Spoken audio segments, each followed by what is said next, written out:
Howdy do, folks. Hope you all are doing well. How's it going? Thanks for everybody who's here early. Hey, Adam. Hey, Samuel. Hey, hello. Hey, Seema. Hey, JJ. How's it going, Zaplight? Howdy do. Good to see you guys. Don't forget to pick up the webcam so we can see Theo. Already done. Now we just need to wait for her to actually get over here. Hey, Cassie. How's it going? Good to see you. Hope you all are doing well today. For your viewing pleasure, we got some Baldur's Gate 3. For your listening pleasure, we have the Cult of the Lamb OST by Riverboy, my goat. And yeah, we're gonna be continuing our Jack of all trades playthrough. Should be a pretty fun time. Let's see, what did we do yesterday? We went to the Emerald Grove. Had to I nut to your voice, bro. Alright, that's unhinged. You're getting timed out. I'm not starting my day like that. See you in 5 minutes, man. I am not starting my day like that. I can respect you shooting your shot or whatever, but we are not starting like that. Anyways, what did we do yesterday? We went to the Emerald Grove. We talked to everybody we had to there. We stole the Ring of Protection early. We of course came to Grimforge here. We got all of our adamantine gear. We're going for sort of an Eldritch Blast build. So we have pretty high charisma. We have decent constitution, decent dexterity. Strength is just because of a strength pot. Yeah, we're getting close to level 5, which is when I feel like we'll be able to do at least some decent damage. But this build is definitely going to be pretty awkward, because we don't get Agonizing Blast or anything like that. People really just be saying whatever. Yeah, they really do. Hey, Sergeant Pastry. Hey, Burger Time. Good to see you. Hey, Pew Jack. Howdy do. Hey, Anthony. Time to start jacking all those trades. Not what the run. That's not what the run does. We're not jacking the trades. We do also know every instrument in the multiverse. Yes, that's true. Courtesy of being a bard. We got Shovel to help us out. We can resummon her as much as we'd like. We have Disguise Self to help us get us through dialogue. Very cool. So I'm thinking now that we've cleared out Grimforge, for the most part, why don't we see if we can go talk to the Kuo-toa?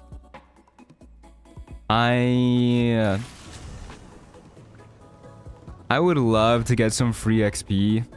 I don't know. I don't think our odds are great. We still haven't gotten like any inspiration.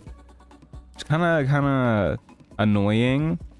Maybe we could go do that first, but actually, you know what? Real quick, before we do this, let's go recruit the ogres. See if they want to help out. Because if this dialogue with the Kuo-toa doesn't go well, we could just summon the ogres and kind of use them. We won't really have a lot of other fights that we need these guys for. So, an uninspired playthrough, yeah, seriously.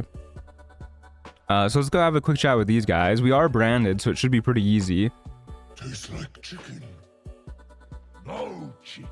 And yeah, I really can't think of any other fight that we would really care to use these guys for, other than I guess like maybe the spiders. Contain yourselves. Yeah, Ali is a soldier. So we'll probably get more inspiration as we actually start engaging in fights. We haven't really been engaging in fights. We've mostly just been doing dialogue so far. Look here. As we try and get a little bit more powerful. Fortune favors our bellies. But hopefully we'll hit level 5 soon, and then we'll be able to take on fights. Once we get to Act 2, we're gonna feel way stronger, as we can get like the Callous Glow Ring, the Coruscation Ring, Spine Shutter Amulet, and whatnot. We'll show this dude our brand. Hey Nisle, how's it going? Good to see you. Glad you could make it. But we will get some more options here in Act 1 as well once we get to the Mountain Pass. I notice you don't bear a brand of your own. I've no use for the absolute. Once we make it to the Mountain Pass, we'll be able to grab the Knife of the Undermountain King to start our little crit fishing build. We could also instead choose to go for the gloves of the gloves of belligerent skies alongside like Falara Louvre or the Spell Sparkler to try and get some more reverb going. So we'll have options at the very least. Unfortunately, we'll never get the ability to dual wield staves or anything like that with the dual wielder feat, but we'll make it work. Forget goblins, you should be fighting for me. Mountain Pass is gonna be a big buff. I don't know if it'll be a big buff, but it'll be a buff for sure. I'm really hoping that we're gonna be able to just get lots of crits and everybody's gonna be frightened of us. We'll go with the deception check. This is a pretty easy one. DC 10. Okay. That was close. A little worrisome as far as first rolls go, but okay, we take those. Bro wants me to blow his bone horn? What the hell? Hey Jordan, howdy do, good to see ya.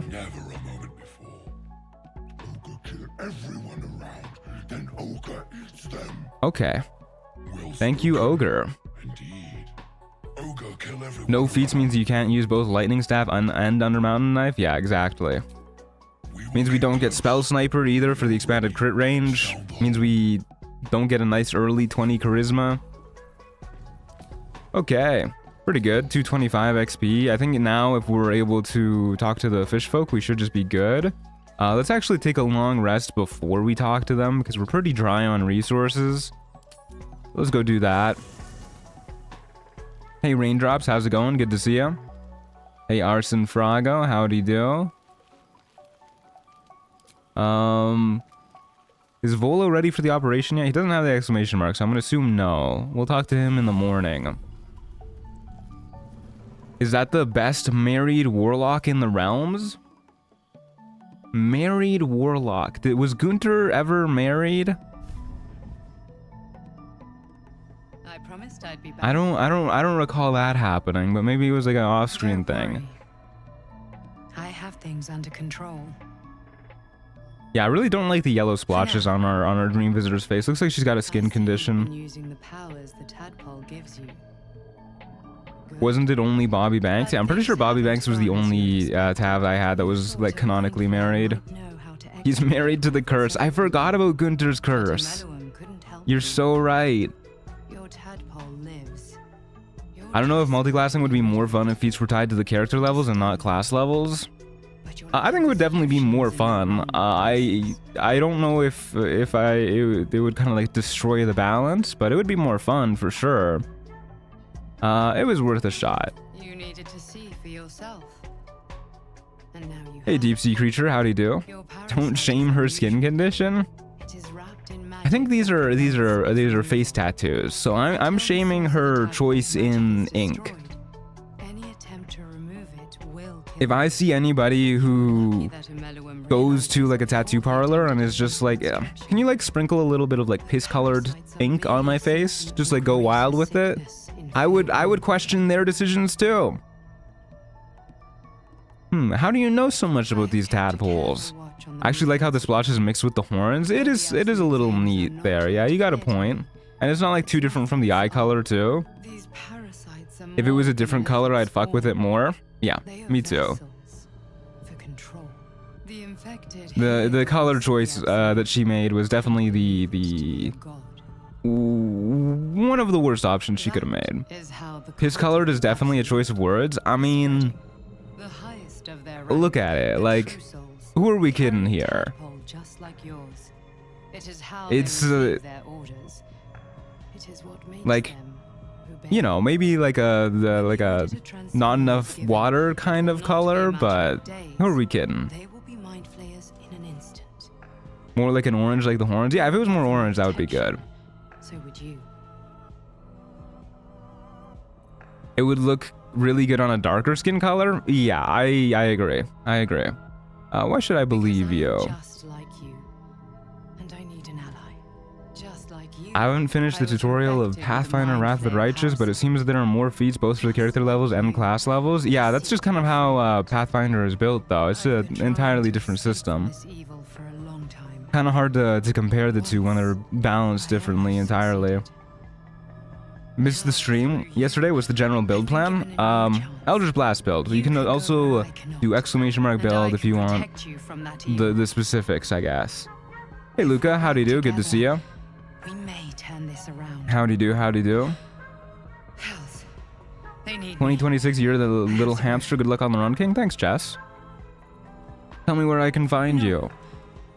It isn't safe. The power I used That's to suspicious. I stole it from someone. Pathfinder's old feats in the TTRPG version? Yeah, from what I remember, like I never played Pathfinder. I did read the rulebook though, because me and my friends were thinking about playing it.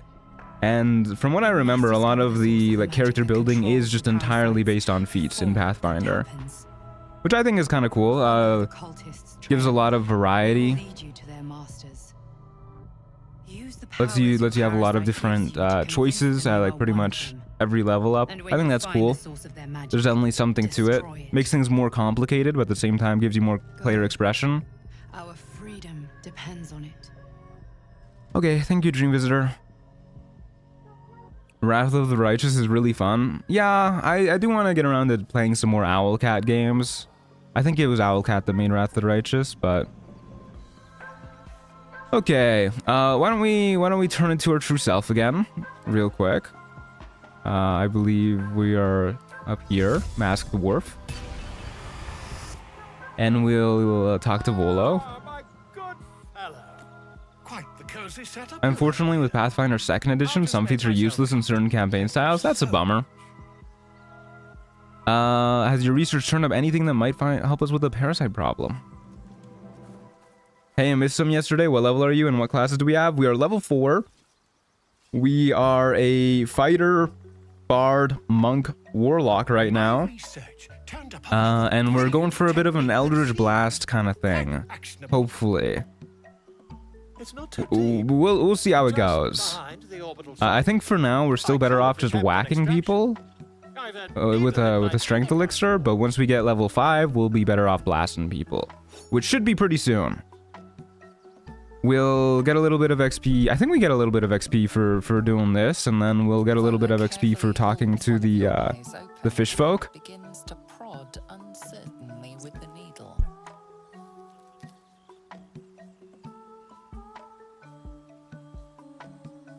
God, I love this cutscene. All right, buddy. The needle Let's get to it. Between eyeball and socket. Volo frowns and begins to push. Okay. Pain Oh, we can't see it. The armor's blocking it. What the hell? optic nerve. Love the videos, by the way. Thank you. The needle Hey, Astrid. How's it going? forth, plucking the nerve like I can see your messages today. I remember to actually swap to the correct chat mode. Looking at this cutscene is frankly a miracle. Your character only walks out of the surgery missing an eye. It is pretty impressive. carefully withdraws the needle from your eye. Then reaching into his bag, he produces an ice pick. I'm so sad that our armor is so thick that we can't even see what's going on. Volo slowly brings the ice Curse video is banging. I'm glad you liked it. I had a lot of fun making the curse video. Actually, the most recent one. I mean, it was a little bit rushed because I had to kind of like pump it out, most of it out in the span of a week because I was sick for most of the rest of the time. cold metal But yeah, I had fun with it. beneath your brow. And then I don't know. The more of these videos that I make, the more I want to like throw in some memes. But I'm trying to keep the editing pretty low key. But I did have fun putting in like the JoJo's Pillar Man meme. I think today is a kind of ack day. I agree. It's a feisty critter. Does it say I'm on Baldur's Gate 3 today? I haven't seen Sephiroth Lover pop up yet. from your brain with a violent jerk. But I kind of changed some of my multiplayer settings, so maybe that's why. The sounds of this scene make my soul ick. Oh, I'm sorry to have talked over it. My bad. Coils Next playthrough, I'll make sure I'll shut up while it plays. Cursed is almost on par with Bobby for my fave character, I won't lie. Yeah, I like Cursed as a character a lot. I think he's one of my more flavorful characters. It's a little awkward trying to make it work role-playing wise, because it's like... so much of his story would work better if we could have, you know, all of the Vlaakith storyline stuff happen without Lae'zel, but I think it's still a fun time. You knocked my bloody eye out. Try not to overexert yourself. You're in a rather Hey Ryan, how's it going? Doing dandy, hope you're doing well too. feel partly responsible. I loved the JoJo memes, it was good, hell yeah. Can do. Gunter looks like the opposite of a bobblehead. His head is so small. Yeah, his head is really tiny here. Take this. A far superior relic to that old jelly you were trained to. Try it on for size. And, it was very nice to have met you. Thank you, Volo. It was nice to have met you too. Little brain problem one way or another. I bet you Volo would be a great person to go grab a drink with. Terribly sorry, my friend. Yeah, his head looks so tiny in his armor. Do we get XP for doing this? Maybe not. No, we get the XP for freeing him from the camp, not for this part.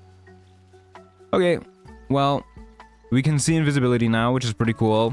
Let's go down to the Underdark beach and go get ready to talk to some Kuo-toa. We'll use Longstrider on ourselves. Sorry, Shovel, no Longstrider for you. And we're going this way. So I'm pretty sure if we pass this check, we'll just be like good. But I don't think the odds of us passing this check are very good at all. We're not the best at making checks. And unfortunately, we cannot Bardic Inspiration ourselves. Maybe we can get Shovel to make the check. Yeah, I get it. You're a big spooky boulette. I'm also going the wrong way. It's not that way we need to go. It's this way. Let's blow this shit up before it blows us up. Same with this shit. If I can target it. Well, I know the path is interrupted, but the path is interrupted by what I'm trying to shoot. Okay, there you go. We should probably pop a strength elixir today too. As I was saying, it's kind of just better than using Eldritch Blast right now. We'll get over here.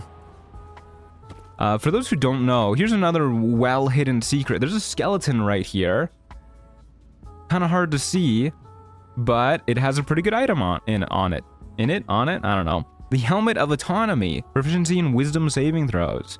Not bad at all.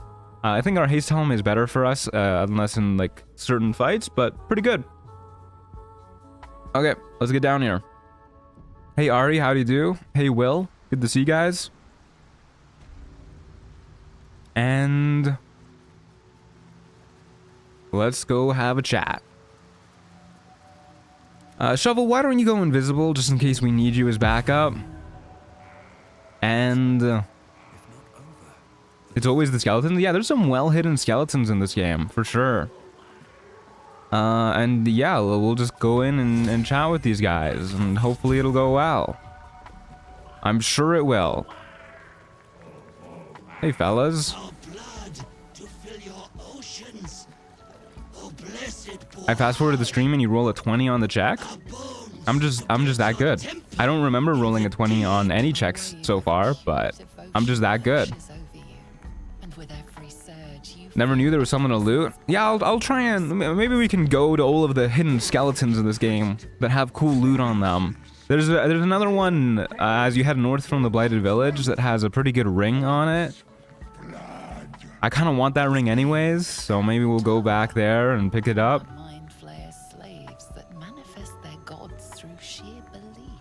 I wonder how it feels to concentrate on a spell in D&D. I have to imagine it's like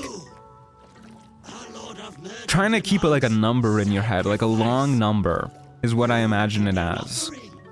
You know, like when you like have to like use two-factor authentication to like open up an app and they... Oh, what happens if we do this? Let's find out. Like when you're trying to do two-factor authentication on an app and they like text you a number, but they don't let you copy paste it, so you just have to remember it, and it's like 20 digits long. That's what I imagine concentrating on a spell feels like.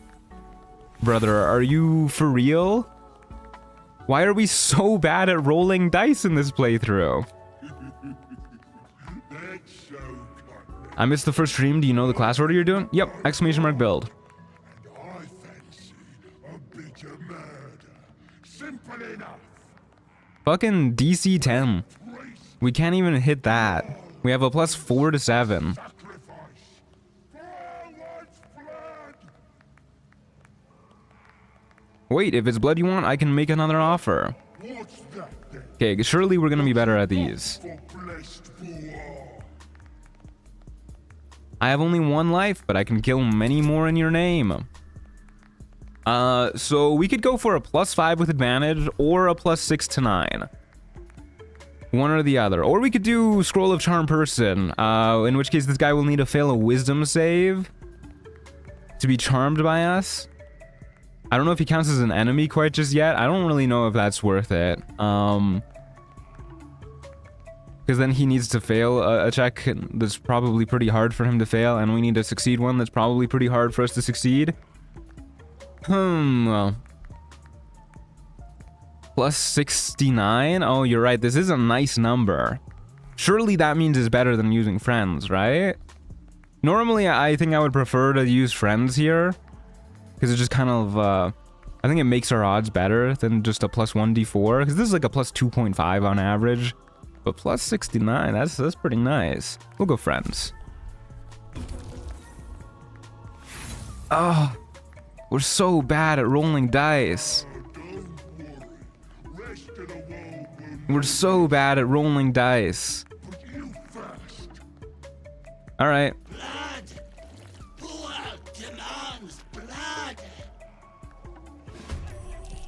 Time to get our friends out here then. I've never actually tried to summon the ogres down here, but I'm assuming they can be summoned in this place. Because they can be summoned in the rest of the Underdark. Yeah, there they are. Where are they? Over there. Okay. Well then, we have our spell sparkler out, huh? We could just go for like a fat... I don't think you can actually kill these guys by putting them in this chasm, because this is this water? I don't know if this is water, actually. But we can just try and blast at least like a few of them away from us. Maybe this guy dies and deal a little bit of AoE damage. That seems okay to me. Yeah, I didn't think they'd go in there. I mainly just wanted to push this guy away, actually, so that we could walk away without worrying. But I guess we'll just go for a shove. And then we'll back up so that we're not so in the thick of it anymore. Our haste helm is really good for situations like this, letting us just get out of dodge. And he's coming directly for me, which is not what I was hoping for. But here's a situation we could actually... 6 damage, weak to slashing. Sucks to suck, idiots. Make them go the long way around. Gunter's curse strikes again. It really is Gunter's curse. Oh no, shovel! My halfling had 2 1s in a row. What are the odds? 1 in 400 are the odds. But yeah, not too pleasant. We don't have any bombs either, which is kind of unfortunate. And literally, oh yeah, I know why they're not going for the ogres. I always forget this is how the ogres work. The ogres need to hit the enemies before the enemies treat them as enemies. Otherwise, they're neutral towards them, which is really stupid. Especially when they just stand there and scream instead of actually hitting the enemies. So we're gonna need to survive 2 rounds, I guess, before the ogres do anything. And we don't have any bombs, because I used the bombs to pop open Nier's thingamajig. We could drop a satchel and then light it on fire, which is a use of our bomb.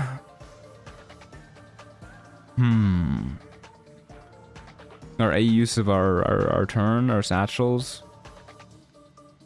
What to do here? What to do? We don't have a ton of great options. We could just try and kill Pool Drip, too. We could back up, shoot Pool Drip. I'm pretty sure we can make this jump if we try to. Maybe we have the strength for that. I guess we just try and thin down the horde a little bit.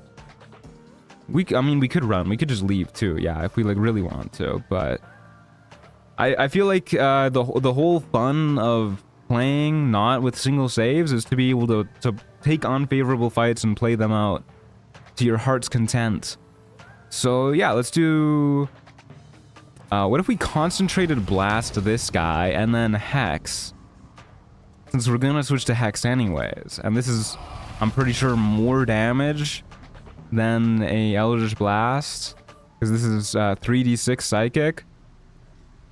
So I say, fuck it. Good. Again. World's first ever concentrated blast. And then we're gonna go ahead and hex. I guess we'll hex you. We probably want you to die ASAP. I think we can throw Bawal into the water, right? I think that's a thing. We'll go up here. Do you have any AoE spells? I literally started this fight with an AoE spell. Yeah, I used Thunderwave. On some Mind Freak type shit? Seriously, yeah. Hey, Emerald, how's it going? Good to see you.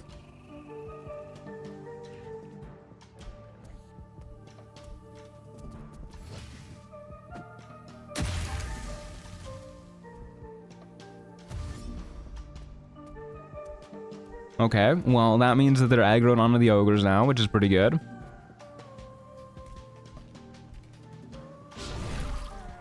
They're doing stuff. I think their range attacks are pretty shitty, so I'm not too worried about this. Yeah, they have a +5 to hit without high ground.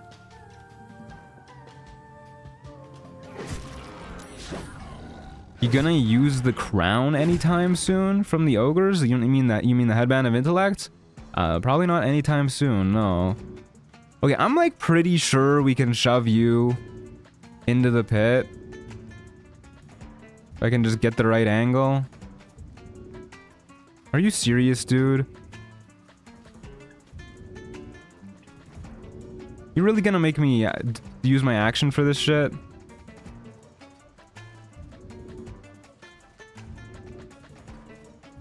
There you go. I'm pretty sure he dies in the pit. Yeah, there you go. Okay, fantastic.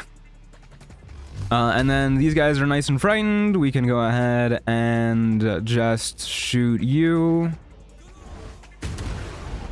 Easy kill with Call of the Week. We get some lightning charges. We'll just hang out over here. We should probably... I was kind of expecting the ogres to get hit like a lot more here.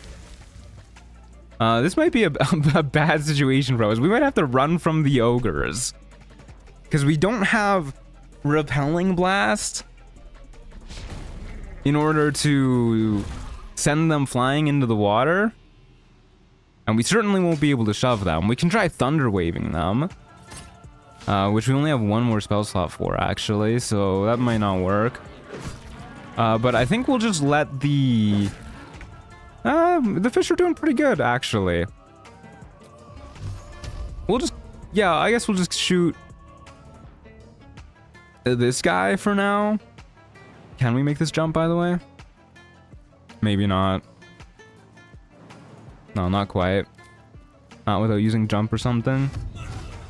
How long have I been streaming? About 30 minutes. Pretty much just started. Yeah, we'll go for this guy. Since I'm less worried about this guy, because this guy has the high ground on me.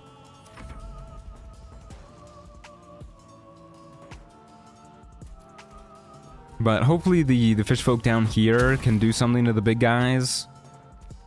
And then we will just like finish off like one or two straggling people.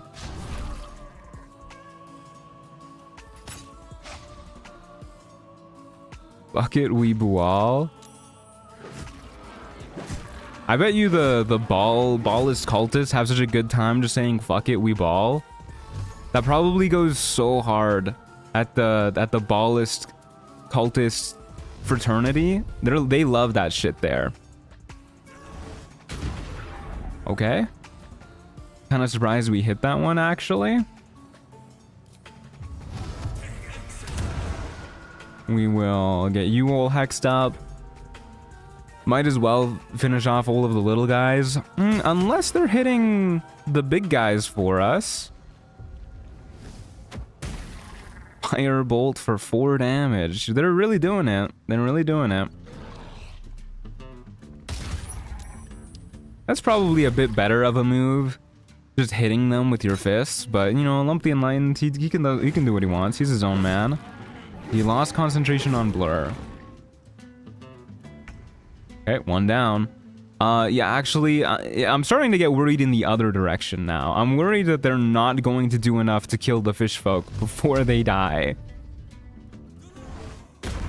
Yeah, it was about time we missed. We were getting too many good rolls. Oh well. Fuck it, we ball goes so hard at the murder conventions. I mean, you just know it does. Speaking of murder conventions, I don't know how many of y'all have read Sandman here, but the murder convention storyline in the Sandman comics, so fucking cool. I had my mind blown by that storyline when I was reading it for the first time, but I felt like that with like every single Sandman comic, basically. Big fan of the Sandman comics. If you guys haven't read them, you really should. What race is your avatar? They are a changeling, so that I can change as we change our classes. Hey Dusty, how'd you do? Glad to catch a stream again. Only took me a wisdom teeth removal 2 hours ago, so I won't have to work today. Well, that's nice that you don't have to work. I hope the removal wasn't too harsh for you. I had a really easy time of my wisdom teeth removal, actually. I got really lucky with it. I was pretty much fine just like a few hours after I got them taken out. What classes do we have currently? These classes. These classes right here. Okay. I guess we'll poke our head out over the edge, because, yeah, the ogres are not looking so hot. And I'm sure we'll be able to kill the ogres if we have to. We'll get shooting some Kuo-toa. Oop. That's not a lot of damage. It's okay. The ogres got this. They're doing a good job. I saw the series. Are the comics similar? I watched like 1 episode of the TV series, and I really did not like them nearly as much as the comics, so I didn't bother watching anymore. The only part I remember liking of the TV series was Lucifer. I thought they did a good job with the casting and the actress they got to play Lucifer. I thought that was a great job. But I know lots of people who do like the TV show, so it's probably just like a personal preference thing. I have a hard time imagining that people who have watched the TV show and seen the comics, though, consider the TV show better. Just because the comics are like, they're like peak fiction. They're pretty much as good as it gets. Even if the TV show is like great, I have a hard time imagining it being better than the comics.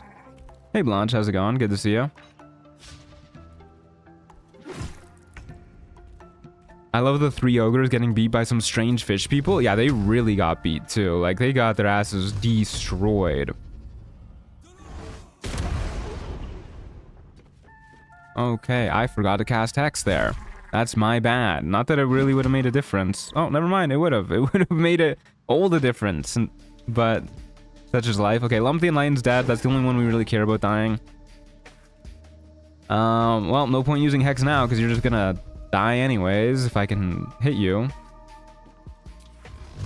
Kind of hard to get the angle when you're inside of my friends. Hey, yo. There you go. Okay. Now we gotta make our way over to that guy, who is annoyingly far away. Hopefully they just keep shooting the ogre. My first removal, right side, was fine just like yours. Today was anything but nice, but being able to watch some Baldur's Gate 3 action for you again makes up for it. I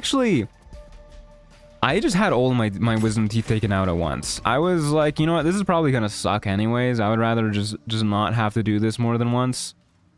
So So I just got them all taken out at the same time, and it was pretty good for me. I mean, I was a little bit bummed because like right after, like the day after I got my wisdom teeth taken out, my friends were like, hey, we're gonna go down to this diner that you love to go get milkshakes.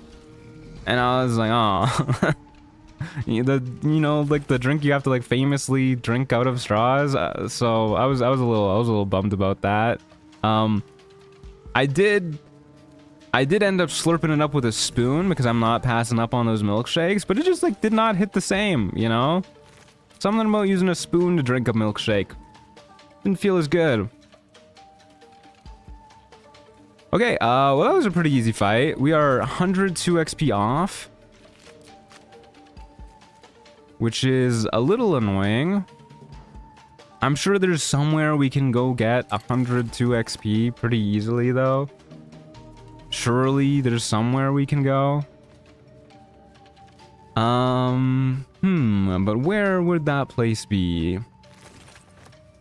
We can get some exploration XP by going south of the Blighted Village, down into the swamp, I'm sure. And then we can see where we're going from there. Should have last hit the ogres for XP. You mean the XP that we already got for recruiting them in the first place? Yeah, why didn't I think of that? Did you go to the mushroom teleporters in the Underdark? I haven't actually. Does that give exploration XP?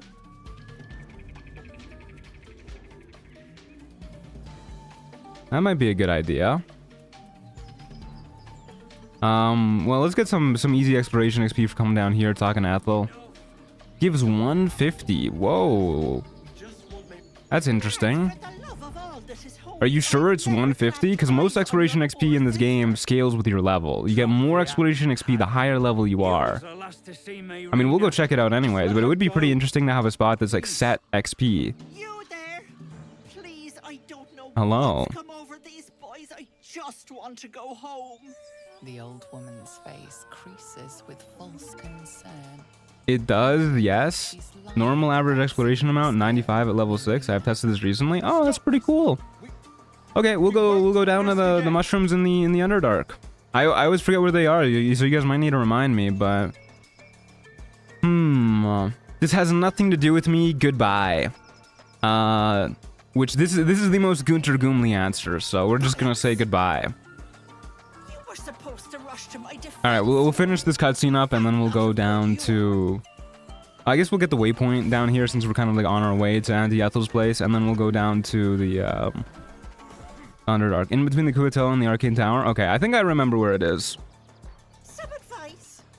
You ever doubt Pretty that sure I Baldur remember. must have that head bowed and an apology at the ready. Okay, Bye-bye now. if you say so, Auntie Ethel. Rip Joel and Demir. So demure, so mindful. 90 XP for that, so we're 12 XP off? That's rude.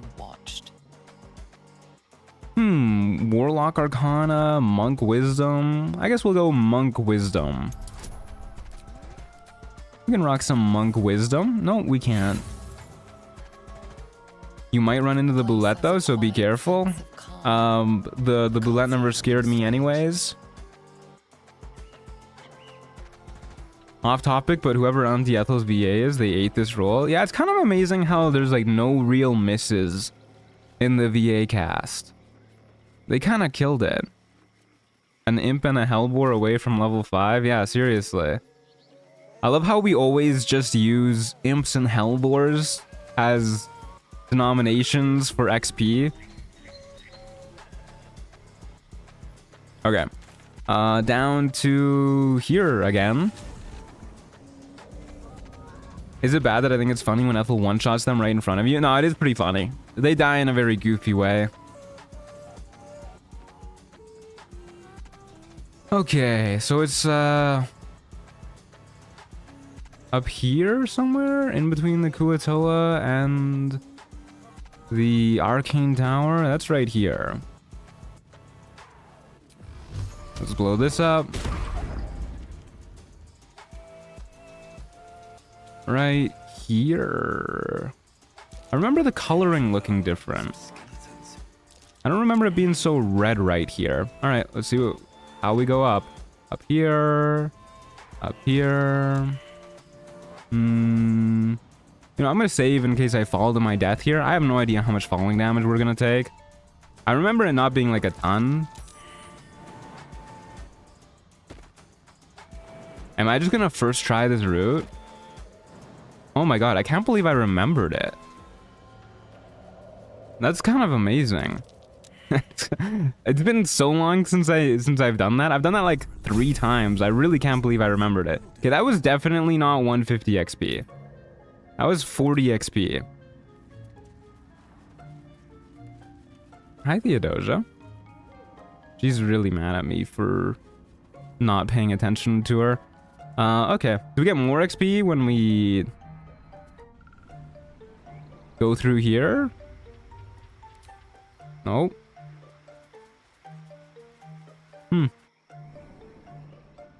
Scales with level like more exploration XP? Yeah, that makes sense.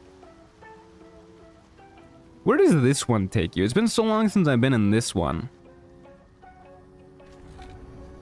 Oh.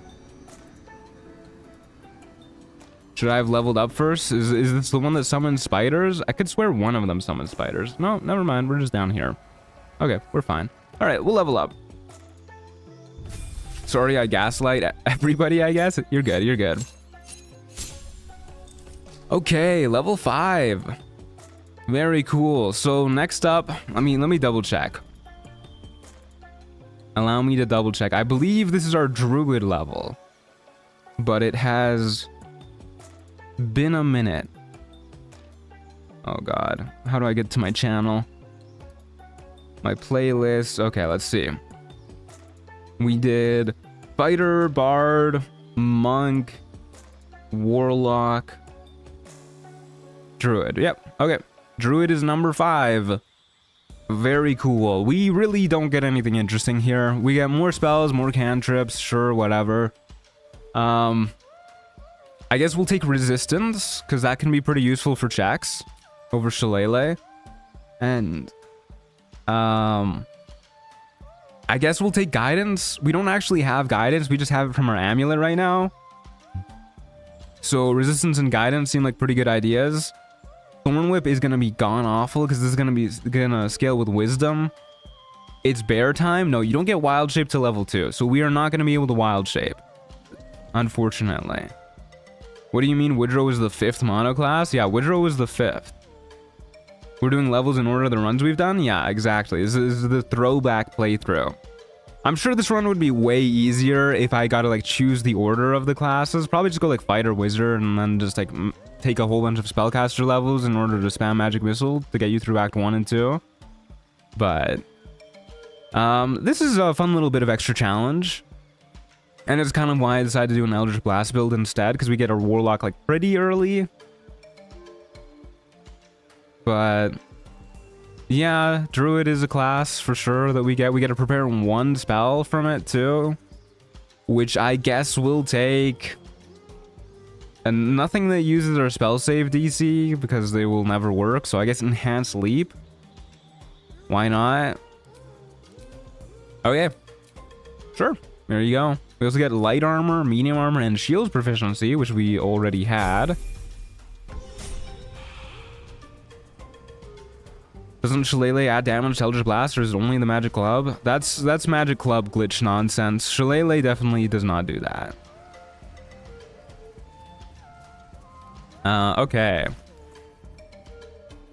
Let's go ahead and do a hard save. That's what I was gonna do. Because we've just leveled up, and I need to get in the habit of doing hard saves every time we level up.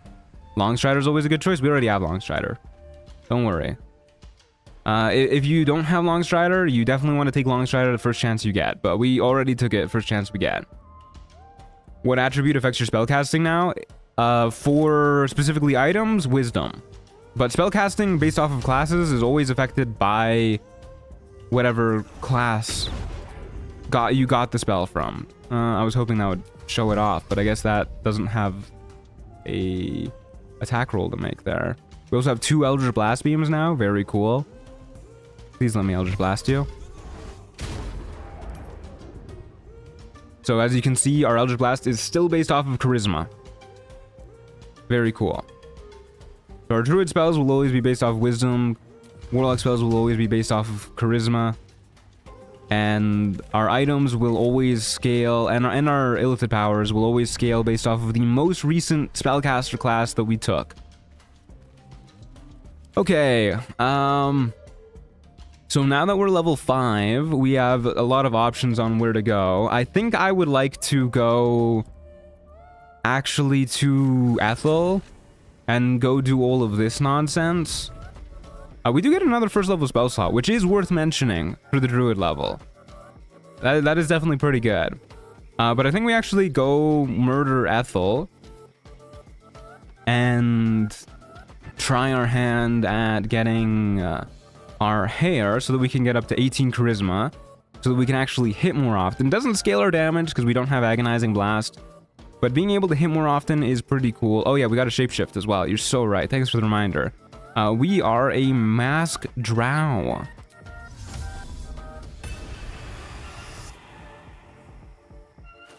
Woodrow Winterspore, everybody.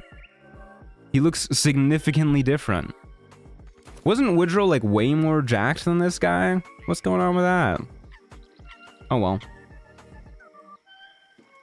Any hoodles. Yeah, let's go get 18 charisma so that we can hit more often. I don't want a crumb left Wasn't he a body 4? Yeah, I guess so. Assuming body 4 is the big lad type. Muscular mask drow, yeah. Woodrow before the steroids. Make me get the wood. This is before he tried to impress Gortash. Get to it. If it isn't the cheeky. Got a Razer keyboard for Xmas and found out Baldur's Gate 3 works with Chroma when Origin Shadowheart failed like 7 lockpicks in a row, and every failed check made my keyboard glow red in disappointment. That's one way to find out. Let's say you must have mistaken me for someone else, because this is just incredibly fitting. Actually, I guess before we do anything that might possibly piss her off, let's get some strength elixirs and a healing potion. I like those. I don't think I did, dearie. And frankly, How can she see through our disguise? How does everybody see through our disguise? It's not even a disguise, we're like actually shape-shifting. you and I could have a bit of fun together. Hello, nice to catch a stream again. Been a while, but now that heated rivalry is over, I love getting my other favorite piece of Canadian entertainment back. Hell yeah, good to see you, Jerry. I keep hearing about heated rivalry. I've heard it's captivating to say the least.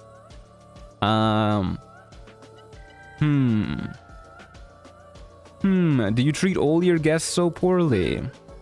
What's that tone? I don't really remember what we did here with Woodrow, to be honest with you. Trust me.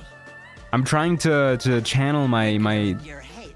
I was gonna say my inner misogynist, but I like to think that I don't have one. I'm trying to channel my outer misogynist. I don't know. Woodrow's a misogynist. I'm trying to channel those vibes. There you go. Something isn't right. That woman, why is she with you? This, but from like a misogynist point of view. He's just like, why would you willingly choose to have a woman with you? Are not appreciated. She really likes calling people thick. She does. Dr. Rickler, and that's it. Last warning. It is kind of funny that you completely change forms, but people still know it's you. It must be your smell. It must be. It must be.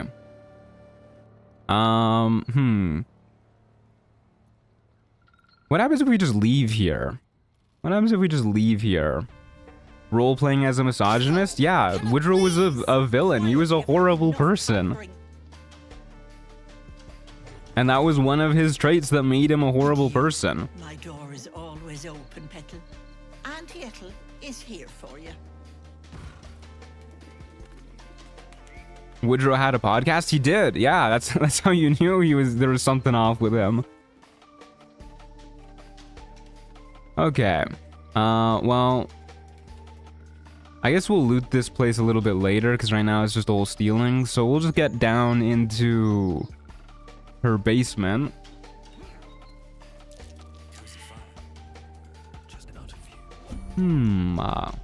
This way we don't have to fight her cold person dudes, at least not just yet. Can you not walk through here unless you pass the passive check? I thought you could. Maybe we have to do it not in turn-based mode? Oh, I guess you have to pass the passive check. Have I never failed this passive check when I've tried before? Interesting. Well, it's an unfortunate roll. Oh, I didn't mean to move the chair. I'm sorry. Okay, what if we light the torches? What then? Will this reveal it? No. Dang it. Okay, we'll fight the frickin' guys. Hopefully we don't get instantly held personed and die terribly. Can't you click it when you turn the camera behind the wall? That's what I was trying to do, but... yeah, I guess not. I don't think I've ever failed this passive check before. It's not even that low of a DC either. But yeah, I guess we'll just fight the freaking guys. I mean, we could just ignore the guys too. We could just run down there immediately. Would Misty Step work? We might be able to Misty Step cheese it, but I don't think we actually have Misty Step available to it. Ethel, where'd you go? There she is. Alright, let's do this. Oh, sweetness. That regular swimming in your brain juice is a bit of an inconvenience, isn't it? We'll say, what happened to my arena? Did you do something to her? Did you try to trigger the check by talking to the sheep? If you reveal the swamp for what it really is, does that reveal the door behind there? Do you have Nir's boots? Oh, actually, that's a good question. What happened to Nir's boots? I'm sure I looted him. Yeah, let's try and do some Misty Step cheese. Let's try and do some Misty Step cheese. Okay. Let's get right up in the fireplace. If I were a Misty Step pixel, where would I be? Might not be able to do it, unfortunately. Maybe if we like build up boxes, we'd be able to do it. It's no biggie. If we really want to ignore the guys, we can just ignore the guys and run in there without fighting them. Be sure to buy all the giant potions you need from Ethel before doing this. Don't worry, already done. Yes, if you reveal the swamp, you can go through. Maybe that's why I've never had it be like an actual solid wall. Okay, let's try that. Let's try that. Try talking to the sheep.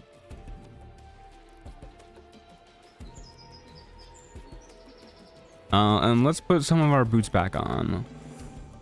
Boots of Stormy Clamor. Hello, sheep. I would like to interact with you in an attempt to reveal the swamp. Mr. Streamer, my computer crashed right after you said let's go to the basement. It's because your computer doesn't want to see what's in the basement. You realize it's trying to say bar. What happens if we drop our eyes? Which guidance to cast? The smell of Oh, rot assaults there you your go. senses as the You can also just attack illusion Ethel and it'll reveal the swamp if you fail the sheep check. Yeah, well that's what I was about to do, and then I was like, oh, we might as well try the sheep thing first. That's how I usually end up revealing the swamp. red cap. If I don't pass the check when you first enter. He seems unaware that his illusion has Woodrow failed. definitely stole Connor. Yeah, Woodrow did. You're right. Okay. Very good stuff. So now, if I didn't get one guide in chat, we should be able to just walk into the fireplace. I trust chat. You guys would never lie to me. You guys would never lie to me. Okay, well.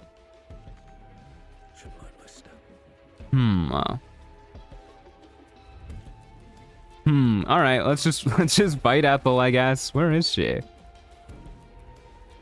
There she is. Hi, Ethel. How's it going?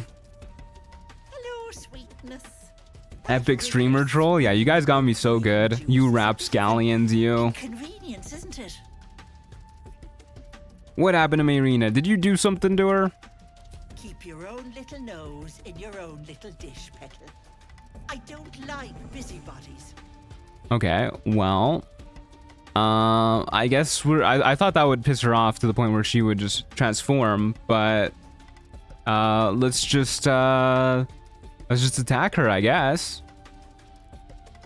Can you get? No, you can't get a surprise round on her. All right, whatever. Do a little quick save. Do a little attack. 60 XP. I guess we need to wait for her to teleport down there. Did she summon her guys? Are they coming? There they are. Hello? Enter initiative. You got so close to us. What the hell? He's cheating. This is a sage, though, which is pretty nice. The melee guys are gonna get stuck a little further away, along with the other sage. So let's see how this goes. Let's see how this goes.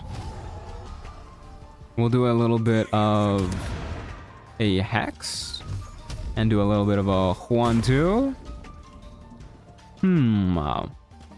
Neither of those were crit hits. Surely we can hide behind this the tree trunk and be totally okay.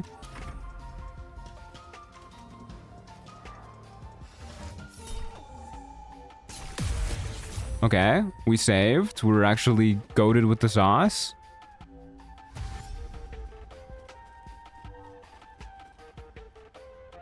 That must have been like a miracle. Like, we are not good at saving on this. Yeah, that was a miracle. For sure.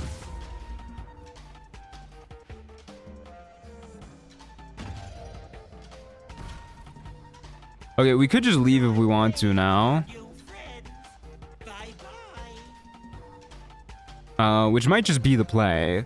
Because these guys are pretty dangerous. But on the other hand, I did say I like fighting out fights to the bitter end, and this seems like it's gonna lead to a pretty bitter end pretty quickly. So why not? Okay, one hit should kill this guy. With Call of the Week, what's our Call of the Week at right now? 1, 2, 3, 4, 5. I don't know if this one counts, the center one, but let's assume it does. So we need to get you down to 5 HP, which on average we're getting you down to with lightning charges and everything. So we'll do 1 beam at that guy, 1 beam at this guy. Huge. We did 2 damage to this guy, which is not phenomenal. And we'll just try and do this again. And I guess there's a chance they can reach all the way up here and Ironbound pursued us. They do have Bloodlust going on, but they're gonna have to dash to reach us. I think this is okay just staying right here. I don't think they'll be able to Ironbound pursuit us, at least not off the ladder. I didn't consider them going this way though, so we might get Ironbound pursuited off the ladder. No, we're good. I love Hex so much. Rainbow numbers go burr. Me too. I'm a big Hex fan. Okay, this is a little bit annoying. We apparently cannot move at all. Are you serious? We're completely stuck? And he's completely blocking our line of sight. Okay, this is actual bullshit. Hello? If we jump over here, we're not actually taking any damage or falling prone because of our armor. But we'll take the attack of opportunity. We'll jump over here. They'll have to dash back. Maybe we can get line of sight on this guy. That's a pain in the ass, though, for sure. I mean, yeah, we could flurry of blows this guy, too. But, like, I don't think that's better than just jumping away. We could force tunnel him off the edge. Actually, I don't think we can. I don't think it's going to let us because we can't move. Yeah, it's not going to let us. Okay, let's just jump down here, take the attack of opportunity. Hopefully, yeah, he misses. Get a little bit of reverb on him, send him reeling. Our armor stops us from falling prone or anything like that. We gotta shoot this guy a couple times. Dealing pretty good damage. And wait, this is actually a godlike turn. That's actually kind of insane. Shoutouts Haste Helm letting us move that far. Rainbow numbers for Pride Month is January, but still. I have to imagine that Woodrow would love to celebrate Pride Month. Because he's just like, oh, we're proud of loving men? Hell yeah. He's probably into that.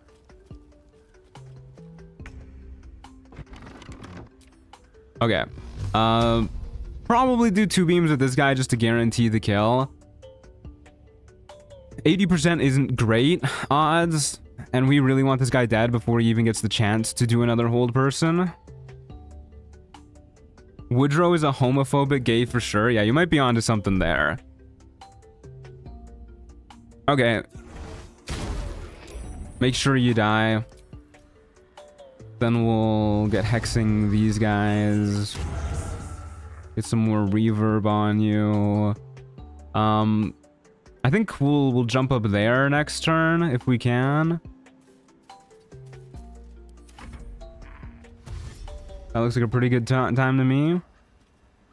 Woodrow is gay not because he likes men, not because he likes men, because he hates women. Yeah, you guys might be onto something. Okay, yeah, this is looking like it's going to be a pretty good turn too. I don't know if we're going to be able to get a line of sight on these guys from up here. I think we will. Maybe, I don't know. It's kind of hard to tell with Baldur's Gate 3. Actually, probably not. Let's just take our shots here. Without the high ground. And then we'll jump up here. And I don't think they can actually jump up this way. So they're probably going to circle around the other way, but we'll just stay right here in case they do continue going this way. Okay, I guess they can jump up this way. Not the end of the world. A little annoying that they're not either both up here or both down there. Can we can just shove them back down though, which I think we just have to do. We just shove them back down. Interesting that that one didn't trigger reverb. We still haven't gotten any crits, I think, at all since we became a gulag. But that's a pretty okay turn. And then they're gonna jump up here. We could go here and then jump down there. That seems okay to me. Hey Ethan, good to see you. The jacking goes well, thank you. I hate to admit it, but Woodrow might be your funniest character. I'm glad you think so. We love making fun of misogynists. This is a little bit more awkward than I was hoping for. I guess we can jump down here to save us some movement. And then skedaddle backwards, or go here and then jump backwards. I think it'll probably be the same amount of movement saved either way. Give or take a bit. Shoot you a little bit. Phenomenal. This is a very clean fight. We're kiting these guys like crazy. Yeah, no jump anymore, but that's okay. They're pretty far away. Bartholomew and Napoleon were also funny. Yeah, Napoleon was kind of like a very similar joke as Woodrow. But I had fun with Bartholomew for sure. Okay, shoot you. And maybe go this way so that we can circle around, shove him off. I like the sounds of that. I do like the sounds of that.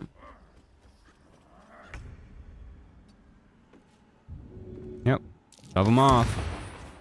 The reason why we're so good at shoving these guys too, by the way, is not just the strength elixir, but it's also the it's also our hex coming into play here, because we're hexing these guys for strength specifically. They're extra bad at making athletics checks. I don't like him going that way. I was really expecting him to jump up to the balcony.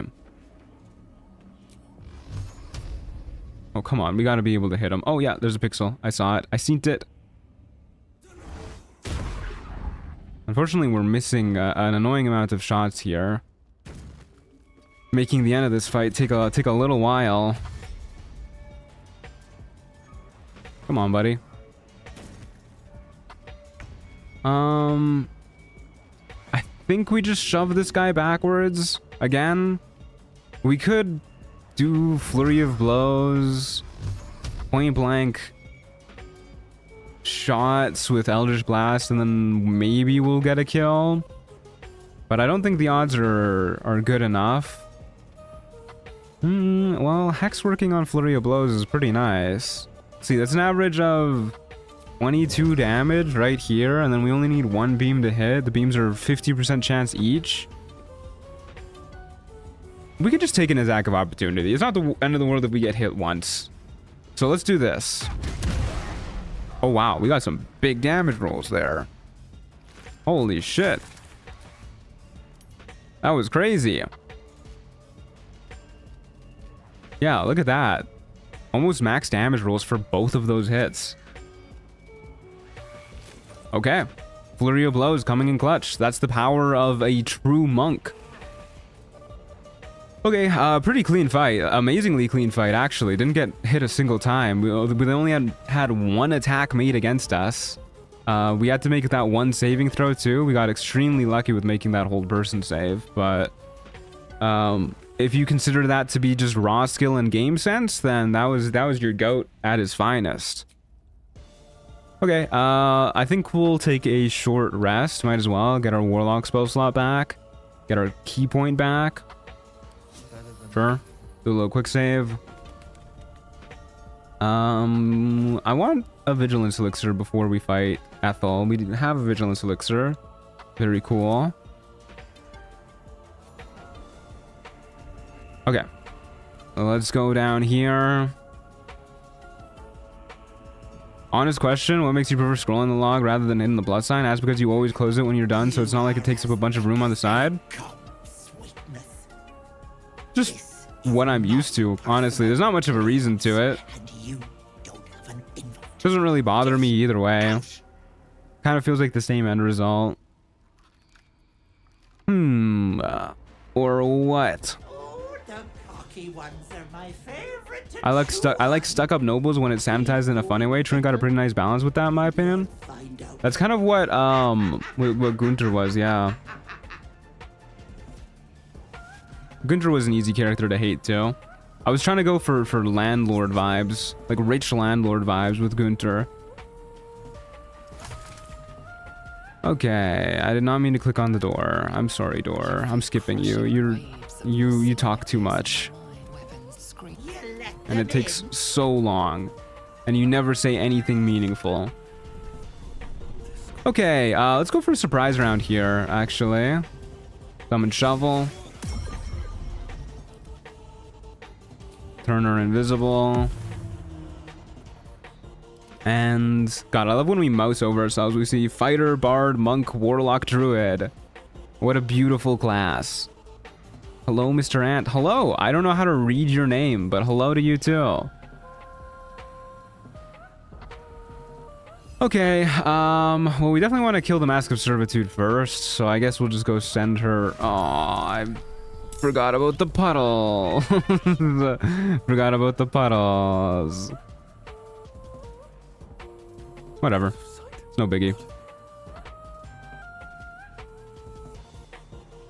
Let's go sneak our way in. Kind of pretty okay lines of sight for us, admittedly. Puddle gaming. Yeah, puddle gaming my belows. The puddle's gotten me too, Mr. Ant. Yeah, it happens to the best of us. Am I gonna be able to get the high ground on you? Am I gonna be able to shoot you from up here?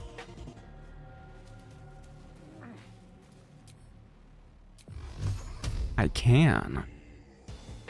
Okay, in that case, we will go in... Oh, we can't hex you from up here, though. We could hex you and then use our movement on our turn to wonk back up here. To make sure we can murk you. Seems okay to me. Whoa, why is our initiative so low? I mean, I know why it is so low, because we rolled the lowest possible number we could have. But still, why is our initiative so low? Okay, let's try and scare you. Would have been nice.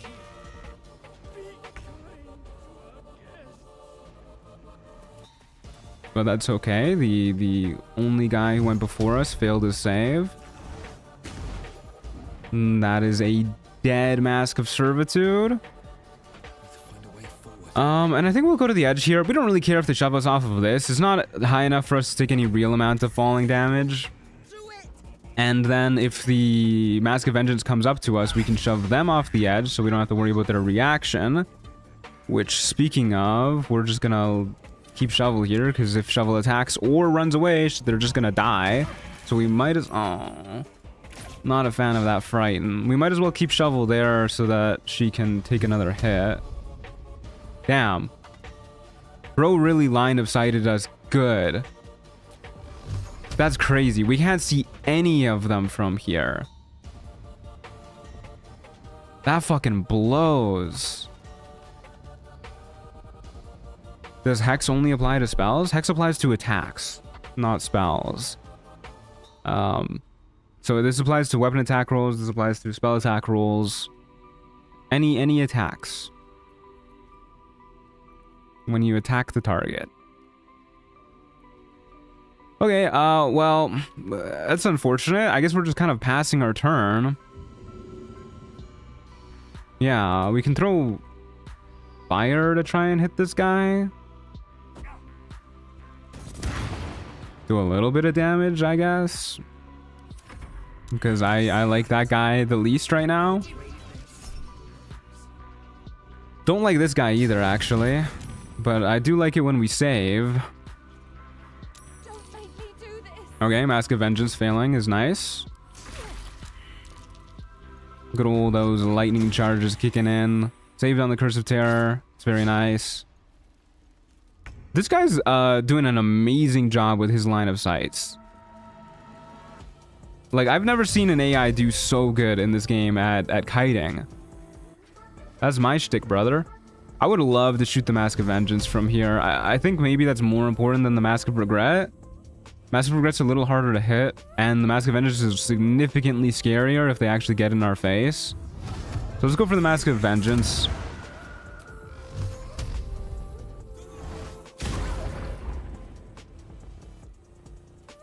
I didn't realize that lightning charges work in such a way where we don't get the first instance of lightning charges before our second beam hits.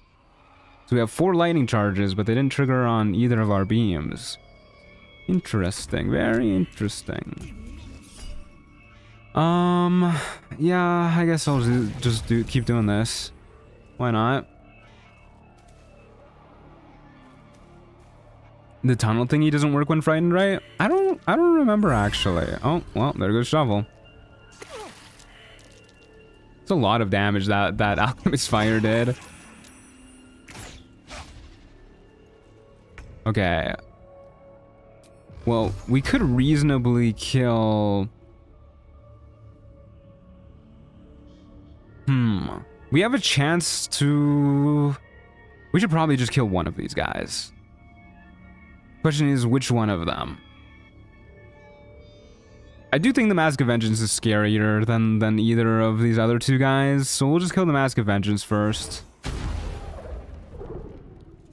And then we will maybe shove you. It doesn't really do anything. You're not going very far. Punch you? Punch you's pretty okay. Deals on average 15 damage, which isn't going to be enough to kill you. Maybe we hex you so that we can punch you next turn. I'd rather kill the Mask of Terror. I guess I'll hex the Mask of Terror so we can kill you a little bit easier. Reverb dealing good damage too. I guess I could have punched you and then use Psionic Backlash to kill you. There's an idea. Mask of Terror is definitely scarier though, no pun intended. because of this annoying frighten ability. Do 2 blows directed at them so that we can kill them. Do a flurry of blows at you, kill you. Problem solved. Was that max damage flurry of blows, by the way? That sure was. Sure was. Okay, another pretty easy fight. They did land significantly more hits on us than the last fight, but you know, pretty okay for a lot of that damage being relatively unavoidable since it's save oriented. Hello, I'm not gonna stay long, but I wanted to say hi. How are things going? Going pretty well, dragon friends. Pretty smoothly. We're about to get our hag hair. Do I have Featherfall? Can I prepare Featherfall? This is not something that I considered. I don't want to go down here the long way. I don't even know if I know how to go down here the long way. It's been so long since I've actually like tried to avoid her traps.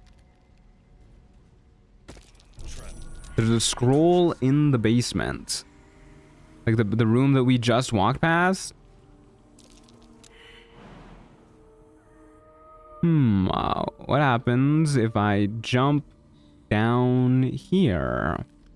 Seems like I probably won't instantly blow up and die terribly. Yeah, that seems like a good idea. And then we'll jump down here. Whee. Nah, the Blighted Village Pharmacy. Who says that there's a scroll in the basement when we're actively in a basement and they're referring to a basement that is like on the other side of the world? That's not the basement. Okay. We'll heal up. We'll might as well top up our HP.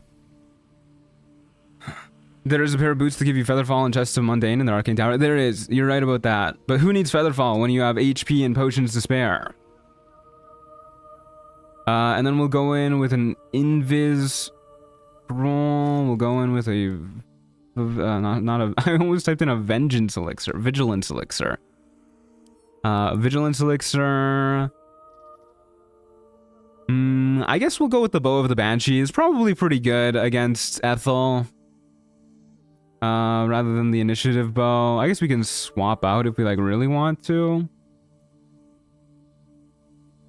Yeah, whatever. We'll just go with this. And then hopefully she doesn't get to go before us, and if she does, hopefully she doesn't do anything too wacky. We'll throw on our Boots of Speed for this fight. We have Long Strider, Vigilance Elixir. Very cool. Do a little quick save, do a little potion, do a little invis potioning, and in we go. My god. There's a girl in that cage. My god, there's a hag right here. Okay. Lower her. And we'll start our little fight over here. Pew. Okay, we did go first. Phenomenal. Okay, so we're gonna be doing door cheese today, folks. Because we cannot fight Ethel at all without the Ring of Free Action. So we're just gonna... We can actually instantly go for a Hex here to make sure we deal more damage on her. I'm pretty okay with that. Triggers her legendary action, but like whatever, who cares? She's gonna walk on over to us anyways. We still have enough movement to actually get in here thanks to the Haste Helm and Long Strider. So for those of you who don't know what the door cheese is for Ethel, she can't open the door to her own bedroom. So we can just go in here. Okay, she literally just canceled our concentration. What the hell, man? So we can just go in her bedroom and shut the door and then like poke our heads out and shoot her and then rinse and repeat for like a dozen or so rounds and then she'll surrender to us. Pretty cool. The basement, meaning the basement we are in, is implied that it's our basement. Yeah, whenever anybody says the basement, I'm going to automatically assume they mean the basement of the building we are currently in. So we could use boost of speed to like dash out, go shoot the real one over here. And then dash all the way back in here. But I'm just going to kind of like shoot the guys who are closest to us and wait for her to get a bit closer. And I guess I'll also do a little bit of candle dipping here. When it's a fight like this, where it's like a guaranteed victory already because of the cheese we're doing, I don't really mind dipping to speed up our damage. Dip in fire, and shoot you. And shut the door, and I will see you next turn, when you hopefully are a bit closer. That counts as a little bit closer, right? The way she cancels effects applied on her like that is really cringe. Yeah, it is really cringe. Especially because, like, I don't know, I feel like spells like Hex and Hunter's Mark and stuff like that are like kind of like part of the appeal of them is that you're able to like mark a specific target and be like, that's the fucker I want to kill. The fact that she gets to get rid of them for free when she like duplicates her peeps, super annoying. Thank you, I am a bloody clever clog. Okay, well, let's get cozy. So how have you guys been? Oh no, how are we ever going to be able to tell which one's the real one? It should mark them all at that point. You know, that's even better. I agree. Just give them all Hex. Give them all Hunter's Mark. If we were really role-playing Woodrow here, we would have set Mayrina's cage on fire ourselves. I think Woodrow actually canonically did rescue Mayrina so that she could use her as leverage. So the real Ethel is all the way back here, which is a little bit annoying because this one's in the way. So I guess we'll just like wait a bit and get this one out of the way. And then shut the door and go for the real Ethel next turn. Oh, she's coming closer to us. Oh yeah, she's really coming close. Holy, she's gonna try and like fist fight us or something? What even is a clog? A wooden shoe? Yeah, so that's what a clog is. I used to own a pair of clogs, actually, like the good little Dutch boy that I am. I had a pair of clogs, my sister had a pair of clogs. I think my dad had a pair of clogs too. But of course the problem with buying clogs for a child is that they are going to quickly outgrow those clogs. Join just in time for the clog facts. Hey Proxy, how's it going? Good to see ya. I mean, if you've ever owned a pair of clogs, if you've ever rocked some clogs, you gotta flex. You gotta. You're Dutch, holy channel lore? Well, not really. I'm half Dutch. I'm half Dutch, half Guatemalan, born in Canada. So I'm a little bit of this, a little bit of that. The exclamation mark backstory is actually about me. Oh man, I hate when she does that shit. When she poisons me through the door. Do you speak any Dutch? No, my dad never taught me. My mom actually never taught me Spanish either, but I learned that in school. Huge L from both of my parents, if you ask me. Imagine being bilingual and not teaching your child. Truant is his own multi-class? I am, yeah. I've still yet to meet any other half Dutch, half Guatemalan people around. But I had a pretty culturally diverse friend group growing up. Like we were all biracial. And it was like we would have made a great college brochure friend group. I had a buddy growing up who was half Ethiopian, half German. We were also really close with another dude who was half Japanese, half Singaporean. My best friend growing up was half Korean, half Lebanese. Like, we would have fucking killed it on a college brochure. Are we implying Canadian as a class? I think so. We get cold resistance as part of our level 1 feature.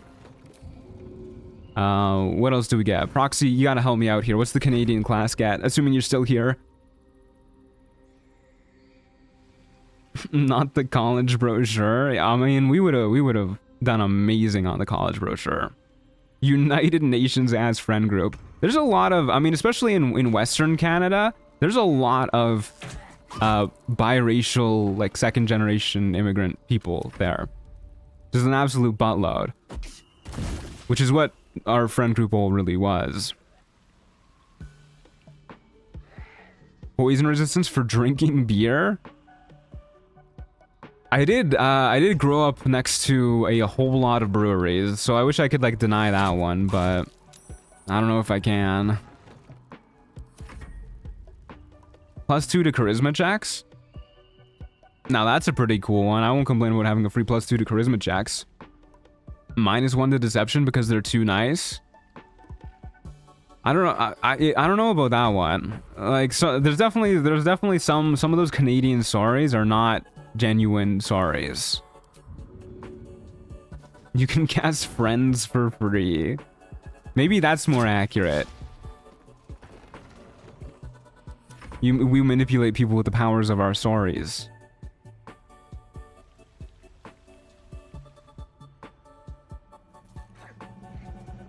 Immune to slipping on ice? Okay, now that's one that I really wish we had.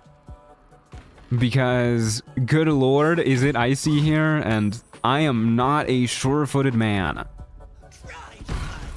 I am constantly slipping in the parking lot, which is not a pleasant experience. It's, I have like a near-death experience once a day when I walk to my car. Advantage on stealth checks because they keep confusing us for Spaniards? Do Canadians get confused for Spaniards? I mean, I know you got a /J in there, but is that a thing? Where the hell did she go? Oh, she's invisible. Damn, her invisibility really worked on me. I don't really like the poison cloud, just like, oh, whoops. Just in the way here. Where is she again? Right there. Have this. Whee! Bloody clever clogs.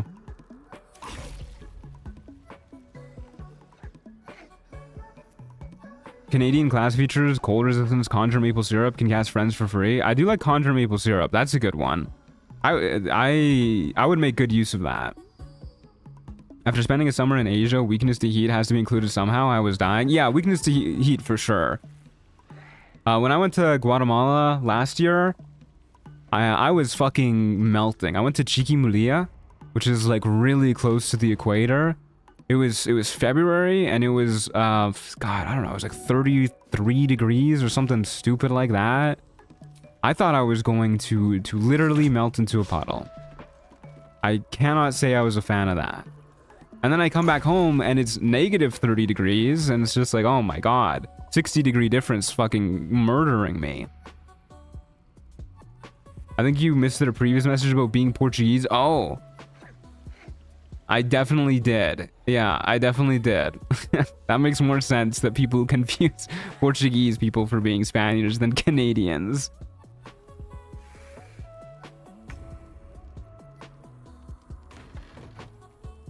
Everyone else was probably chill except you there. Yeah, I mean, I was staying with family and they were definitely pretty chill about it, but I was also with my mom and my sister, who of course live in Canada. And they were going through it. It wasn't just me. Hey Soji, how's it going? Do you already know in which order you'll take the classes, or do you go on guts? We're doing the classes in order of the monoclass challenges that I've done. So first we did fighter because that was my very first run on this channel. The last class we're going to be doing is wizard, since that is the very last class that I did on this channel. Can you die already, lady? Taking too long. Portugal summer is brutal. Humid 40 Celsius is no joke. I can't even imagine. I mean, right now it is negative 18. And before I moved here, I had a hard time imagining what that was like too. Like, I'm sure I could survive in 40 Celsius, but like, I don't think I would like to. I don't think that would be enjoyable.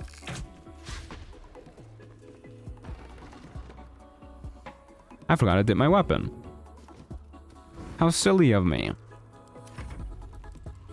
I struggle with like 22. Cannot imagine leaving my house when it's over 30. Yeah, 22 is like, that's like a lovely spring, like late spring day. Where on earth do you live? I think 22 degrees might be like the ideal temperature.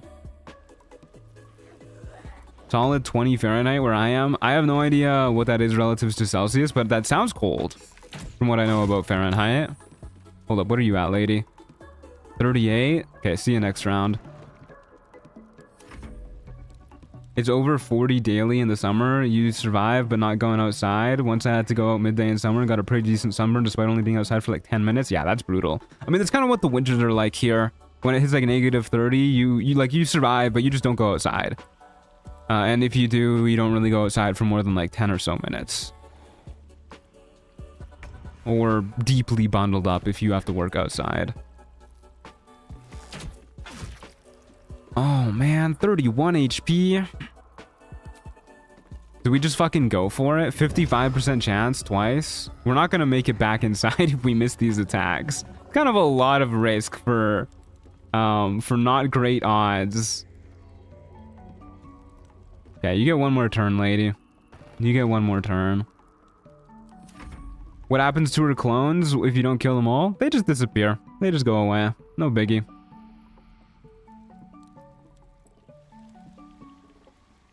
Threw it into a converter, got minus 6.667 Celsius, but don't take my word for it. I'll take your word for it. That does sound pretty chilly. Okay. Are we good?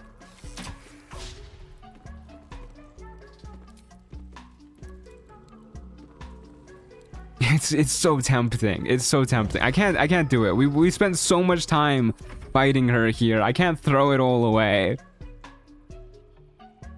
I can't throw it all away. Fun fact, you can fully glitch out her clones if you frighten them with the Banshee bow. By glitch out, I mean they will not disappear even when you get them to 0 HP. Oh, that's interesting. That's very interesting.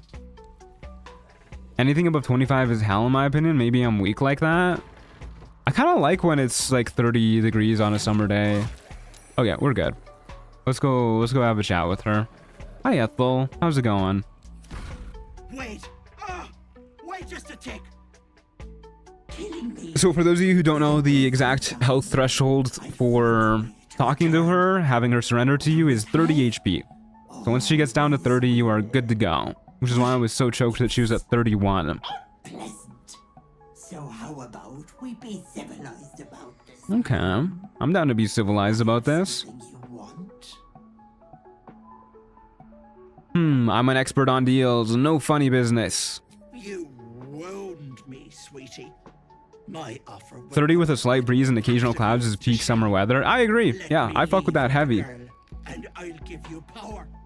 30 degrees with a breeze, with big old white fluffy clouds in the sky that look like cotton candy. That's the good stuff. Let me keep the girl and her babe. That's the really good stuff. It's your choice, sweetness. I guess we go fighter intimidation here. And because Widrow went for Connor, we'll also go for Connor. So we'll save scum for this. DC 15. That's pretty good. That's pretty good. Not that we have to save scum because we're goated with the sauce. Here. Thank you. I'll not soon forget. Oh my goodness, I'm kind of sleepy today. You have my God knows why. power. But the deal. Sorry, Mayrina. What about my husband? Oh, I know what happens to your husband. Those dice were pretty. Yeah, those are our iridescent dice. Give him to like A little bit of this, a little bit of that Not that it dice. matters. I'll find another just as plump and ripe. Just as I plump. can set up shop elsewhere. People always. Worst part of heat is the constant sweating. There's nothing I hate more than coming out of the shower and immediately feeling dirty again from sweating. Okay, maybe this is gonna make me sound like a little bit of a freak, but I kind of like the feeling of sweating. Bye bye, Ethel. Like I don't know, especially during the summer. I fuck with it. Okay, we're definitely going for charisma here. Get our charisma up to 18. That's freaky as hell. Oh my god. Listen, there's something nice about it. Okay, 18 charisma means we're a little bit better at hitting. Means our charisma checks are going to be a little bit easier. So now we have a +7 to our deception and whatnot instead of +6. To each their own is all I can say, Mr. Truant. You know, I appreciate you being respectful. I appreciate it. You ruined it. You ruined everything. It cools you down so it makes sense. Thank you, Seema. This is an interesting way of thanking me. Thanks.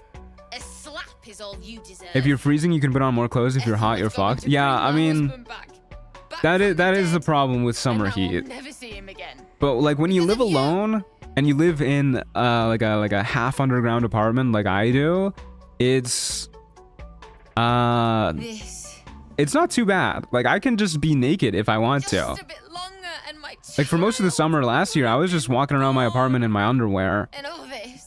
Had the fan on and everything, and because I'm half underground, it was pretty okay. You're gonna trade your baby for your dead husband. Judge me. I have nothing.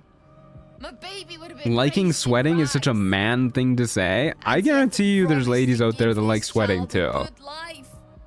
Teach them magic even. More than I could have done. You should have known better. Hags don't help anyone but Well, I didn't themselves. bloody ask you, did I? I personally hate sweating because I overheat super easily, but like, yeah, I can understand why it wouldn't suck for some people. Yeah, it's pretty Now I okay. have to drag his corpse back We're home. getting freakier Not by the anymore, minute. because a goddamn grave is the closest I I'll hate get this to bitch. seeing Throw her him in the again. pit. I hope you're happy. We need to get her dead husband first. So let's go get her dead husband on our side. Because that's what Woodrow would do. Will yoink the ever-seeing eye? This is free protection from evil and good once per long rest. Don't mind if I do. Don't even need to keep that item on to maintain concentration. Yoink bitter divorce. I have eczema. Sweating is miserable. Yeah, I bet. Give me my speed potions, please. Thank you. Thank you, thank you. Take the staff of Crohn's while we're at it. Through the mushroom circle we go. Truant in here making naked videos is like one step removed from only truant porn. Hey, here's a little fun fact. If you think it's weird that I like to be naked inside my own house when I'm all alone and nobody else is around, I'm gonna tell you something absolutely crazy. Did you guys know that under people's clothes, I know I should they're actually naked? but I can't bring myself to. Isn't that insane? Isn't that straight up scandalous? Like, what's next? Journey all over again. I am naked under my clothes all the time. That's freaky as hell. You gotta go to a doctor about that. I found a wand. I think I can resurrect your husband. You can. Hey, just some British guy. How'd he do? Power from the wand. The air suddenly tastes acrid. It wants to be. I bet you used. get naked to shower, Bring it you back. freak. Bring Connor back. Okay, well, we don't need to let accusations fly like crazy.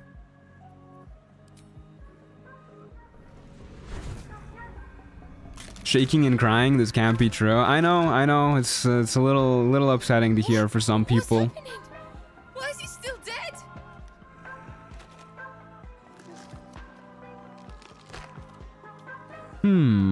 He looks as good as new. Feel something pull at you.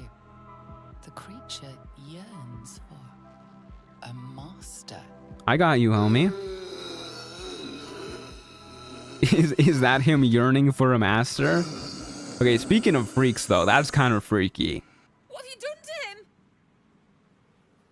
done to him? The creature is bound to this wand. How He's useful. got a That's why you get a bunch of tattoos, less naked. It was not this. That is not why I got my tattoos. But I mean, more power to you. Don't worry, I have the wand. I'll make use of him. You bastard! Give it back! They did a great job making zombies disgusting and all. They did, yeah. I thought. Be my master truant. Okay.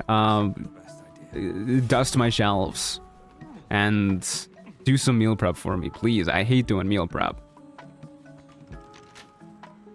The door's locked. Oh no. It's okay, we're busting it down. Not like that. Like that. Welcome back, hello. Calling him disgusting when I'm literally Connor's twin IRL. You might want to see a dermatician, my friend. Dermatologist? What's the difference?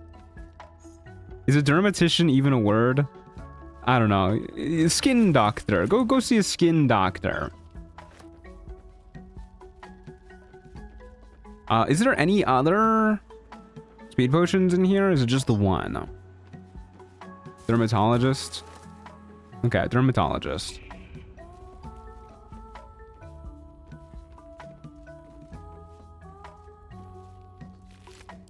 Hey, a whole person scroll. That's pretty nice.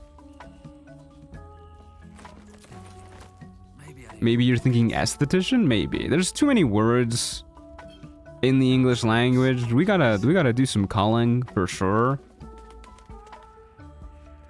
Okay, let's get bitter divorce. Sorry, second marriage on our little hotbar. Now we can summon Connor whenever we like. So, fun fact, there's actually no limit to the amount of times you can summon Connor per rest. It just takes an action to summon him.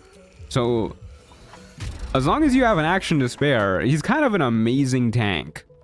Like, this guy's good at what he does. He has undead fortitude, 28 HP, not bad. He's got poison immunity if you're ever fighting a particularly tough enemy that does poison damage, I guess. Not bad. Connor Merkel strat incoming. I actually did do I did use Connor to tank Merkel, I think in my druid run. Okay, so I guess next up we'll go kill the goblin leaders. We should be pretty good to go at this point. Can I vote moist for the word calling? No, we gotta keep moist around. People hate moist too much for us to get rid of it. It's too powerful of a word to be rid of. I think we should get rid of damp and replace it entirely with moist. If you buff him and he dies and you revive him, does he still have the buffs? I'm gonna go with no. I'm gonna go with a hard no on that one. I haven't tested it, mind you, but like just based on my understanding of how the game works, I'm gonna go with no. But damp and moist feel different. Too similar, moist is better. Sorry to all the damp fans out there. We're getting rid of damp. I was about to say I personally hate damp more. Thank you for understanding me, Mr. Ant. Anytime. That the jingle of coin, I hear? You've timed it well, my friend. Already turned quite the profit today. Caves are damp, sponges and walls are moist. Nope, they're all moist now. Sorry, I've fixed the language. I guess we'll buy some more healing potions while we're here. We don't start to get viciousness elixirs until level 6, but once we hit level 6, I need everybody to keep their eyes peeled for those whenever we're in a shop.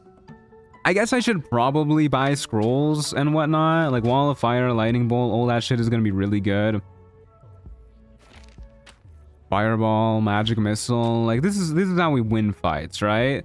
I don't know if we'll ever take a haste scroll. But yeah, this is pretty good. We'll take another invis potion too, so that we have at least 2 of them. Removing dank is a compelling argument. You guys want to get rid of all of the impactful words. Dank has had a cultural impact significantly more than other similar words. Mr. Truant, I hope your pillow is moist. Thank you.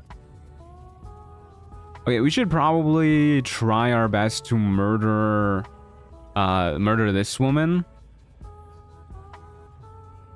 We have a vigilance elixir, which means we'll be able to go first. We can get a surprise round. I don't know if that'll be enough.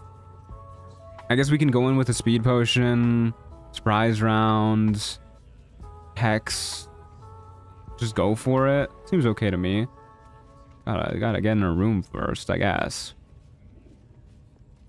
And then after we murder her, we will go...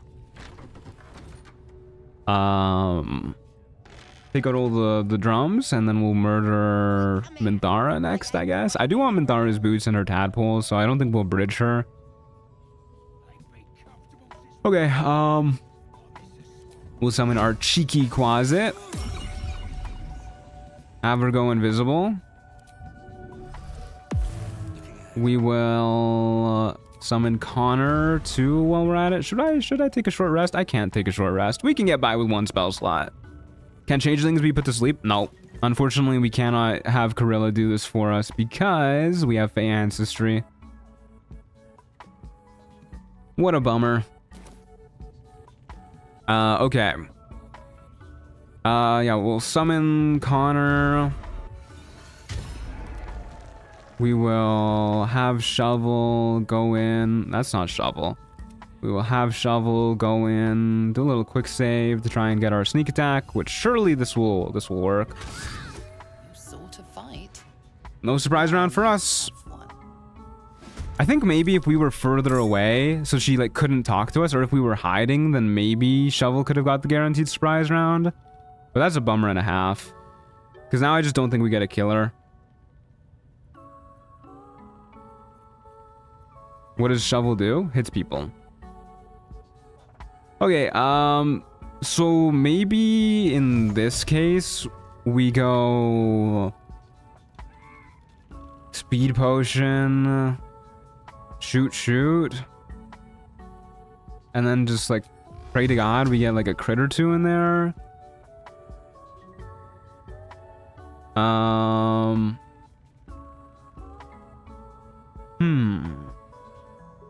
Made an opportunity attack so she can't shield? Yeah, you're so right. You're so right. Breathe deep. Okay, yeah, I guess that's the play. Maybe, actually... Yeah, Flurry of Blows isn't doing much for us without a Strength Elixir. Okay. Well, this will be fine. Just means we gotta kill a lot of goblins right now. I think it'll be okay. We have a Bloodlust Elixir, I'm pretty sure, that we can switch to make this go a little smoother. I'm sure this will be okay. Alright, let's get to work. Speed Potion first. Might as well. We'll use one for this fight. And we'll try and frighten her or something. Yeah, that's a bummer. Still no crit hits whatsoever. Okay, how do we want to do this then? I guess we'll just stand like right about here-ish. That way we're not too worried about her melee stuff, and then this way we'll have a line of sight on the door so that the moment the goblins open the door, they'll enter combat instead of getting into the room a little bit. Surprise in Baldur's Gate 3 is such a weird mechanic. Yeah, I still don't really know how it works. I will use an opportunity attack here because that could happen. That was very nice of her.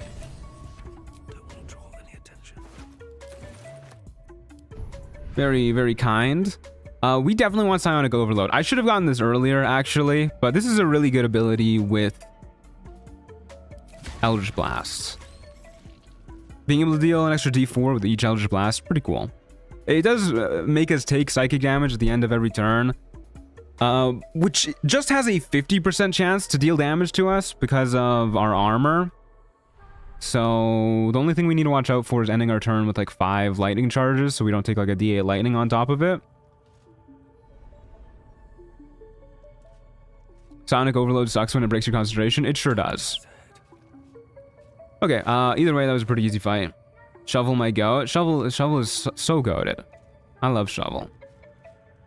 Let's go take out some drums.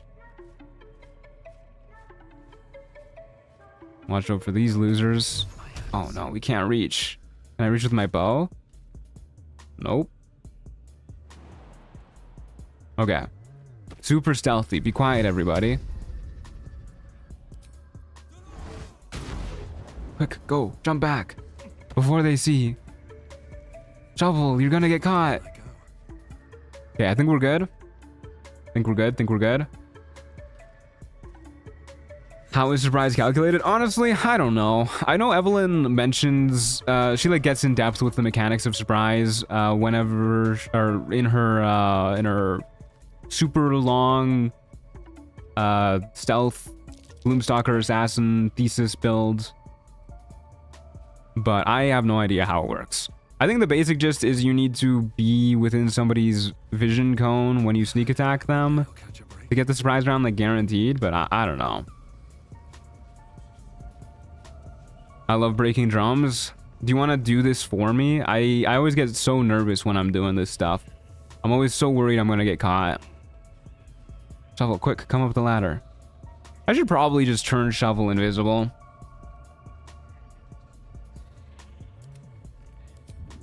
I've seen people trying to explain in surprise and long videos and then it just randomly doesn't follow that rule. Yeah, I don't know how it works. I just kind of go like vibe based. Sometimes there's moments when I just like know it's gonna work. When I just feel it in my gut.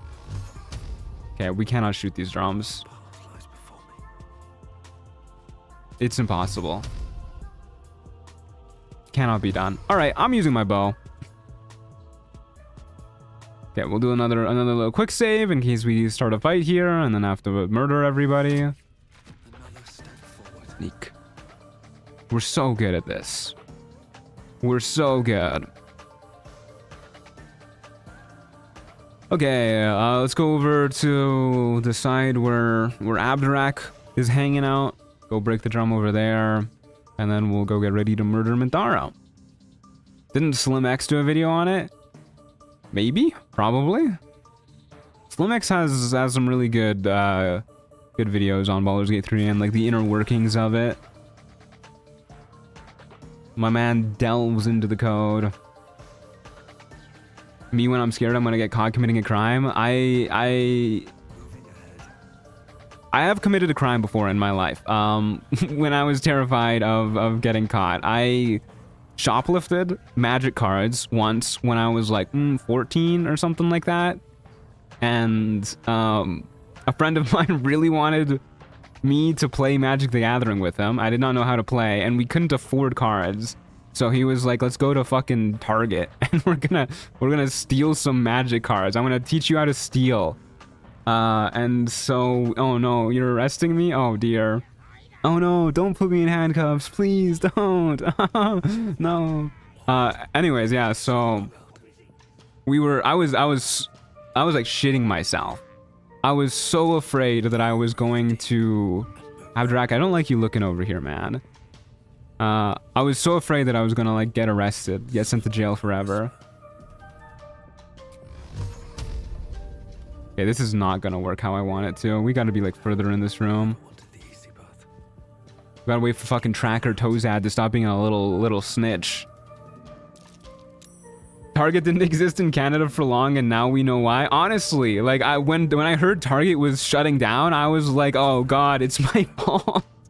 I did that. Brother, can you fuck off? What are you doing?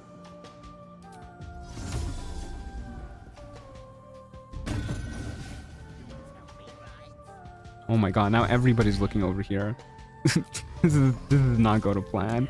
Just look the other way, please, for the love of God. What is this person doing?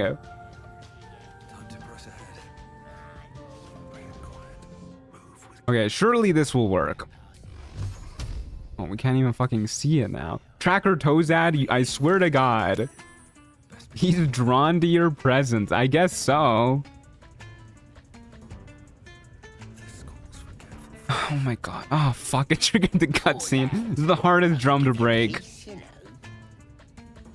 This might be a question you get asked a lot, but which of your class solo runs was your favorite? It is a question I get asked a lot, and I still don't have a proper answer for it. I usually say my Bard run, just because it was like, I was still kind of like figuring things out, and I didn't have like habits or like optimal strategies figured out yet. So it was a very revolutionary time for me. And I was still figuring out the whole content creator thing as a whole in general. I'm just gonna leave, man. So I'm gonna go with the Bard run. It's a Bard run kind of day.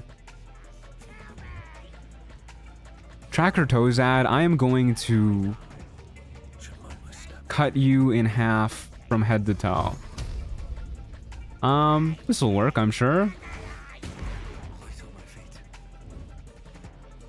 Okay, we're so good. We're so good.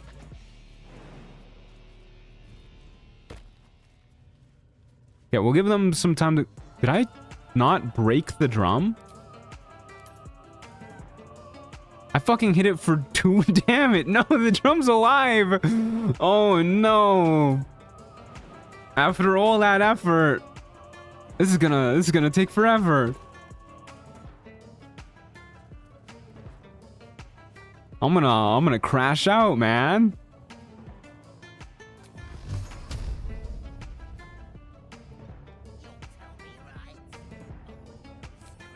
Oh, shit. Okay, we got it. We got it. We're so good. Tracker Tozad, I hate you. I love how they say stop that while not even knowing where you are. Yeah, it's literally me talking to Theodosia. I just hear some shit going down in the other room. I'm like, stop that. Stop. You violated the law. Did I hear Bard run? I love Bard runs because I can convince people to do whatever I want with high charisma. Yeah, the Bard runs are pretty fun. We played College of Swords too, and College of Swords is just a fun time. I want to do another College of Swords build where I actually use ranged flourish. Because I was doing kind of like a more melee-oriented build, because at the time everybody was doing ranged flourish nonsense. Pardon me. But ranged flourish looks like it'd be fun to mess around with. Okay, do you think they're chill now? Surely they're chill now. The way that you say stop is so Canadian. Stop, sorry. Stop, sorry, you violated the law. Okay, they're good now, right? They're chill, they're mellow. They've accepted the loss of their drum. Yep. Okay, we're so good. Do we want to go free Halcyon to go get the Goblin Bane dagger or whatever while we do this shit? I mean, we're gonna be scared of Minthara either way, right? Because she can hold person us, but it would make me feel a lot better to impose disadvantage on all the goblins.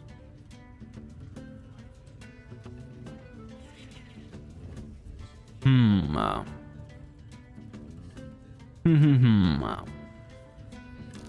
Spell Sparkler is kind of helping us out damage-wise, though, and we're gonna want to kill Minthara pretty fast. You know what I say we do? I say we take a long rest here. Yeah. I say we take a long rest here, and then come in with a Bloodlust Elixir the next day and some more spell slots. And then maybe get a little bit of some murdering done. That sounds like a good idea to me.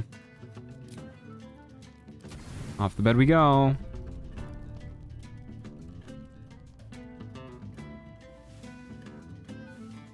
Okay. Let's make sure to come in with a little bit of a long strider. And turn back into our true form. God, our character is so frightening looking in his default shape. We are a masked drow. We are going to go in here and actually, you know what? Maybe we would prefer Strength Elixir over a Bloodlust Elixir. We don't have extra attack, but being able to like just bonus action shove goblins into pits and scrying eyes into pits, it's pretty nice. I do like being able to do that. It is bedtime for sure. Well, it was bedtime. It's awake time now. You go invisible, Shovel. And we'll break the drum. And I don't think anybody ever cares about us breaking this drum specifically. So I think we're pretty okay to figure out what to do from here. Yeah, what elixir do I want to use? Bloodlust could be okay. Could help us take out the goblins as we murder Minthara. I actually think it's gonna be better for us to use strength though. We can strength elixir, and then the goblins are basically just as good as dead as we toss them into the pit. We can toss the Scrying Eye into the pit super easy too. And then we also have Flurry of Blows as an option to try and like burst down Minthara some more. Because our odds of hitting her with our Eldritch Blast is not good. Not good at all. Another thing that we could do is we could start the fight with... We could start like right here, shove the Scrying Eye into the pit, wall of fire right here. Do we need to murder our drow mommy? Yes. We can't let people live just because they're hot, guys. We gotta move past this. Minthara is always so scary. She is always so scary, yeah.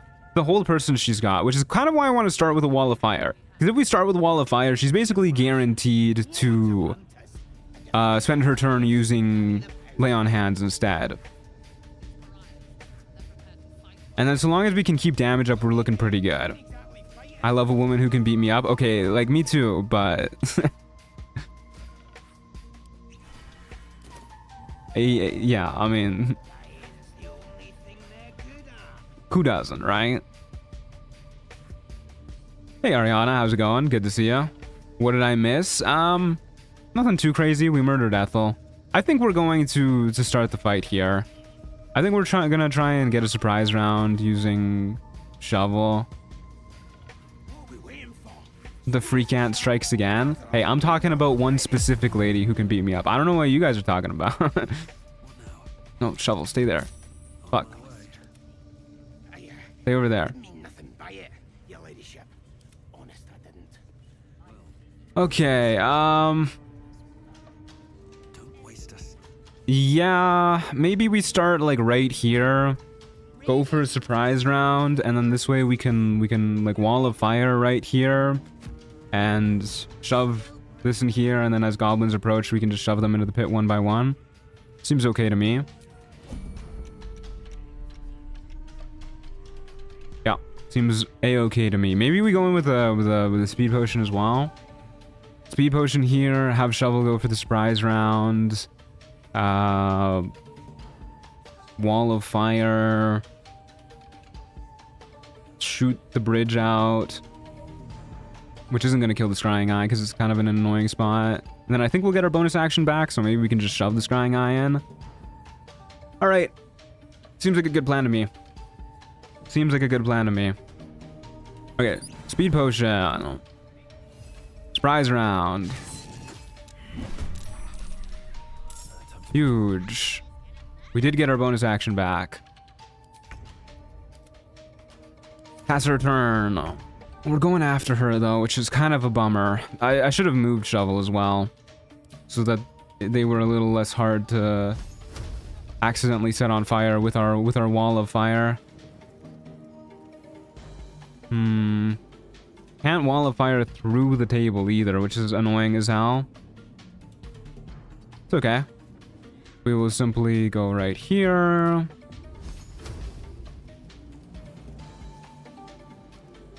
And yeah, this table is kind of a nightmare for wall of fire, but this is going to deal a lot of damage to her. I don't really want to kill Shovel. Okay, this looks like it's going to hit Minthara, right? She's going to be in the thick of this wall, like 100%. She's going to catch on fire here.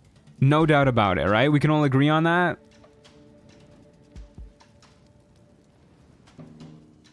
I'm so not used to someone else having the same name as me. Who's the person with the same name as you? Minthara? Or Ariana? Maybe that's it. Okay, yeah. This looks good. This looks good to me. I'm gonna do it. I'm gonna go for it. Okay, she saved on it. That's okay. She's taking damage. She's in the thick of it. And then we're gonna go ahead and break you. We could shoot her too. That seems like a pretty good idea. Break the bridge. Shoot Minthara. We missed her. Oh no, I should have checked this first. What do you mean I can't shove it? Okay, there you go. Shove you into a pit. And then we're gonna get a turn before these guys. So just back up here in case something goes horribly awry so nobody can like sneak up behind us and shove us into the pit. End our turn.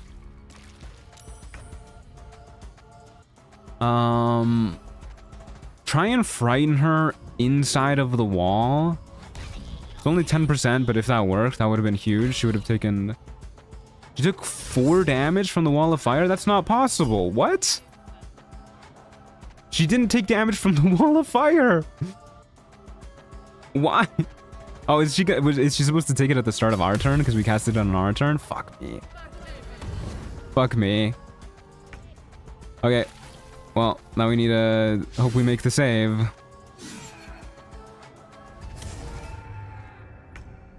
Shovel can save us. Nope. Okay, lay on hands is good. Soul branding, so she's not jumping. Failed to save. There's Fury of the Small. Come on, Shovel.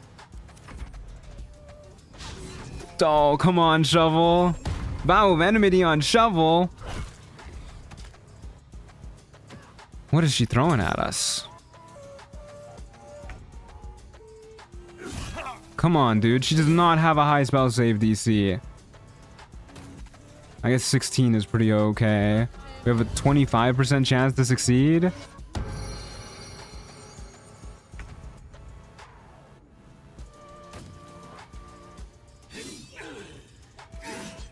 Solar Run stuns are infuriating. They are. Okay, at least she's just soul branding over and over. Okay, the odds of her both maintaining concentration and us failing to... Oh, she Misty Stepped. And us failing to break out of this is kind of insane.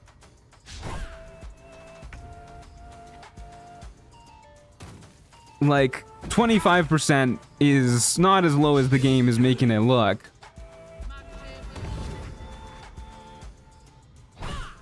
Come on, break out, break out. Come on, dude. Why aren't there hits critting? We have crit immunity.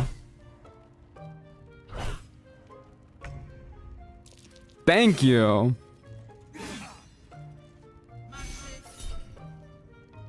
Okay.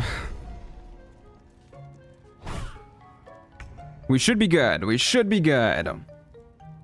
How is she missing so much? Got 23 AC. We're sending her reeling every time she misses. I did forget to re-equip our Boots of Stormy Clamor, which probably would have helped us out a lot there. For the record. Probably just shove you into the pit and then heal up. One less person to worry about. Seems like a good idea.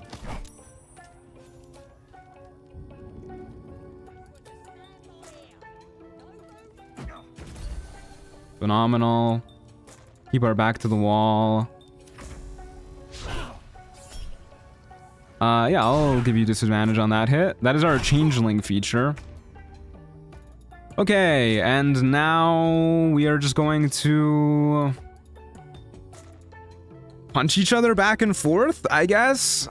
We can risk the attack of opportunity, but she gets 2 swings with her attacks of opportunity, which makes it feel significantly less worth it. We could summon Connor. Hold up. What if that's the play? What if that's the reason why we weren't doing so hot earlier in the fight? Ow.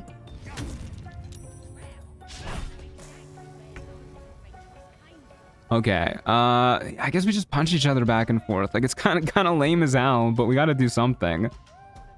I don't know if she has any like smites available to her, or if she used all her spell slots or something. But I guess we can maybe flurry of blows instead of just whacking her. Okay. This is gonna be a long fight. It's okay, we have Connor here to help out. We're so here. That's the play, is your catchphrase for having to reload a save game soon? Ye of little faith. What do you mean? Okay, we missed 365% hits. Should have used a smaller potion for that one. Okay, Connor is fucking coming in. God, I love water. Me too. I need to drink some water. I haven't drank any water this stream yet. Holy shit. That's a good reminder. Okay, well, we're out of key points, so I guess we're just gonna start doing this. Kick her in the head. Whack her like that. He got a crit hit before we did? We're supposed to be the crit fishing build.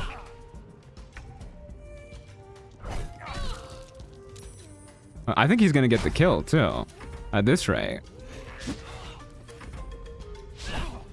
This is such an embarrassing fight for everybody involved. Oh my god. We're so bad. Oh, she's at 1 HP.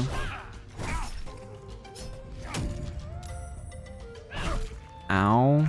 That was rude. That was a lot of hits, lady. There's a parasite in that corpse, brimming with All right. potent magic. We did it. Oh no, look away, chat. She's got her ass out. Okay, I need to chug some water. That's a very good reminder. I've been yapping too much.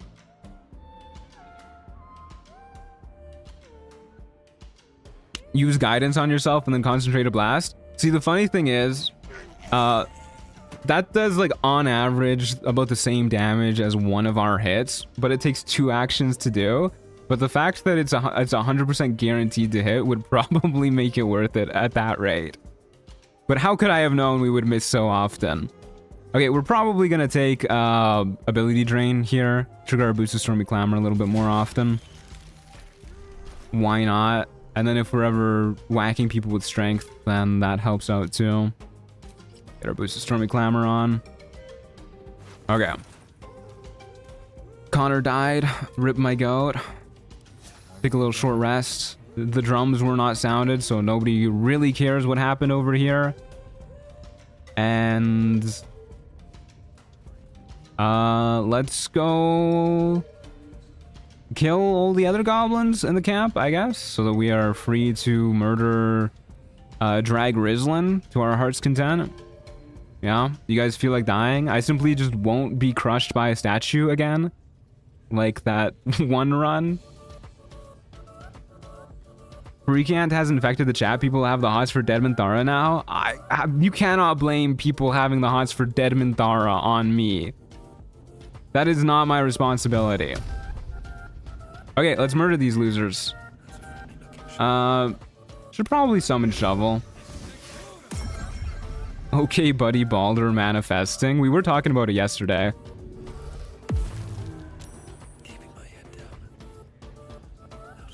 Abdurak, I'm gonna need you to not be a dick about me shooting your friends in front of you. You're dead. You're too close. Still too close. Abdurak, I kind of loathe you right now. There you go. Advantage, advantage, you two are dead. Pew pew. Never mind.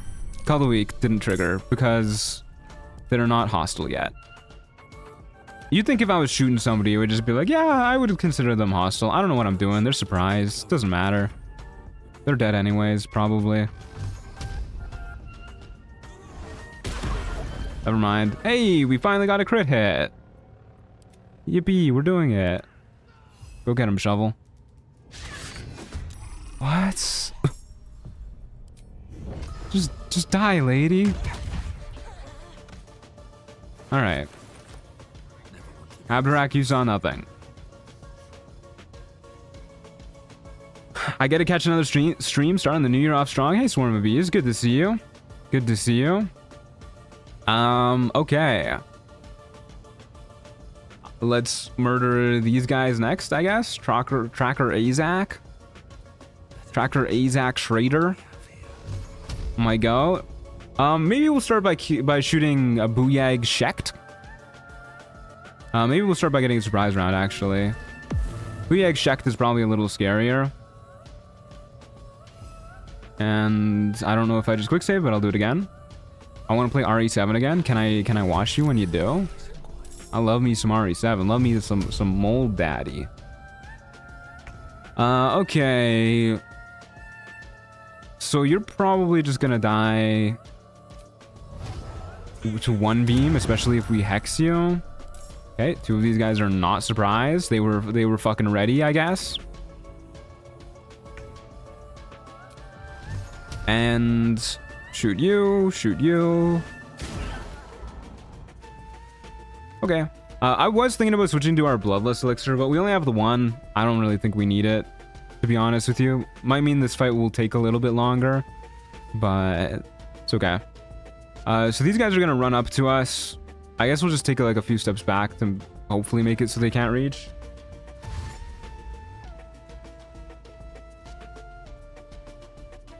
What about a minor illusion-induced workplace accident? Yeah, I guess we could have like minor illusioned under here and then got them all bunched up to murder them. But this is fine too. This is okay too. Yes, you can watch me scream. Yippee. I'm so excited for Ari Requiem. Me too. Me too. I hope Ada Wong comes back. Okay, so we probably just shoot whoever's closest to us, so long as nobody else is a problem. Maybe thin down the action economy a little bit first. So here's what we'll do. We will hex you. Stop this, or my friends won't rest until they avenge me. I'm gonna kill your friends right in front of you. How does that... Aw, never mind. I will not kill your friends right in front of you. I was gonna ask him how that makes him feel, but I guess it's unimportant. Where do I want to go? I kind of want to lead this man to the edge of the pit to try and shove him off. The odds of him shoving us are really low with him hexed. Maybe we'll just go like right here. This is far enough away that he'll have to dash to us, and then I think we still might be able to shove him into the pit depending on the angle. Okay, never mind. He's leaving. He heard my plan. What? Don't crit hit shovel for 4 damage. Healing potion. This build is so cursed but so fun. I'm having a pretty good time with this build, actually. It's doing better than I thought it would. Shovel's fucking putting in work. It is kind of nice having the variety. Like, we're not too weak in melee, we're not too weak at a range. I wouldn't go so far as to say we're strong at either melee or range, but you know, we're doing okay. Stop this, or my friends won't rest until they avenge me. What a dweeb. Imagine being a goblin who like murders and tortures people and still talking about the power of friendship. This build is so cursed. I like that. I like that. Just shows how cracked Eldritch Blast is in general. Yeah, Eldritch Blast is good. Imagine if we had Agonizing Blast or Repelling Blast or like anything. How is Shovel still alive? This is insane. Yeah, Frightened Warrior Druck. Oh my god, she's actually scaring them. Would you say you're a jack of all trades? No, I'm a Matthew of all trades. Silly Billy. Okay, don't really like this warlock coming over to us. It's kind of like our shtick, you know? I'm gonna shoot this guy in the face. Yeah. She's... Oh my god. She's fucking Neo. She's the one.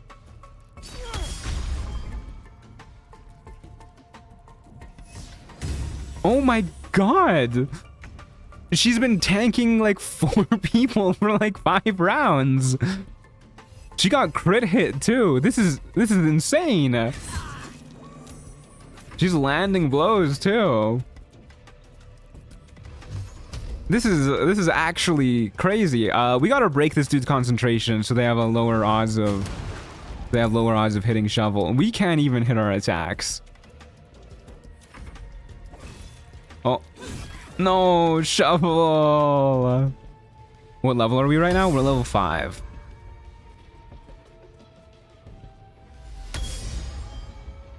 Damn, that was actually so sad. She was doing so well. Oh well. Well, I guess we'll shoot the hexed guy now. Please, for the love of God, let me hit some attacks. All right. We'll back up a little bit, make them dash up to us. Can you beat Baldur's Gate 3 with only shovel? I think that would be one of the easier, like, only summon runs. Probably easier than, like, only mage hand or something like that. Probably easier than the only scratch one. Okay, well, we could just start yeeting them into the pit, which might be more guaranteed at this point with the rate our Eldritch Blast is going. But, well, we'll shoot you. Oh my god, I can't hit this guy. We could just run in and start fucking punching, which might be faster at this point. We only have the 1 key point left, though. So let's just go around the corner, and we'll use our very, very powerful second wind feature. And wait for them to come to us. Can you beat Baldur's Gate 3 without talking? Can I, personally? Nah, I'm a yapper. But if you mean, like, talking in the game, I believe somebody's already done that run. No chatting with merchants, no uttering incantations for spells. Yeah, I'm pretty sure somebody's already done that run, where they, like, have managed to avoid even being put into a cutscene. That was Proxy? Of course that was Proxy. Shoutouts to my gal. Wait for them to what to us? You heard me. Okay, I'm gonna double shoot this guy. No, I'm not gonna double shoot this guy. I lied. I'm gonna shoot him once because he's gonna die. Yippee, he actually died. We'll hex you. I'm gonna go upstairs. They won't shove me off. They would never do anything like that. They would never. Can Theodosia beat Baldur's Gate 3? Yeah, I believe in her. That's my daughter right there. She's my own flesh and blood. If anybody can beat Baldur's Gate 3, it's her. She literally grew up watching me play. Like, if she can't beat Baldur's Gate 3 at this point, I might just have to disown her. She's 2 years old. She spent all 2 years of her life watching me play. How's Theo today? Well, I don't think she's trapped herself in a cabinet, unlike during yesterday's stream, so better in that regard. Guy took 9 damage from that fall. I can't hit the person behind this guy. Okay, well, shooting the guy down there then. Okay, we're doing it. Bit by bit, we're doing it. Fight is taking forever. I guess all of our fights are gonna take forever. I have no idea how we're gonna kill Wargaz. We probably won't even be able to hit him.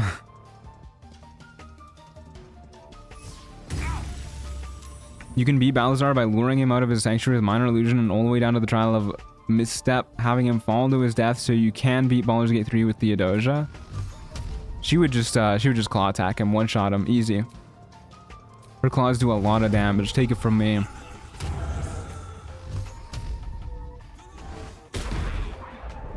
Well, that was so little damage. Yeah, I guess we'll just keep kiting.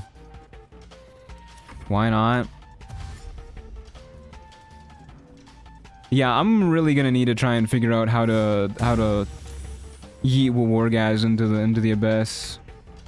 Crit miss fishing. It sure looks like it. Yeah, this guy can go down there. That is a dead guy.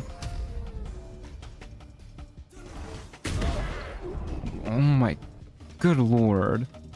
Get in a position to shove this guy.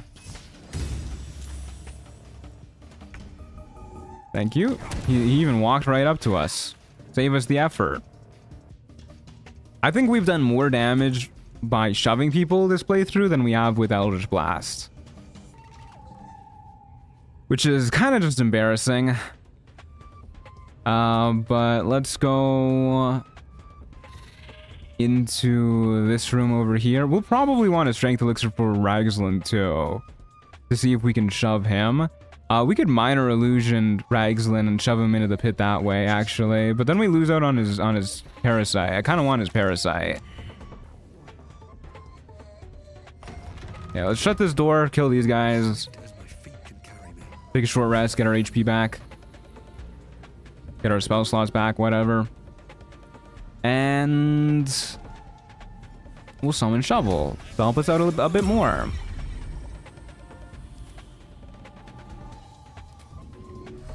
Get a little bit of invisibility, get a little bit of a surprise round, worry about the rest later. Sort of fight. Yeah, I think it's because we're too close to our enemies when Shovel attacks people. I think that's the determining factor of surprise rounds. I think if we were further away, that would have been a surprise round. Whatever. You're dead. And I would love to murder you too. Fantastic. Should have ran up here first for the high ground, but whatever, it worked out. Yeah, I really don't know how we're gonna kill Wargaz. Would you still say that Draw Ragzlin is your favorite fight? Yeah, I think so. I think it's pretty cemented as my favorite fight. It's just so nice how creative you can get in all the ways you can kill Draw Ragzlin.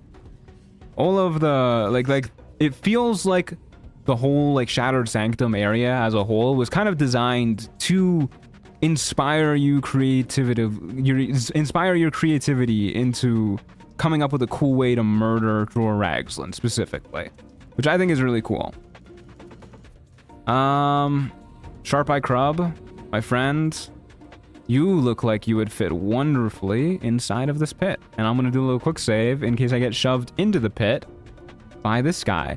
Pro tip, don't do this on honor mode. What?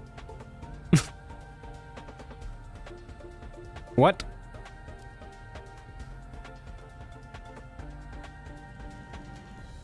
What have we done to him? We've cast him into the abyss.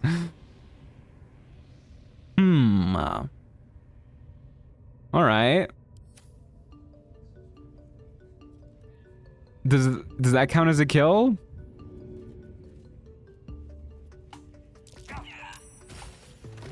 Well, they didn't like that one. Fate worse than death. Yeah, he's just trapped down there forever. Oh no, this person's gonna get to go before us. If only Shovel could shove. Please don't murder Shovel. Can I can't reach that guy. He's found the dark soul. Yeah, he's doing something down there. Can I shoot him? Oh, we don't have an action. You're coming. I'm doing what with you? Whoa. At least buy me dinner first. Can't shoot him either. There you go. Hey, there's some crits. Oh, rip my goat. Okay, that was a pretty clean fight, I guess. I don't think there's anybody else we really need to kill before fighting Dror. Most of the guys are dead. We're free to kite pretty much everywhere. The guys over here are still alive. The guys over in front of Halsin's door are still alive. I guess we could kill them so we don't have to worry about the drums in this room. Which, you know, might be worth doing. But I'm sure it'll be okay. So a part of me wants to try and lure Ragzlin up onto the rafters and try and push him off so he takes a fuck ton of fall damage. We don't have feather fall. We can throw on the boots of striding and then recast concentration so that we can't be shoved. But then if we lose concentration to his like repulsor, I think it'll still shove us off. If we lose concentration to the damage. Yeah, whatever. Probably better than reverb boots right now. Boots of striding. Let's go for it. Let's go for it. Yeah, we'll just do this fight the old-fashioned way. We could shove him into the pit if we want an easy win, but I want his tadpole, and I'm willing to work for it. You ever see a man with just a nice-looking tadpole that you just got to have? I guess we'll start by hitting Sharp Eye Rue, because I'm a little afraid of him.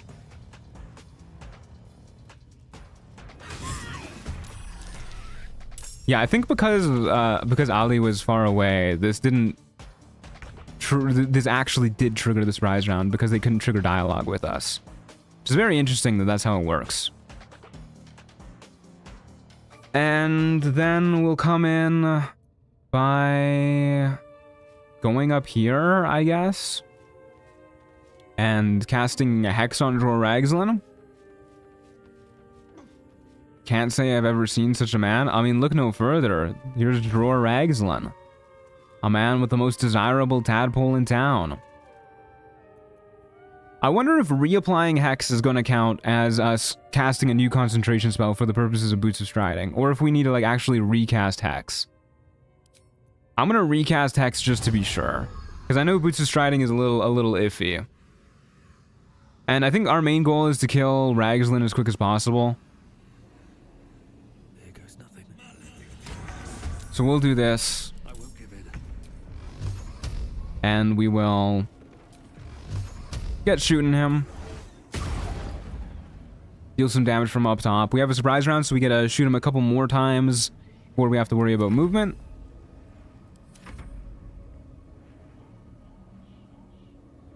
I've had a guy send me an unsolicited tadpole pic. Not sure if that counts. Sure hope you mean like an actual tadpole. Okay, that was a fuck ton of damage, actually. Turns out we hit pretty fucking hard when we hit our attacks. If we were in melee, I think we could just kill him this turn with Flurry of Blows. Nice shooting, Truant. Thank you.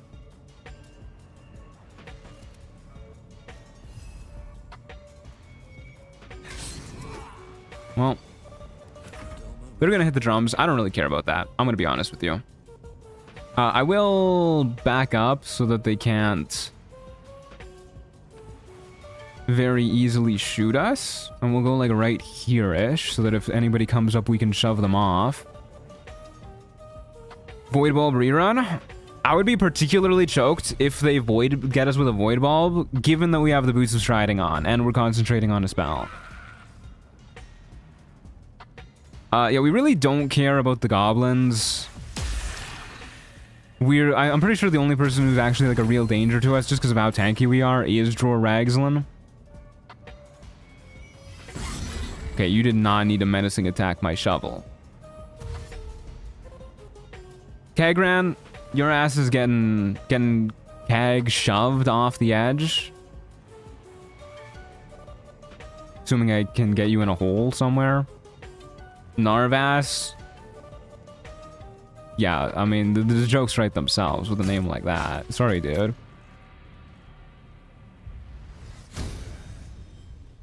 Yeah, I don't even think there's any goblins close by enough to have heard those drums.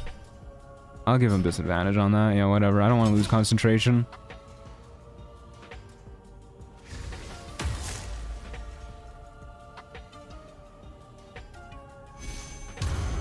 Okay. So we could just try and shove you this way, which I'm sure would murder you, and then we shoot Ragzlin a bit more. Seems like an okay idea to me. He's definitely not underneath this. Hopefully we kill. If we really want to kill this turn, we could we could just speed potion and shoot him twice instead. Which seems like an okay idea to me. But I don't know if we like how urgently we need him dead. I think he still has the dash to reach us. Yeah, he definitely does. So let's just kill Kagran. One less dude to worry about. He only took 5 damage from falling. Bro's light as a feather. And then I really hope we get some hits here. Nar. Oh my god. Okay. That's alright. If he throws javelins at us, then we should be okay. If he dashes up to us, we'll be alright. Just a little annoying. The Ragzlin aura is so fab. Yeah, he celebrates Pride Month for sure. He's celebrating right now, and it's January. We love an ally.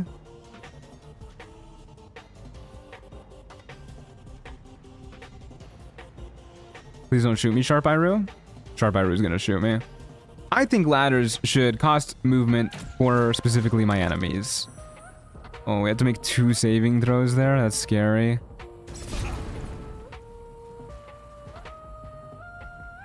Okay, please don't make me make any more concentration saves. Pretty please.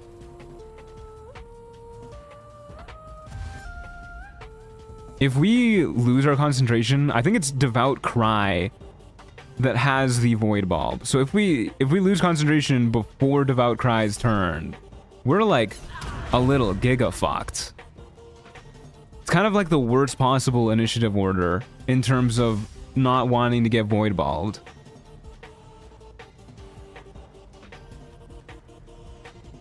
But we're still alive for now, and our armor reduces burning damage, so that's pretty good. And we should be able to kill Ragzlin here. I think if we walk up to the edge right here, we can shoot him. Sure can. Pew pew. Hey, there's a crit hit. We keep getting crits as the very last hit. And we can't actually get down anymore because they're blocking the way to the ladder. So I guess we'll just start working on these guys. We'll shove Warlock Bolt down to the ground. And I don't even know where we're meant to go from here. Because there's a lot of stuff on fire. There's no really good place to go to avoid getting shoved up here. We can't reach the ladder.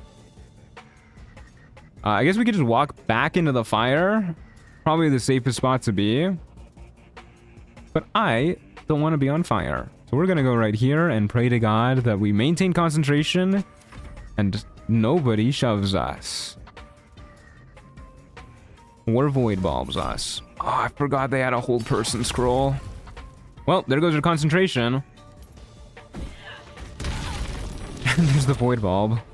Okay, apparently Sharp Iru has a void bulb. Wow, that was unfortunate. So that goblin, I believe, has a chance to spawn with a hold person scroll.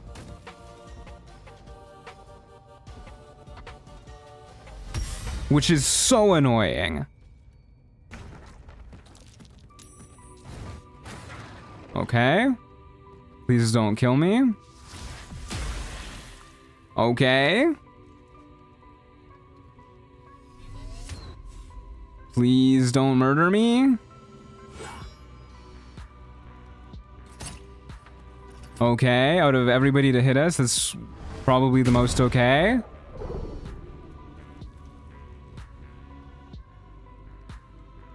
Moment of truth. Okay, we're good. Good lord. Our character just glitching out on the floor too.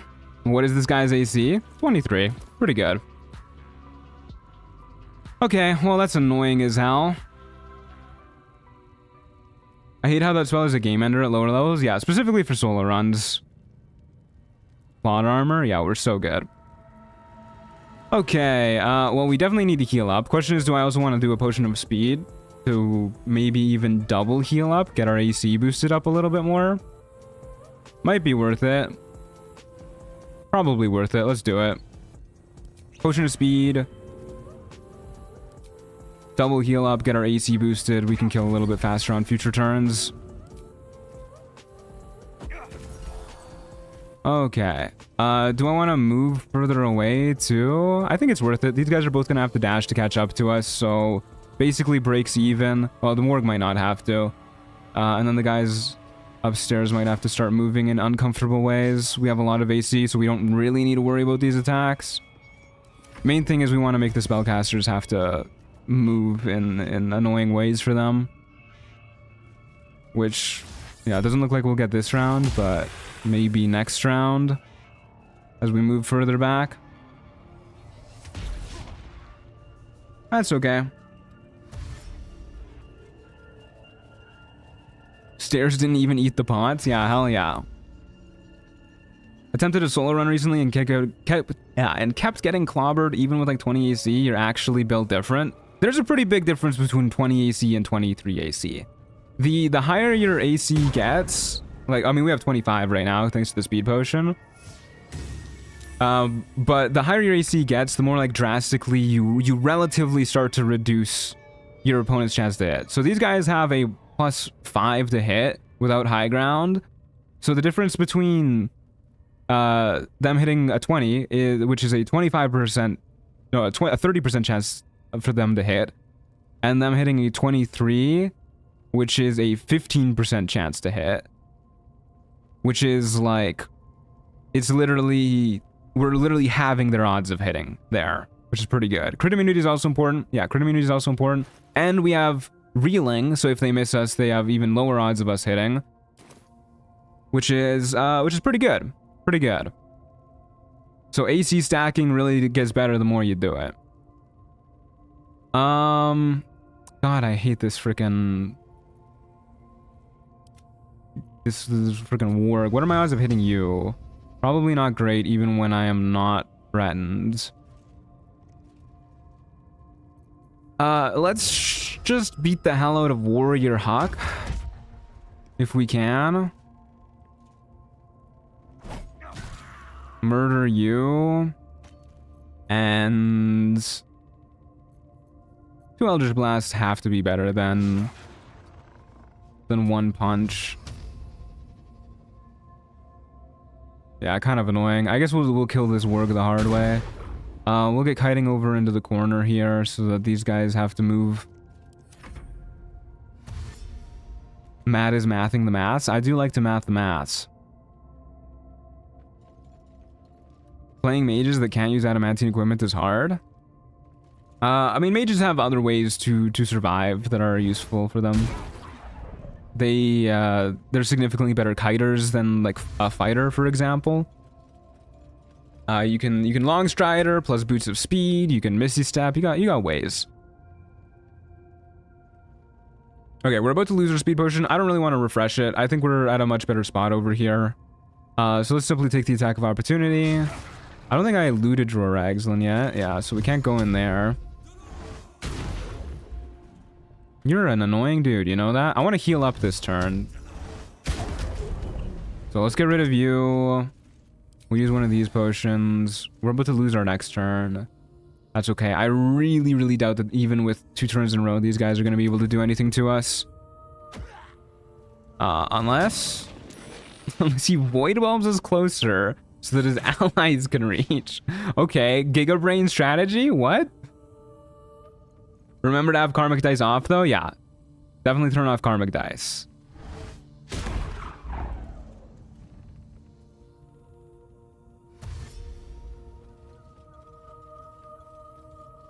Okay, there's the first round they get.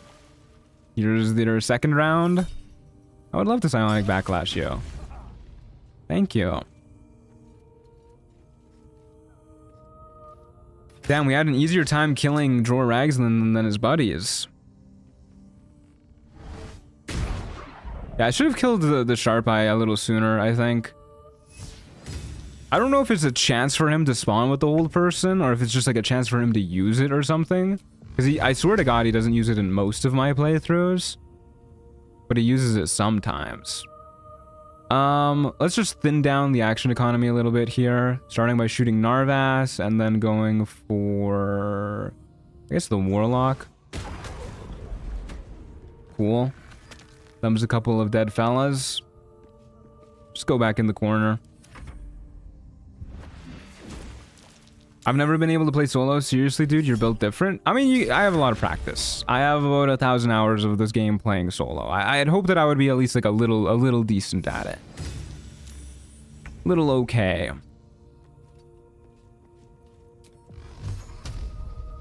Okay, let's murder the Booyag next.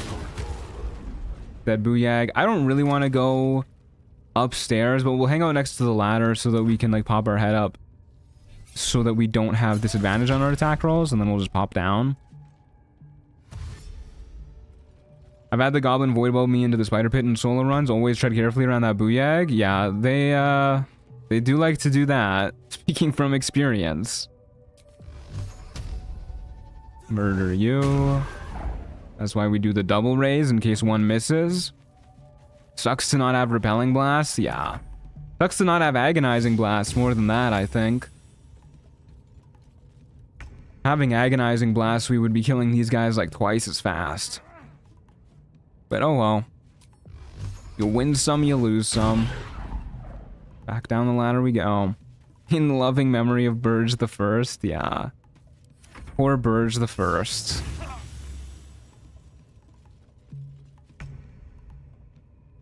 Okay, bit of a messy fight. Oh my god, their bodies are just like hanging from the rafters. Good lord. Okay, the fight's not over yet, apparently. Unless it is. Unless it is. We keep critting on the very last hits. I want to use my Gulak ability. Please. Finally got inspiration. Parasite in that corpse. You should take a look. Okay, yeah, pretty messy fight, all things considered. I could have played a little bit better, I guess. I wasn't really expecting the enemies to block off the ladder so efficiently. But maybe I should have started on the ground and then kited them this way. That way we could have, if we were sticking with our knocking to a Ragzlin off the top strategy, we could have just knocked them off over here. That's a lot more of an effective kiting route. So I probably should have planned that out a little bit better, but it worked out. Gulag ability, Gulak ability. Great old one, Warlock, Gulak. Okay, probably go for favorable beginnings next. Seems okay to me. And then, with the 3 parasites that we're gonna get in the crash, we'll take, I guess... maybe Shield of Thralls, Repulsor, Luck of the Far Realms, maybe Stage Fright? I don't know. I guess we need to take Transfuse Health if we want to take Shield of Thralls, though. Oh, but we need to take Favorable Beginnings if we want Luck of the Far Realms. Too many options. Alright, we'll take Favorable Beginnings. Favorable Beginnings is good. And we're gonna go ahead and loot his chest, his treasure hoard. After we take all of his wine and stuff. Thank you. Don't mind if I do. Yoink. That's a lot of camp supplies. Surely that'll be good enough for a while. 513 golds. Very nice. Yeah, Favorable Beginnings is really good. Might have been worth considering going in with, no, you can only use Psionic Overload in combat, huh? That kind of fucking blows. Yeah, that really blows. Once we get the Zathis, this is going to be a little bit better, but... speaking of, why don't we get on out of here and go tell the Tieflings the good news. Over to the Emerald Grove environs. Okay. No more short rest for today, that's alright. We'll tell the tieflings the good news, and then we will go... Oh man, they just left Will's corpse out here. Everybody else except for Will and these two goblins got cleaned up. They just fucking left him face down in a puddle of his own blood. Luck the farms is good for the gulag ability? It is, yeah.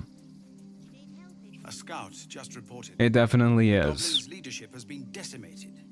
We might escape this place yet. My, who could have done that? From all of us. It isn't much, but you've earned it. Thank you. Don't mind if I do. Enough, but it's all we have. Halsin will They left him there for you to revive him? He returned. Can you revive Will if he dies in that first fight? With Korga. As for us, no armies at our heels. I kind of assumed that you couldn't. Finally leave, but perhaps we need not speak of farewells. Yes, you can use the We'll scroll. join your camp tonight Oh, to well, that's celebrate good. if you'll have us. That's nice.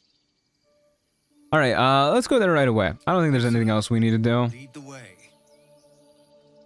Off we go. We'll party it up. I love Withers still just yammering to himself over here. I get it, man. You would have words with me. All right, great party, guys. I'm going to bed. Phenomenal stuff. Buzz of celebration quiets to a soothing hum as you approach. I think it only works until you long Picked up a rest. few pleasant Interesting. memories on your journey, You can amidst revive your any companion that struggles. dies before you get a completed quest log about them. Okay. You sleep alone, uplifted by memories of your. I had to kill him after the fight because he aggroed because he slipped on ice Gale casted previously. Okay, who doesn't want to beat up a wizard every now and then?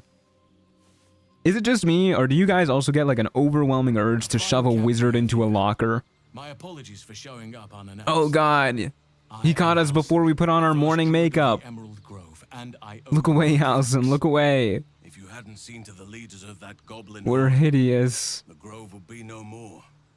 I am in your debt. Hi, Theodosia. Oh, how was your nap, my love? Forget about the grove, what are you doing here? Looking for you, of course. We have work to do. I sensed what was done to you from afar. This is why I always feed him to Orin? Real. I need to know Incredibly exactly real. what we're dealing with. Hi, Theodosia. Little lady, you want to come sit on my lap? Oh, she wants to leave.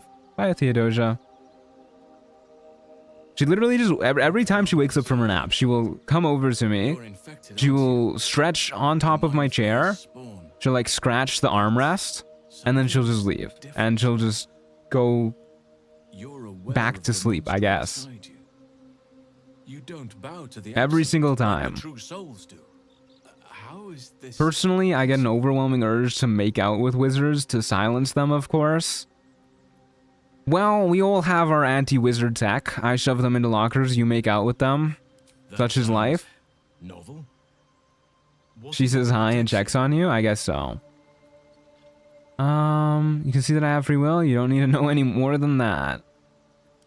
I'd still be target practice for goblins if you hadn't come along. I do think I Theodosia, think I can as she has gotten older, I think she has started to think of herself less as like my daughter, and I think she thinks more of, she's more like my mother.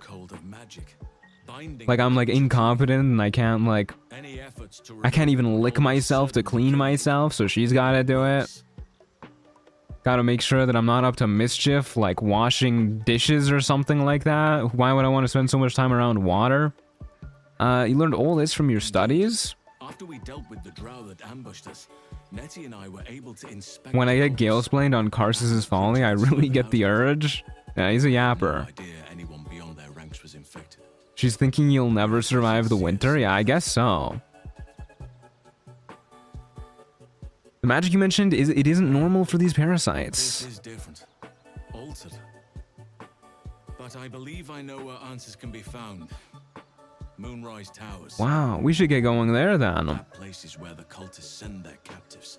After we deal with the crash, True I souls guess. come out. It has to be the source of this magic. Which I still don't know if we're gonna be able to like actually murder Wargaz. And where do you suppose that ship was I just taking don't you? think we have the damage for it. Like, we did pretty okay damage against Ragzlin there, The but problem is the same. I don't think that's Wargaz levels of damage. Understand just what this magic Especially is. because Wargaz has buddies that are going to massacre us. It's immensely powerful, whatever it is. Strong enough Like, to slow his some buddies have forces to a very high to hit bonuses that are, that gives you more I think, time. about 2.5 times higher than the goblin bonuses with some of them. Moonrise Towers, what is that place? Abandoned for years, and for very You can good blind reason. him with that bald head. Hey, now there's an idea. That's pretty smart. Why wasn't I thinking of that? Alright, let's go to Moonrise Towers. There's Nope, more. never mind. He's got to yap some more. The whole region around Moonrise is shrouded in a curse. A shadow curse. My god, a shadow curse. This curse has consumed all light and It's also a little bit awkward because we're gonna... Like, we don't get the surprise round on Wargaz the same way we did as on Drawer. And if we want to maximize our damage, we have to both Hex and Psionic Overload and Speed Potion. All three of those are bonus actions. Which is interesting. You have to get to Moonrise, but you Engage and run so you can do the triple Gish fight later. I could. along the Risen Road or through the mountains. I could fight Wargaz later in the run. But you'll run into the shadow. Every now and then I'll get the request. I think mainly from you, Cassie, to do like the full Gith fight underneath Elfsong Tavern, where you fight all of the Chirais or whatever at the same time. We could do that this run.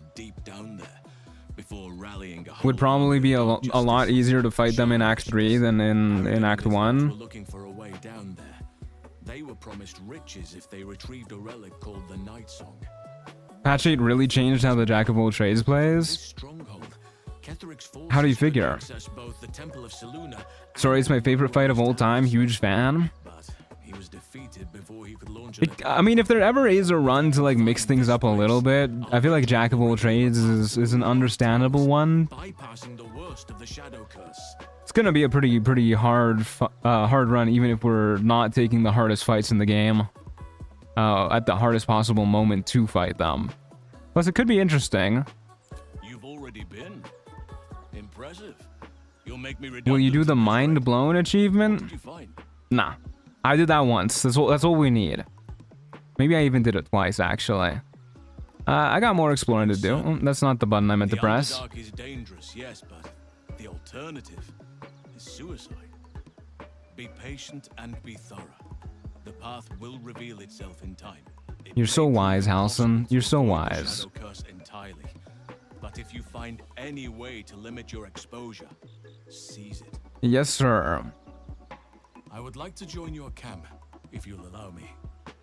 You have to pick between Death or War Cleric, for example, either extra cantrip damage or an extra attack. Oh, well, we don't have to worry about that because that's just not how we're playing Jack of all trades. It seems our fates Because you see, for this Jack of all trades run, I do not get to decide what class or subclass I'm going to be playing as because it's already decided for me. Because we're doing all of the same order and the same subclasses that I have played in the previous monoclass challenges. it might still be found on his So this is like an extra suboptimal Jack of all trades build, May Sylvanus guide us. which makes it even harder. But, you know, what's a little bit of challenge? Okay, Allison, let me disguise myself. Back as a masked drow.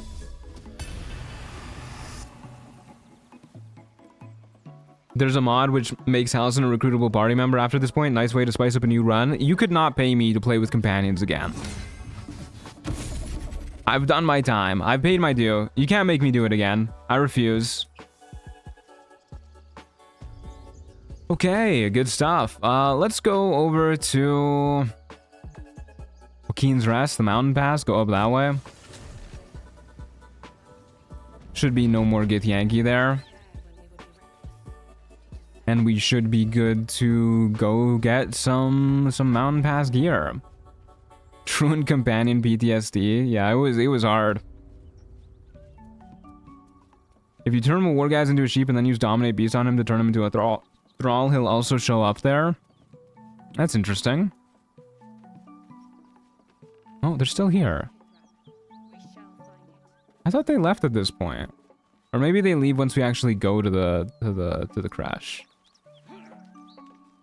Well, I said that I wouldn't try and convince them again. Because that would be a little too save scummy for me, so we will stick by that. Am I gonna be able to make this jump? I think so. Think I can make it there.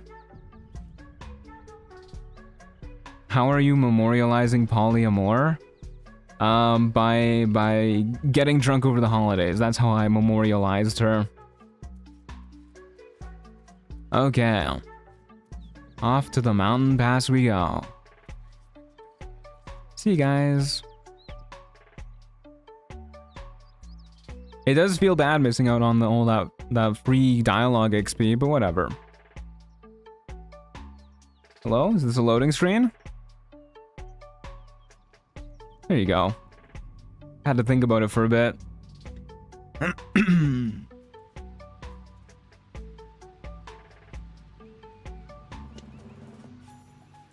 He pissed me off so bad. I'd like to join the camp if you let me, and then there's no option to refuse. Housen, you will be Orin food soon. It is kind of annoying. It's kind of weird in general how he just sits at your camp and does like absolutely nothing. God, I love the exploration XP you get for just coming here.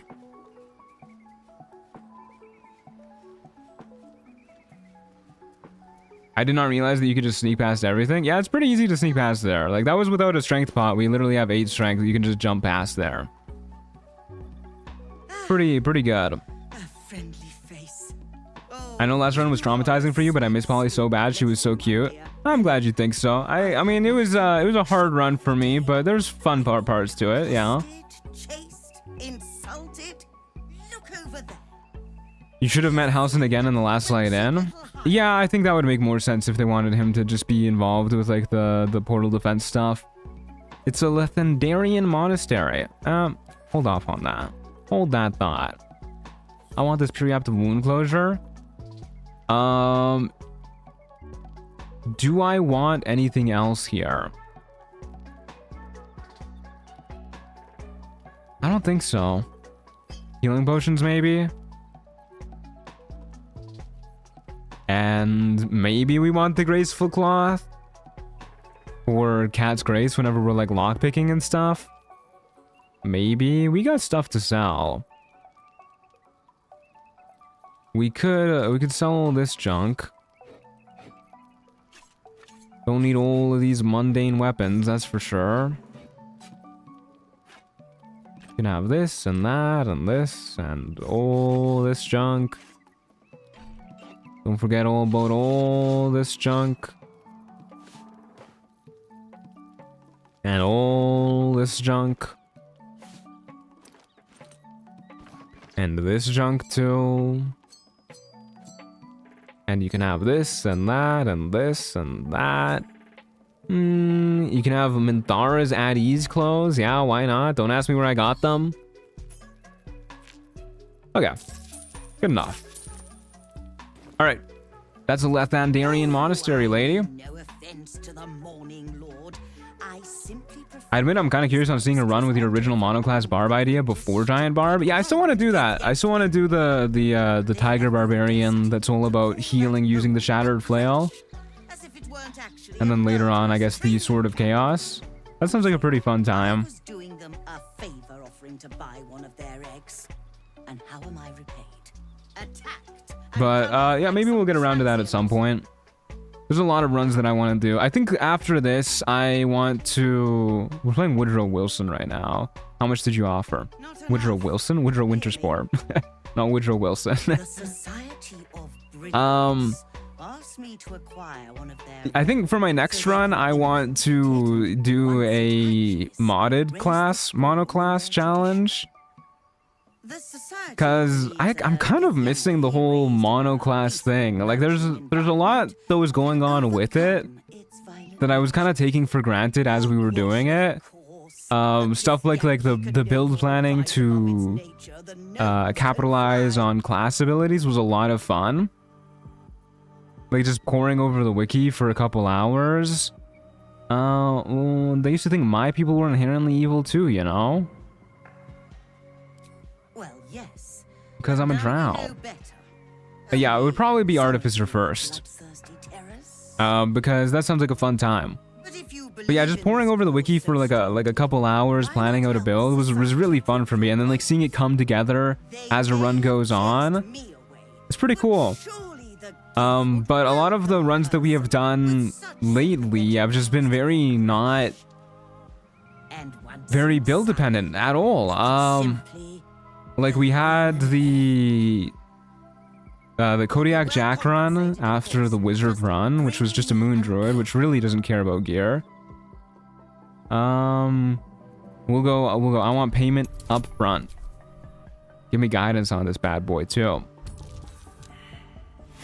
We're so bad at checks. We're so bad at them. I'm not using inspiration on that. How it works. Egg first, compensation. But yeah, we had the Moon Druid run, which was not very build dependent at all. And then we did the polyamory run, which of course didn't really matter what any of our characters were doing because we had like 10 of them in the party. And still have the boots of striding on, so we don't have to worry about getting shoved. And now we're doing Jack of all trades, which also doesn't really feel very build dependent, especially with the way that I'm doing it, where it's kind of like an homage to previous runs. Oh no, don't climb up and then jump down. So I would like to kind of do something where I can like plan out a build again, something that feels a little bit more unique, you know? Okay, the boots of striding did not work there. I'm glad it didn't yeet me into the abyss. What do I have in mind? Well, that's kind of the whole point of what I'm saying right now. I don't have anything in mind. I want to do a run where I can plan out a build. But I'm not going to plan out a build for another run while I'm in the middle of doing this run. Well, I'll wait till after this run is done, and then usually in the week in between streams, in between Baldur's Gate 3 streams, I will plan out the build. But probably going to be Artificer for the modded class. And we'll see what exactly what type of Artificer, but you could probably bet I'm going to try and do like an armor type thing. What about a level 1 run? Brother, did you really just hear me talk about how bad I want to do another run where I can plan out a build for like 10 minutes, and then your first response is like, I know what this guy needs. This guy needs to do a level 1 run. We'll just go in the back exit. We don't need to go in the front. Worry about these guys. Let's do a little spying on them. That's enough. I was recently playing as an aberrant mind sorcerer, and it fit in with the existing story like butter on warm toast. Yeah, I have to imagine it would. This is about that weapon your friend was talking about. My favorite part of this game is reading the wiki. I do like reading the wiki. Like, unironically, it's pretty fun just planning out builds. No, I'm not going in there. I won't. But there's a lot of modded classes that I enjoyed messing around with, that I would love to mess around with again. Not on Trials of Tav. Anyone want to join her? I really liked the Demon Hunter one, a surprising amount. Like, that left an impression on me. Now. I thought the custom weapon type it added was pretty cool, the glaives. And the abilities were super rad, like being able to throw your glaive and have it bounce around like an arrow many targets, cool as hell.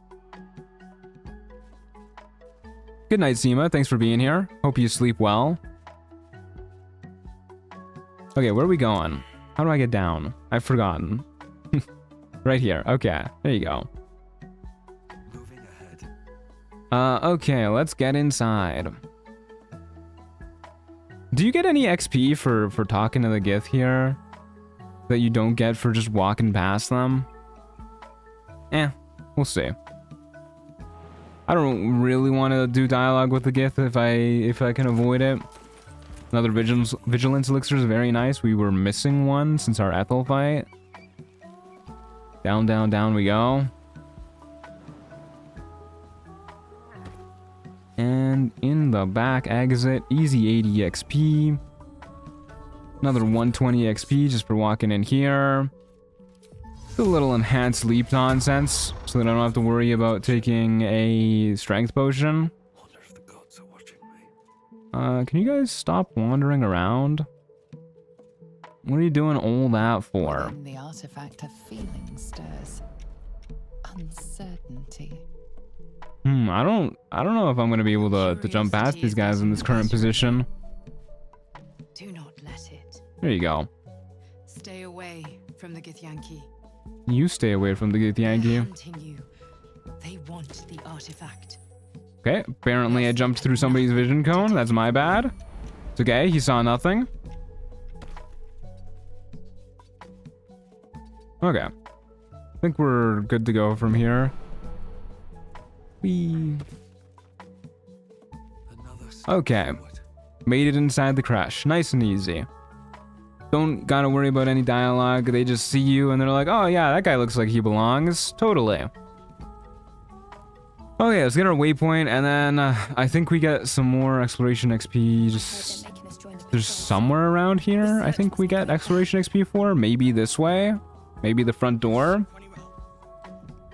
So let's go this way and grab that real quick, and then we'll worry. Yeah, here you go. 300 XP just for walking past that door trigger.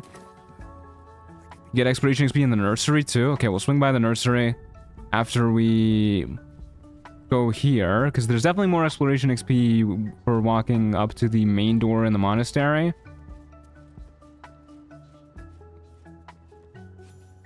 $240 XP, easy peasy.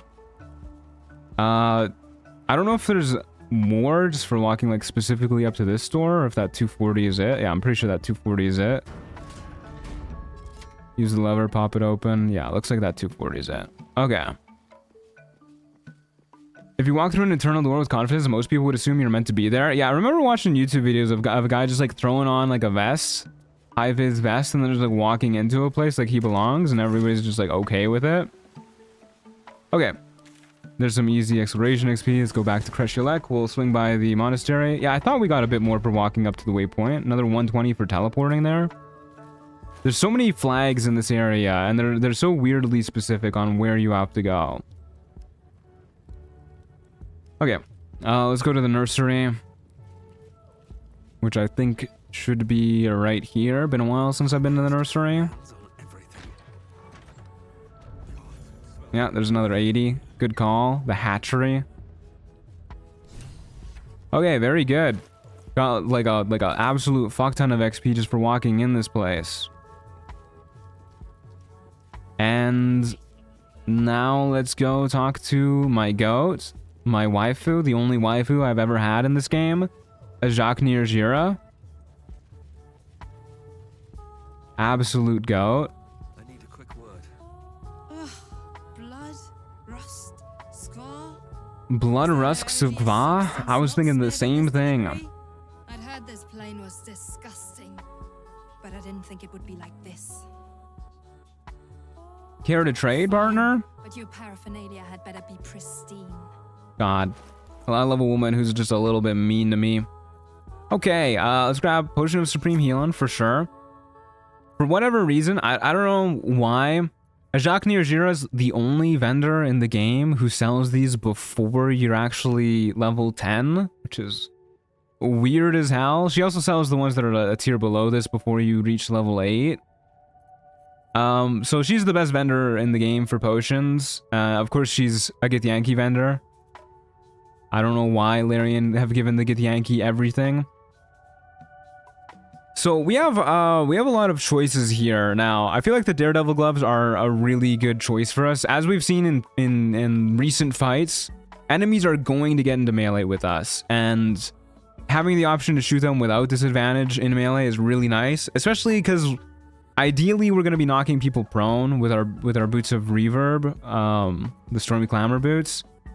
So being able to knock them prone and then walk up to in melee and actually get advantage on them is pretty big. So I definitely think we want the Daredevil gloves. We're probably going to buy the gloves of dexterity just to have in case we want to do like dex checks and whatnot. And we definitely want the Knife of the Undermountain King, because that is crit fishing nonsense. So let's go ahead and throw this here, throw this here. 2060 is what we need. That's a lot of dosh. Okay, let's look at things that we are not going to use. We're not going to use Faithbreaker. We're not going to use Hand Axe +1, Dagger +1. We're not going to use Jorgarol's Great Sword. We're not going to use the Shining Staver of Skulls, the Short Sword. Probably not going to use the Short Sword of First Blood. I have a hard time imagining we would. Or the Staff of Crones. Or the Sword of Screams. Sword of Screams is kind of an interesting spot. It's a really good one-handed weapon. Just deals a decent chunk of damage. It's a finesse weapon. Probably won't use it. Definitely won't use this. Won't use the Cap of Wrath. Or the DJ Helm. Or the DJ Mask. Good enough. Good enough. On your way then. Mr. Truant, I've been cleaning my kitchen and your stream has made it feel a lot faster than it is. I'm very glad to hear it. Very glad to hear it. I hate cleaning my kitchen, so I'm glad I can help out. Let's throw on some gear now. We got the Periaptive Wound Closure. We have... probably more worth it to throw on the Daredevil gloves over the Wondrous gloves. Are there any rings that we have that we really want to throw on? Not really, not yet. Our boots... Probably just the Boots of Stormy Clamor for now. We don't really inflict conditions quite just yet, but I guess our shield does.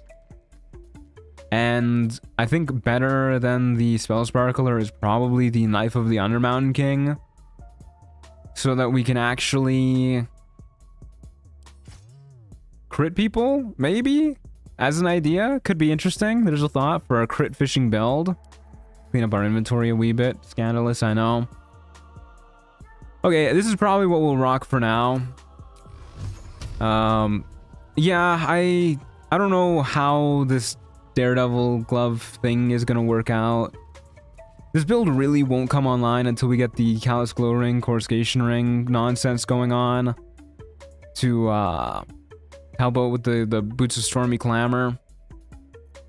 Maybe at that point too, we throw on the Luminous Armor, go fully into Radiating Orb nonsense.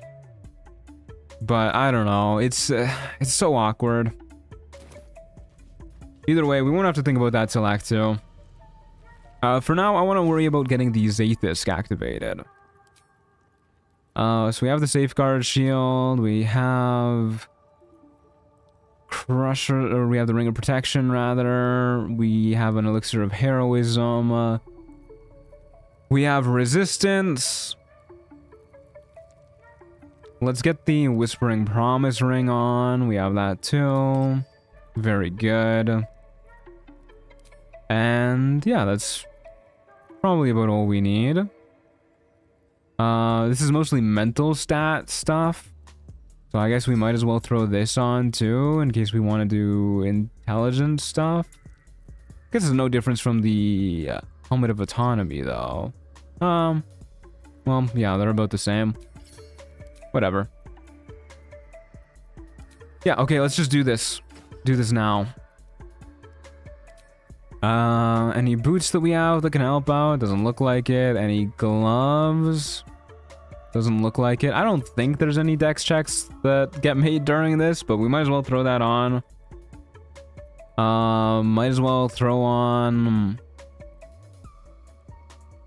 this, because I feel like Constitution is more likely than Dexterity or anything like that. Just remember to remove the Whispering Promise after the Gamer Chair, or at least before meeting the Guardian. Oh yeah, I won't forget. I won't forget. So we only have one inspiration, which is not a lot. I could go upstairs and like murder people to try and get more inspiration that way. I don't really care if we have to save scum for this one though, to be honest with you. But we should be pretty okay, I think. We'll have pretty high boosts. And then if we fail, I think I'm just gonna save scum anyways. Saves me having to go track down inspiration, make this into a whole tedious thing. Murder is always fun. Yeah, murder is always fun. But before we do anything else, grab these. Parasites nearby. Grab some parasites. Don't mind if I do. Save scum equals extra inspiration points, I say? Yeah, pretty much. A parasite. What the hell? With magic. Take it. Oh. One of the children from outside spotted me. That's rude of them. I'm in the middle of stealing from this lady. Yoink. Okay. We'll summon Shovel for emotional support. We'll go ahead and talk to this lady. After we down a heroism elixir. And grab this stuff. So we definitely want Luck of the Far Realms. Probably a good idea. I like having a repulsor just to like help with the force tunnel indicator. And if we're gonna try and ledge Wargaz, probably worth getting this just to help with the indicator. And then we'll get stage fright, I guess. Pretty good. Our Call of the Week is up to 1, 2, 3, 4, 5, 6, 7, 8, 9, 10, 11. 11's pretty good. Okay, let's yap to this lady. Vertical incision from pineal eye to end of notochord. Intestinal I like her face tattoos. I think they're pretty styling. She's got that shit on for sure. Or you're just going to stand there gawking. I got a tadpole, needs removing. Can you help me? You must be desperate to seek. Can you help me make it even stronger, that is? How long have you been infected? A few days. I stopped counting when I ran out of fingers. A sign that your cognitive abilities are not so robust as they appear. Okay, no need to be rude about it. Appear to be functioning far beyond. God, he looks exactly like Woodrow Winterspore. It's uncanny. Either your tadpole is special, or you are. Thank you. I like to think I'm a pretty special guy. My mother always called me special. I will ensure you're cured. Okay. You have my thanks. Is unnecessary. The procedure brings its own. She really said, I'm just looking forward to torturing you. Alright, so we're looking at resistance before we go in. And drinking a health potion, and I think that's it, right? That'll give us another 2d4 boost on top of our 1d4 there, on top of all of these. Yeah, I think that's it. Okay. Do a quick save. Resistance. Healing potion. Into the Zathis we go. No more raspberries? I mean, we have raspberries. We have a couple. But I don't know why I would use a raspberry instead of a healing potion. Healing potions are significantly easier to come by. Experience in operating this machine is unparalleled. There is nothing. Everybody and their mother has healing potions in the Forgotten Realms. Okay, we will lie down in the device. I'm sure this will go well. Githyanki are so confident for a nation that's just snacks for their queen. Yeah, their propaganda team goes hard. For sure.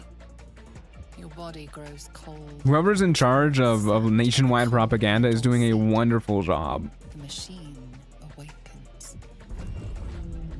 God, this is such a cool looking machine. You must focus on the parasite at all times. The Zathis, or to the west. Okay, I'm trusting you, lady. Oof, ouch, owie. Themselves tightly around your head. The tadpole squirms and contracts. It's trying to hide. You realize the device is hunting your parasite. Yeah. It's okay. That's kind of the goal, maybe? Your faculties could be permanently damaged. Your skull. No wonder nobody ages in the astral plane. I guess it would probably be easier to get good at propaganda when you're immortal and all of the people you have to trick are immortal too. Okay, first one is intelligence. Through waves of torment. So I'm very glad that we threw on the headband of intellect. The device searches too. You sense I love seeing all the bonuses when you stack them up. it wants for the Zathis. You can get so many bonuses. If we had party members too, you could throw on a little bit of a enhanceability. Think of it purged. The parasite Okay, you got it, lady. sinking its teeth into your brain's exposed tissue. It sucks greedily. Oh dear. Feel yourself ebbing It sucks greedily. It only grows stronger. It's The pale glow on our eyes getting this is so pretty. Yeah, it is. Okay, we will guide the device closer. This is going to be a bit of a scary check, but we nailed it. the device. She gets way too into this. She does, yeah. Part of you tainted by its presence. You will be consumed. The tadpole. Don't really like the sound of that. Different magic is building within it. This one is ancient. Rotten. Rotten. Oh, look at this. We can entreat our patron. Yeah, hell yeah. Ask it to lend the tadpole eldritch power. That sounds sick. Easy peasy, 29. You pour yourself into the tadpole's putrid. Living in Act 2 for the Cloak of Protection and Shadow Clinger armor is really good here too. Yeah. It unleashes on the machine. I mean, Act 2 gear is just kind of like crazy good. When you bring it back to Act 1 or the Mountain Pass. It's pretty strong for sure. Weren't we having a convo yesterday about Craigslist and consumption? We sure were. Okay, that went well. That was pretty easy. Still have our inspiration to spare. Your mind is intact, yet unfamiliar. Inside it, the tadpole lives on. Zathis buff acquired. This is kind of a pretty big buff for us with Psionic Overload. Being able to, once per short rest, get an extra d4 damage to all of our attack rolls for 10 turns, pretty good. Pretty damn good.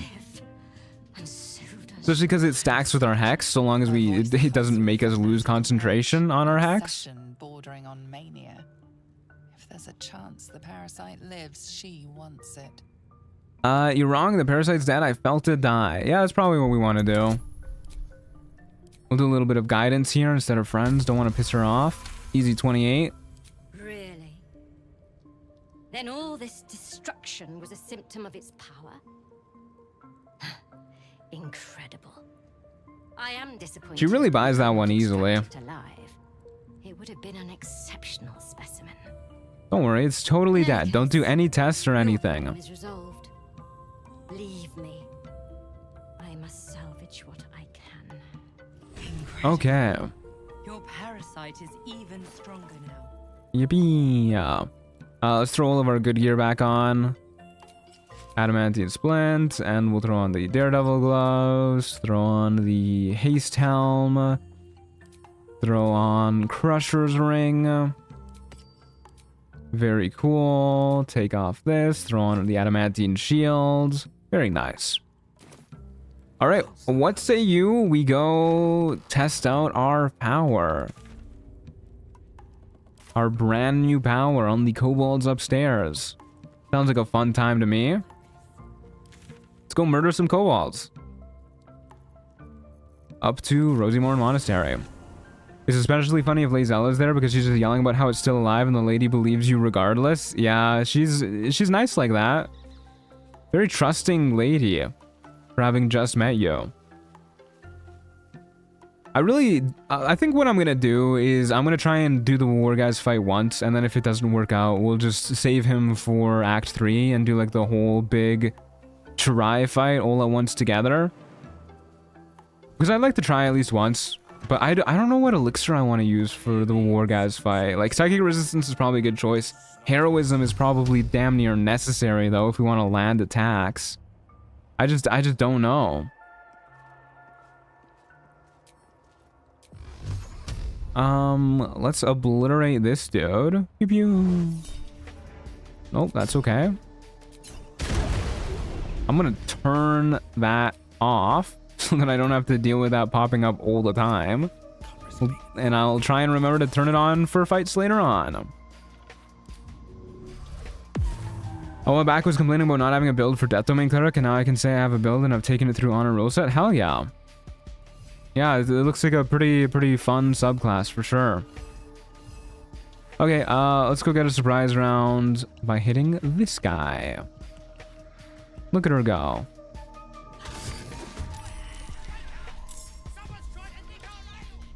Okay. And let's get into the thick of it. Starting by... Well, I think what we're gonna do actually, just so that I can go in with action and bonus action, we're just gonna walk in like that. Then Shovel can pass her turn. And then I'm going to use Psionic Overload, because I want to test this bad boy out. I want to see what our Eldritch Blasts are going to start looking like here. Oh, hello, it's Grimishka. Can't wait to fight us, I guess. So on average now, our Eldritch Blast deals 5.5. The Psionic Overload deals another D4, which is 2.5. So we're looking at 8 damage. Unfortunately, that means we're, what, like 1 shy of being able to kill with Call the Weak on each of these guys. We can shoot you. We can shoot you, and you'll probably both die. Pew pew. Yeah, it's pretty nice looking. Extra D4 psychic damage. Not bad. And we'll shut the door so that they have to come out to us, and hopefully we won't blow up to the fire wine barrel. And yeah, because of our armor, we're taking 0 psychic damage 50% of the time, which means no concentration checks. Very cool.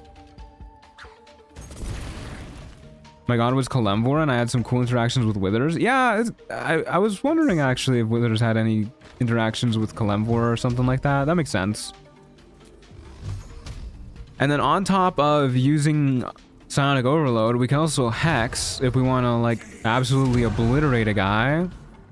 And then we can pew pew. Okay. Crit miss. The only way we were missing. But yeah, that's pretty okay damage for not having Agonizing Blast. 14 damage. That's okay. And then we will never lose concentration here because of our armor. See, this interaction with Psionic Overload and the adamantine armor kind of makes me not want to... Oh, poor Shovel. Kind of makes me not want to use the Potent Robe. Because we're already sacrificing a fuck ton of AC. Especially because we don't have mage armor. And we won't have mage armor for a little while. At least not without scrolls. But then we also will have to make more concentration checks. Without our damage reduction. Daredevil Gloves coming in clutch here. We can shoot you. And shoot you, I guess.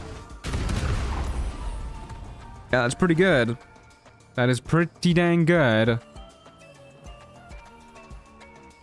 Sonic Overload also works with our Flurry of Blows too, so we can do stuff like this.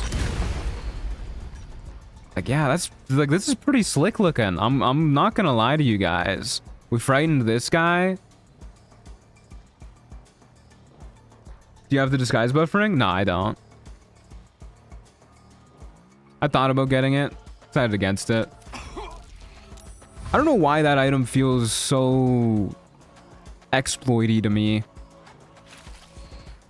I guess a lot of items where you can like gain the buff for them without having them equipped feel exploity for me, but that one in particular feels like particularly exploity to me. So I just generally don't do it. Shoot you, pew pew. Very nice. Did not mean to run outside, but that's okay. We'll just run around the corner. Wait for those guys to blow up, I guess. Wait for them to come to us. Does that ring work on Wild Shape? Yeah.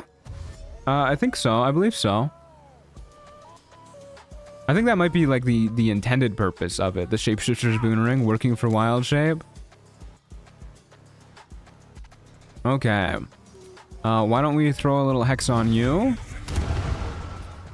Now, one beam should take you out, and then we can... Yeah, one beam on you, one beam on you. We should just be good.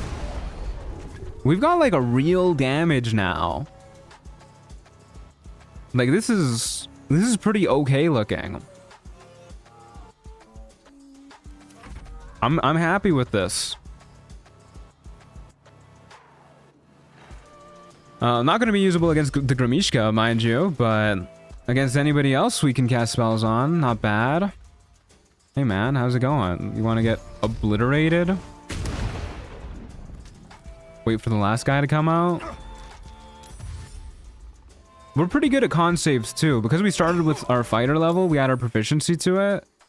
And yeah, so long as we have an elixir of heroism up, it's pretty much impossible for us to fail. Like, we have 3 plus 3 plus 1 from a ring of protection, so that's 7.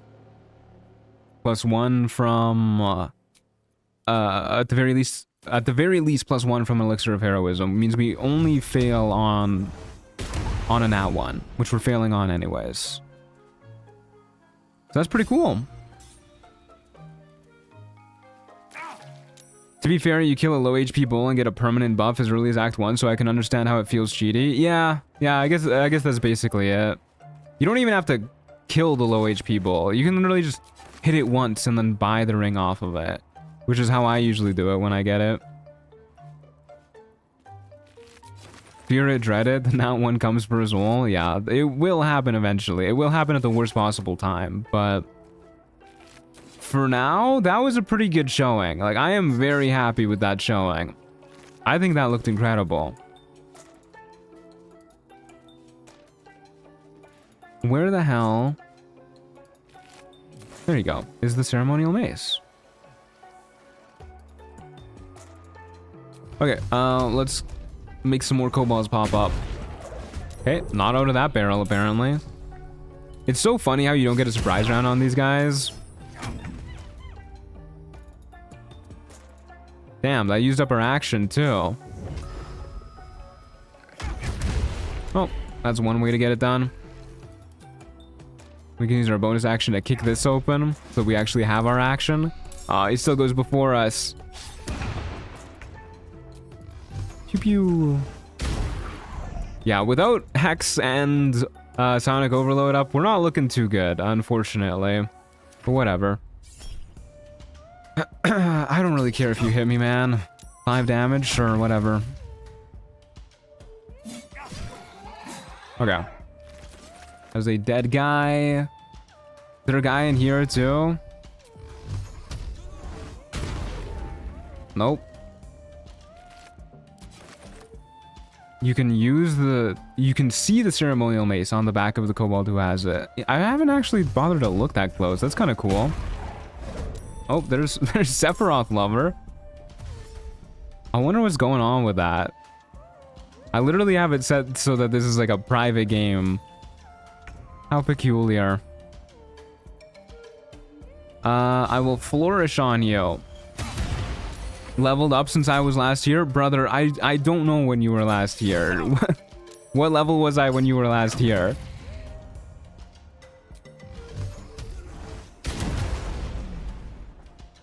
Friend connected, Sephiroth Lover. Level 5? No, we're still level 5. We're getting pretty close to level 6, though. What do we get at level 6? Hold up. Let me check what our level 6 is. Hold up. After Druid is Rogue. I don't think that gives us anything. That gives us expertise. It does let us start to buy viciousness elixirs from the store, which is pretty good, because we're gonna want expanded crit range if we're gonna be trying to do crit fishing. Yeah, we get sneak attack. We get a D6 sneak attack from 1 level of Rogue, which, you know, that's something, I guess. Lone Wolf, Jack of all trades, Act 1, Part 2, Honor Rule Set, Baldur's Gate 3 featuring Sephiroth Lover. Yeah. I'm sure sneak attack will happen like sometimes every now and then, but like that's really not going to be a useful ability. I should probably switch to a strength elixir for the Grimishka fight, so that we don't have to worry about their magic allergy. Yeah, that's probably a good idea. Or we could just throw on the gloves of dexterity. That's good enough. Yeah, we'll just do that.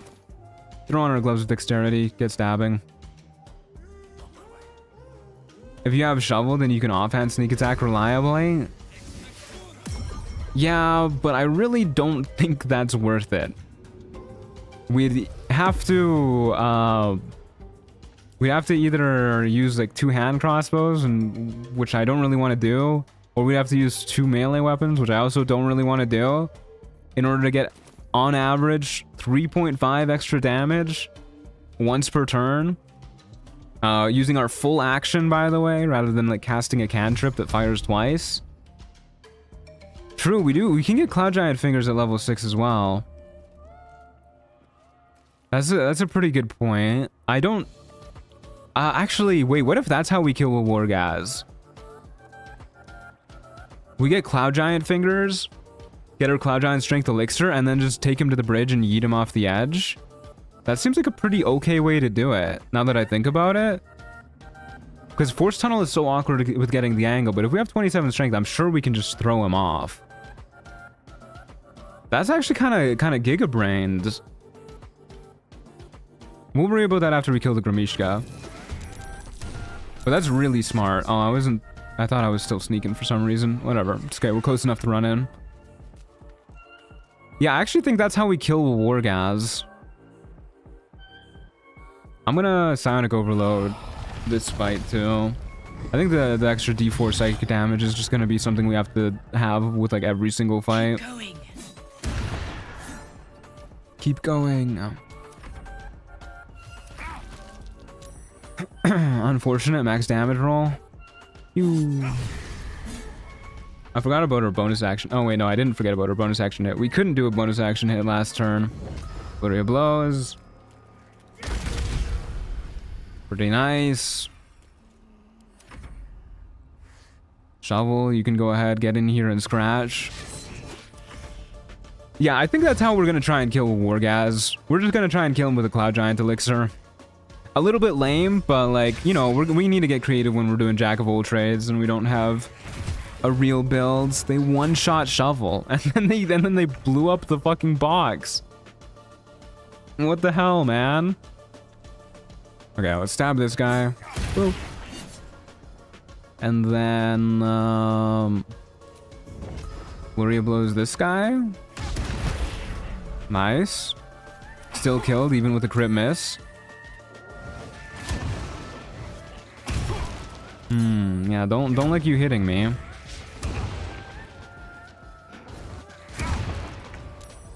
Okay, stab you. Kick you. Frighten that guy. Very nice.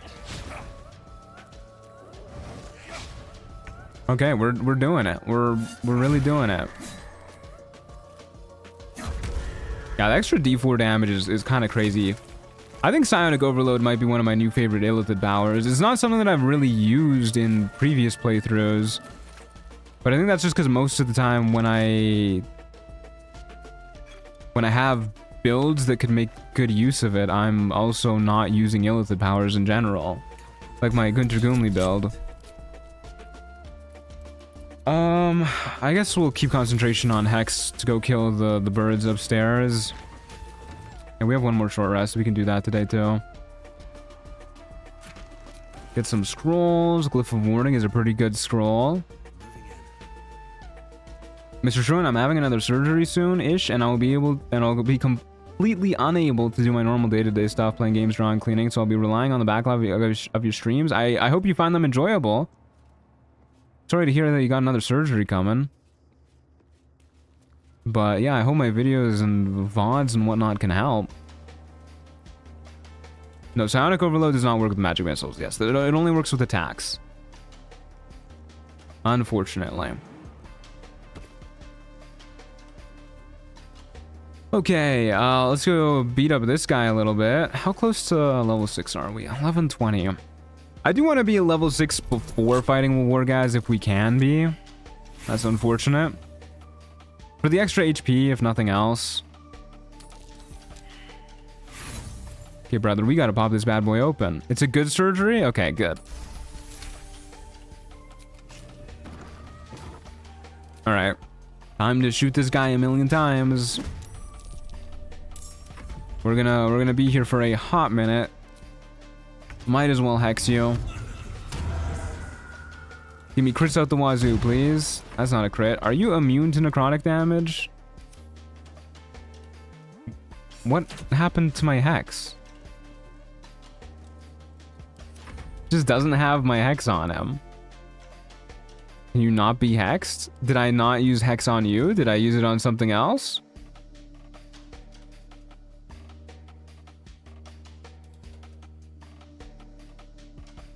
I definitely used it on him. Interesting. Very interesting. Oh well. I guess I will be recasting my hex on the birds. Fool that I am. DM said no hex for you? Yeah, I guess so. What are you even concentrating on at this point? Hex, apparently. Yoink.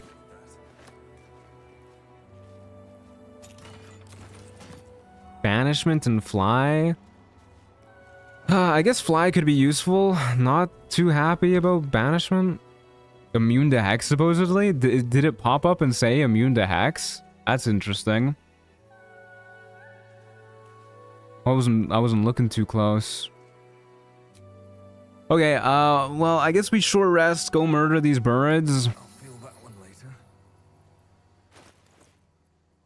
Can use boots of striding for this fight to make sure we don't get shoved off the edge. Probably worth doing. And we'll go back to using our daredevil gloves. Does mean flurry of blows is less useful, but that's okay. Yeah, that's okay. We'll go up here after we summon Shovel and have her go invisible so that we can get the surprise round. Would you ever consider doing any runs with the 2024 rules? They make for some interesting mechanics to build around, like unarmed / thrown attack smites and weapon masteries. Yeah, I would do a run with that. I think that could be pretty fun.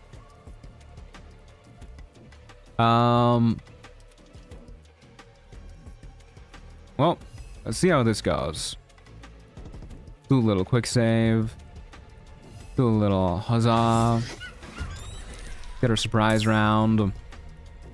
They are going first, unfortunately, but that's okay. I guess I should probably hex before Sonic Overload, especially because we have our boots of striding and don't want to get shoved off the edge. Connor for extra meat shield. Yeah, if I was being optimal, I would have summoned Connor too, but it's just kind of annoying to have to summon so many things before each fight. That's good damage. That's almost max damage. Well, let's see how this goes.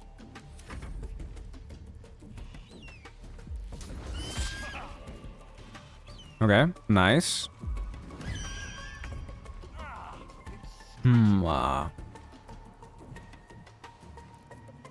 So we can't... Okay, we can move up to you without provoking an attack of opportunity. I could probably kill it here if I took a speed potion.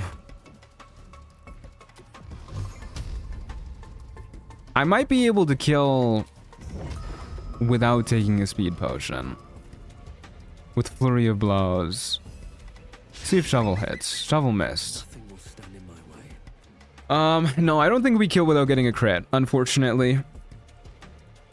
At this point. Or using a speed potion. I don't think Sonic Overload is going to get us there. It finishes calling for reinforcements after this. How upset am I if it does call reinforcements, though? Like, that's just more XP. And they're not like too scary as far as fights go.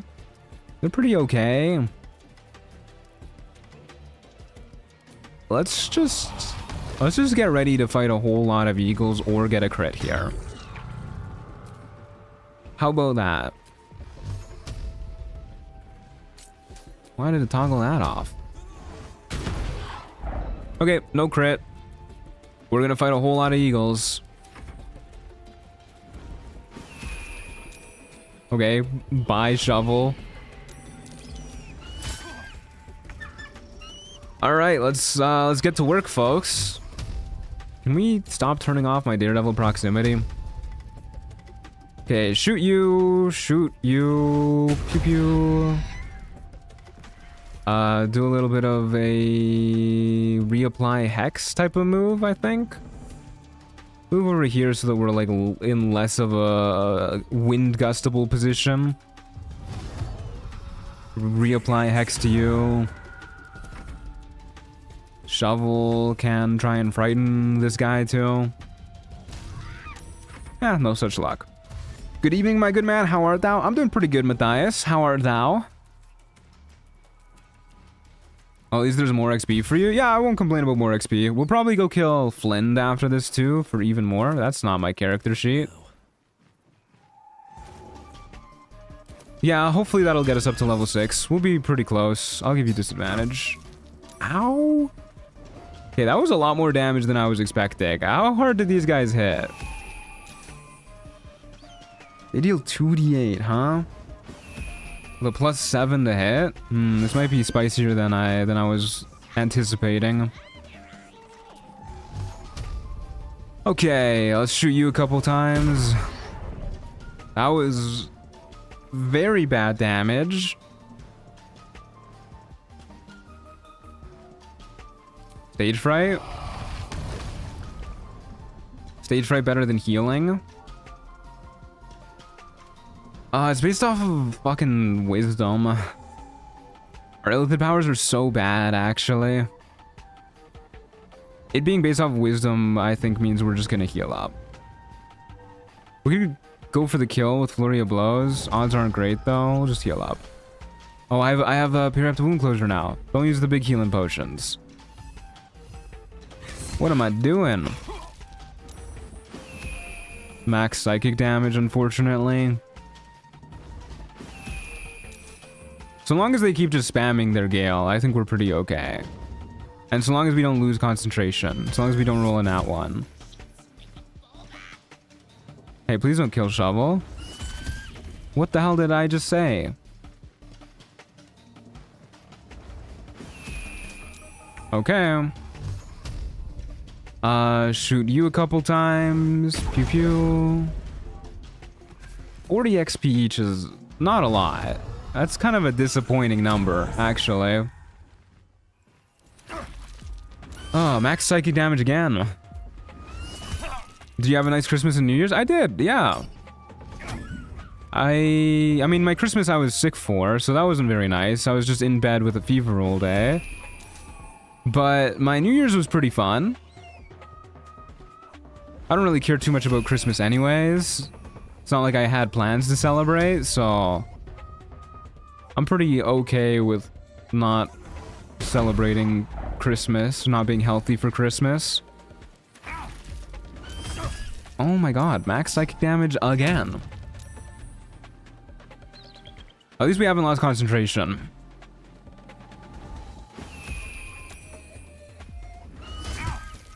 I don't like how much they're hitting either. They've hit most attack rolls against us, which is deeply unpleasant. Shoot you twice. Still alive, huh? That's the nat 1, and it's on the very first guy who gets to go, which means we're gonna get knocked prone. Yep, there we go. Instantly failed the saving throw on the first guy who galed us after we rolled a nat 1 on our concentration. Okay, this is a little bit awkward now, because we need to heal up and we need to reconcentrate.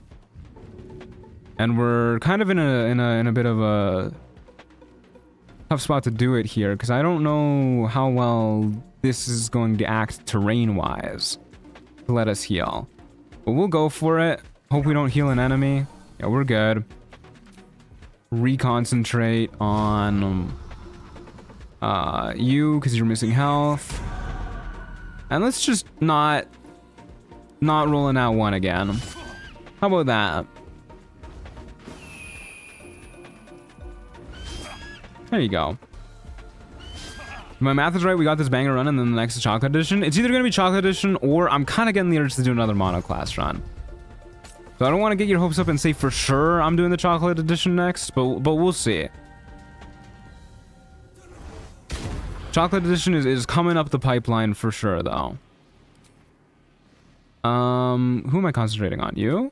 You're getting flurry of blows. Oh yeah, that's some good damage.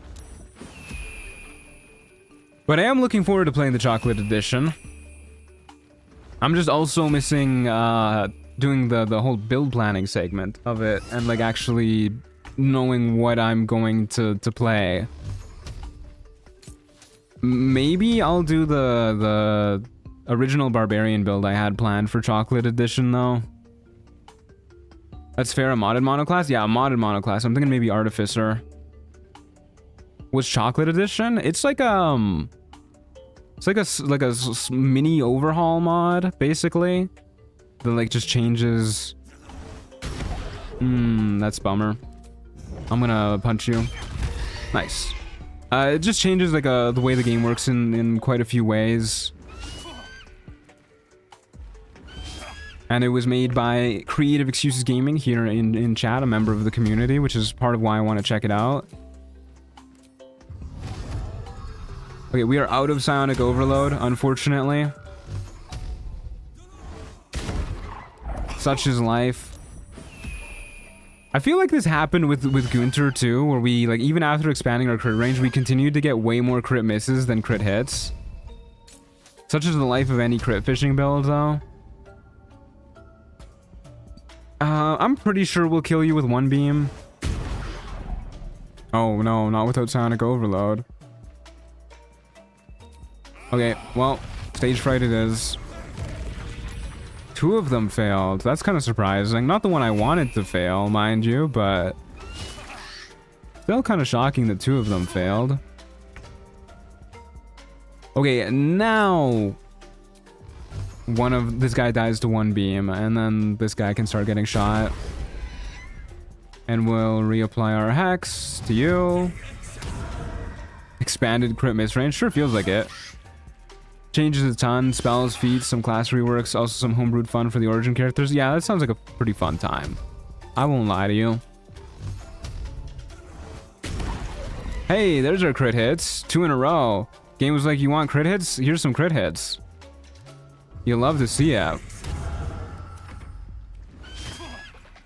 Expanded crit miss range would actually be such a fun penalty on a strong feat. It would be pretty goofy. Did you get the radiant damage helmet here on the roof? No, we haven't. That would actually be probably a pretty good idea if we're doing the whole like radiant retort thing, or not radiant retort, the whole radiant shockwave thing with the, God, what was it called? Luminous armor? I was thinking about that earlier. We don't really have a helmet slot that we care a lot about right now, so I think we are going to use it now that we've cleared out the eagles. We have pretty high AC, and this is a good way to trigger Boots of Striding, but taking off the Adamantine Splint feels really bad. It's doing so much for us with Psionic Overload alone, reducing the damage we take, not to mention all the damage reduced from the enemies. So maybe it'll be better once we... I'm just gonna fucking jump. Maybe it'll be better once we have Gloves of Belligerent Skies, if that's what I want to use, but then our Eldritch Blasts get a little bit worse. I don't know. The Holy Lance Helm. It's so hard. I mean, I guess that's the thing with Jack of all trades, though. You have so many options. Your build is trying to do so many things all at once. Like, it is pretty rough.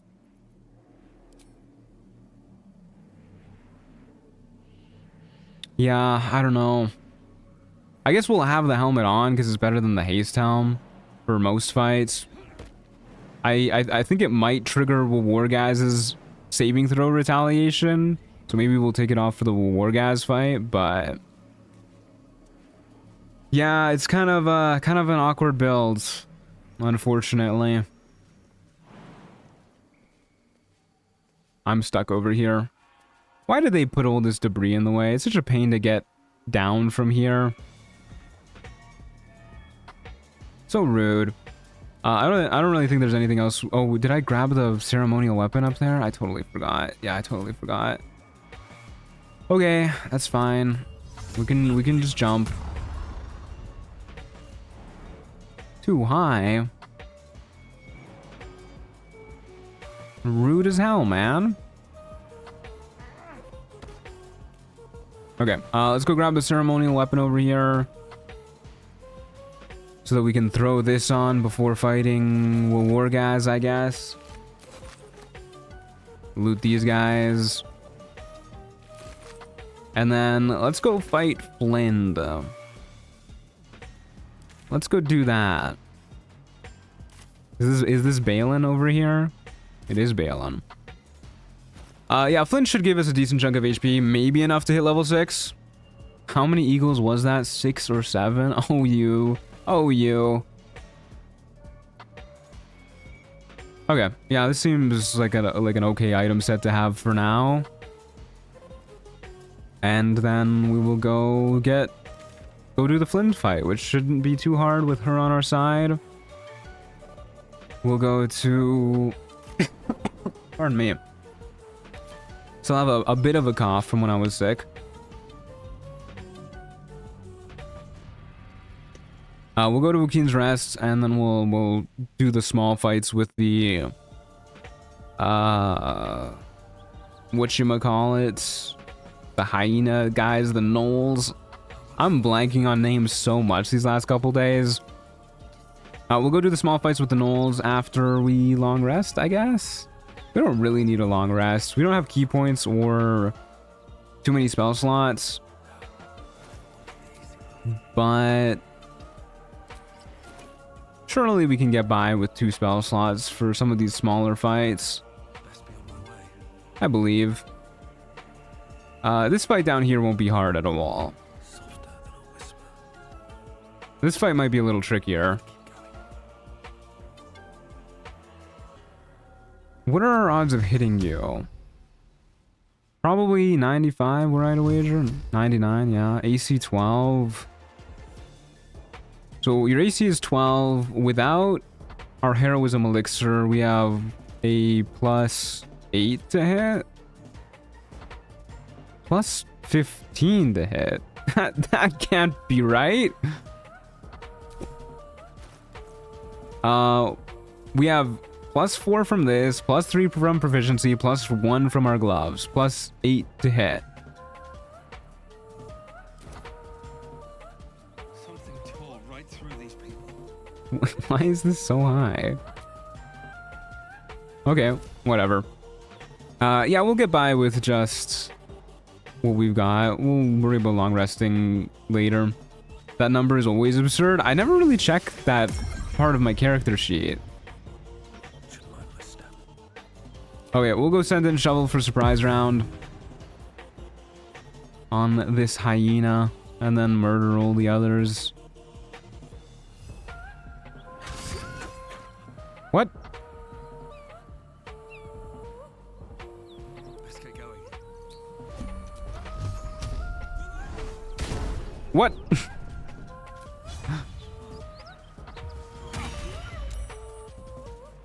Okay.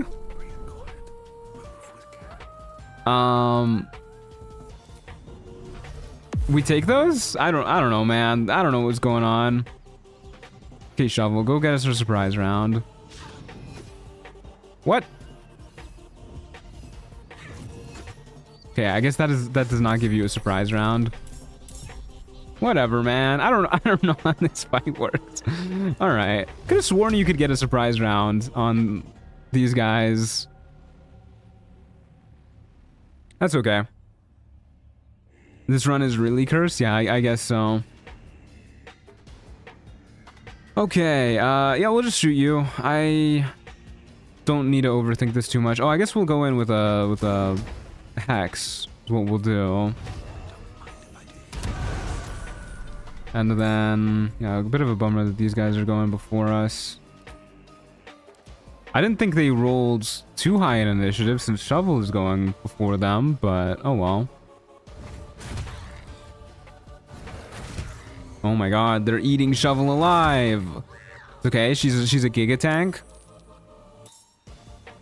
Don't have our bonus action available, unfortunately. We will simply shoot you a couple times. Do some pretty good damage. Back up. They're probably gonna just run after us after they kill Shovel, and they got pretty good move speed, so yeah.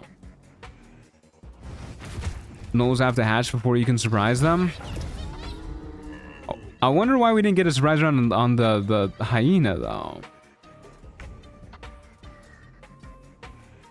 Okay, let's do another bit of a hex. I think this is gonna be more of a hex fight than a psionic overload fight. Pew pew. Where do they get sudden rush from? Oops, wrong guy. Movement to speed is increased by 18 meters. Why? Alright, whatever. Let's go back this way a little bit. This game really tries to force the cutscene there in my experience. Yeah, maybe so. Okay, well they're not moving. So I guess we've done it. We have successfully out-kited them. Hey. I love how it keeps giving us crits together. Like, they're never separate. It's always 2 at a time. Oh man, we're stuck in mud. Can I hit you from here? I sure can. Can I hex you from here? I sure can. Very nice. Okay, well that was a bit of a janky fight, but got her done. I'm gonna murder you. Hey, there's a crit hit. That counts, right? Despite that being guaranteed. Give me all of your ears, please. Thank you. Thank you. That's not an ear, that is a bone.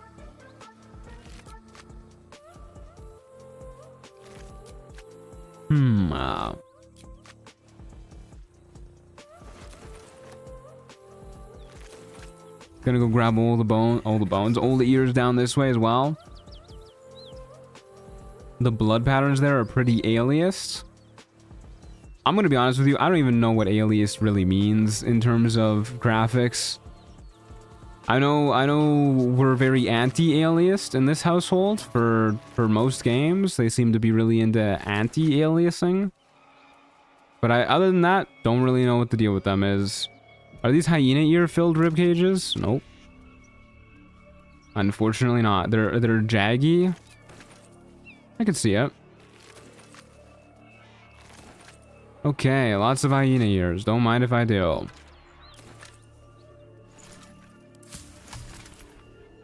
How many ashes did we get there? 5? That's pretty good. Can get up to 7 speed potions. Not bad. Have you fought these ballets? Not in this playthrough, no. I doubt I will. The reward for fighting them isn't great. We don't really need the XP from them because we're about to level up from fighting Flind. And we don't care about their sword or anything. Let's go over here. We don't have Shovel for a surprise round on these guys. But that's okay. We can just get a surprise round ourselves. Now, I've gotten a fair few surprise rounds using hexes in the past.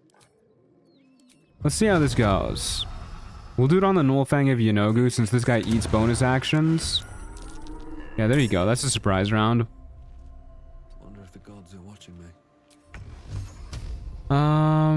Is there 3 null hunters? No, only 2 null hunters. Okay, hopefully we can one-shot this guy. Nope. That was incredibly low damage. And we missed. We sure did miss.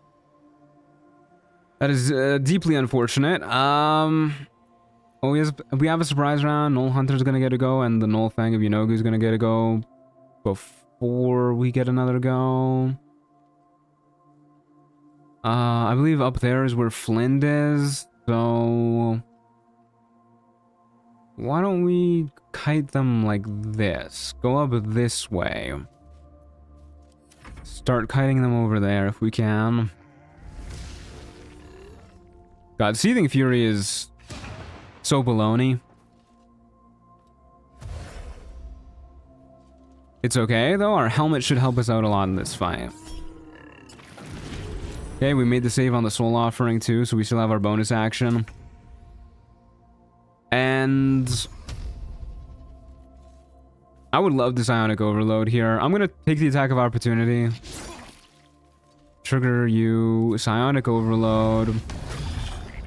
And I'm going to try and kill you with one shot. And shoot your buddy behind you. Another crit miss. This is getting to be rather unimpressive. We're crit missing like crazy.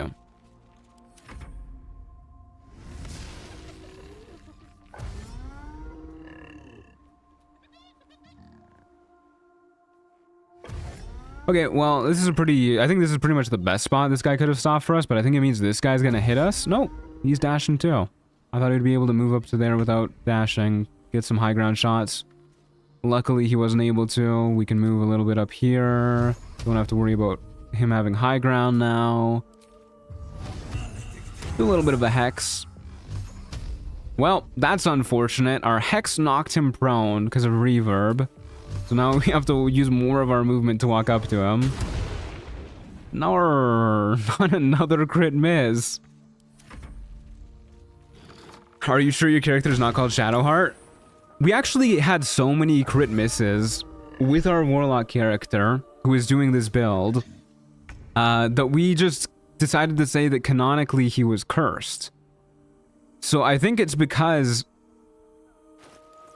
we're basing the build off of him that this is happening. Okay, this is a little bit awkward now. Kind of need to move back up to shoot this guy. So I guess we'll just trigger the Attack of Opportunity. Hey, at least they're getting crit misses too. Okay, one shot should kill you so long as we hit. I believe in our odds of hitting. Do another shot at you. We missed. Alright, fuck it. Stage fright. They all saved. Oh my god. Alright, we're just gonna stand right next to them. Gonna stand right next to both of them. I don't think we're threatening either of them here. There you go. We'll threaten this guy. Because this guy's closer to dying. Okay, that guy died.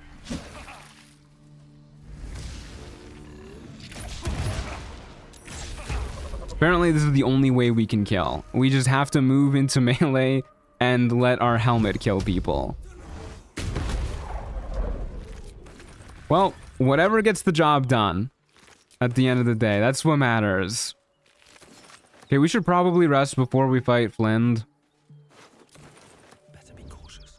Because we don't have any spell slots, really. We don't have shovel or anything either. I don't know if getting a surprise round is gonna, like, break Flynn or something, though. I'm a little worried about that. So, we'll see how that goes. But for now, I'm going to take a long rest. You're inspiring me to actually start a solo run after more than 1k hours in this game? You should! I love solo runs. They're a great time. Would highly recommend them.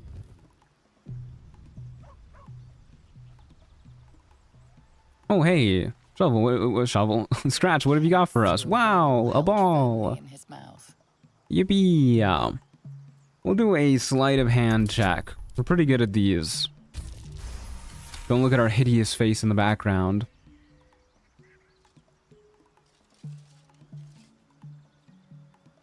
He He relinquishes the ball. Player get played, brother. And slick with drool. Arf, arf. Alright, we'll give him a pet, and then we will go use Flint to murder all of her friends. And then after that, I think we'll give the War Guys fight one solid go. And if it doesn't work out, it doesn't work out. That's okay. We'll save him for Act 3. But for now, let's go ahead, Longstrider up. Become the masked drow we were always born to be. And get ready to murder Flint. Throw the ball. No. Don't waste a step. Only Shovel gets the ball. Scratch just has to look at it. Okay, speaking of, let's summon Shovel. Have her turn invisible. Should probably use a Bloodlust elixir for this fight. We won't be hitting often without a Heroism elixir. I don't really want to go track down another Heroism elixir though. It's kind of annoying. We'll do a Bloodlust elixir. And we will get ready to do this. I think this will be okay, probably, maybe. I'm really worried that how getting a surprise round here is gonna fuck up Flynn's dialogue. I feel like everything fucks up Flynn's dialogue, though. So I'm just gonna go for it, and we're gonna see what happens. Go for the Knoll Hunters. Boop. Let me get in combat, please. We'll sneak up here, do a little hex on the Knoll Fang of Yanogu. These guys blow chunks. We're going last? What do you mean we're going last? Our dexterity isn't horrible. We have a +2. I wish you could see initiative rolls in the log.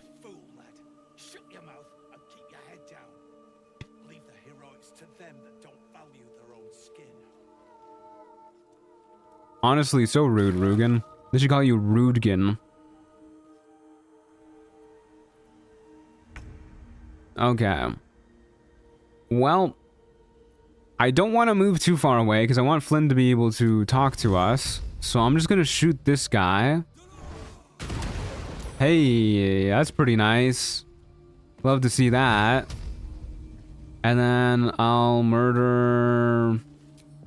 Maybe leave the hyena there for a proc later. Try and murder one of these guys. No such luck, but you're pretty low health now too. Okay, I think we're just gonna stay right here and hope Flynn triggers the dialogue.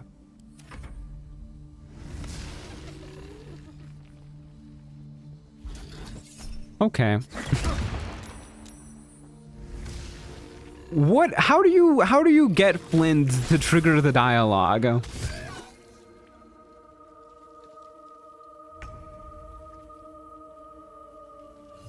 I swear to God, there's got to be some way to get it down consistently. Oh, rip Shovel. Rip my goat. Okay, well, this is annoying. You can't take a surprise round? That cannot be true. I'm sure I've had Flynn talk to me during a, or not during a surprise round, but after a surprise round in the past. In fact, I wouldn't be surprised if Flynn talks to us on this upcoming turn. Assuming she doesn't paralyze us here, which is why I don't really want to trigger this attack of opportunity.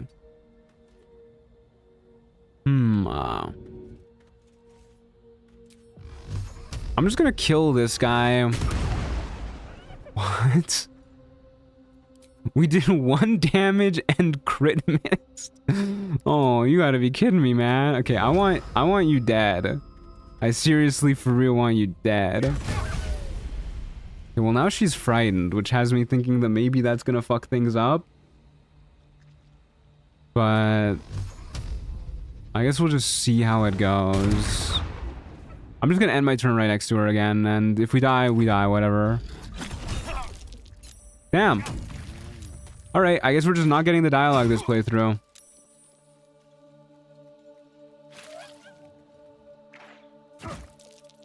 Provided you aren't actively hostile to them and deal no damage to them when Flint approaches, the cutscene triggers. But you start the fight hostile to Flint.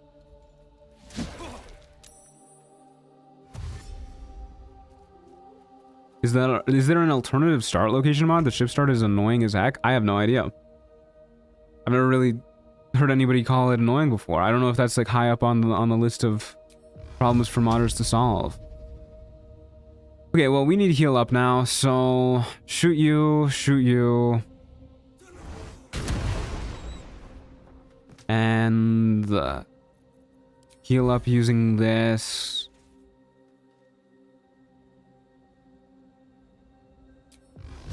How do I want to deal with you? Maybe shoot you twice? Shoot you twice, go for a crit, get frighten both of you. That sounds like a Giga Chad move. Let's do that. Nope, no crit. On my way. That's okay. Down the hill we go. She's waking up from being prone, so she'll have to dash to catch up to us. That's okay. That is a-okay with me. Okay. One more guy dead. There's a mod that skips the whole tutorial and some of the pre-grow fights. That's nice. I can see how people would get annoyed by it if they're like starting runs over and over again.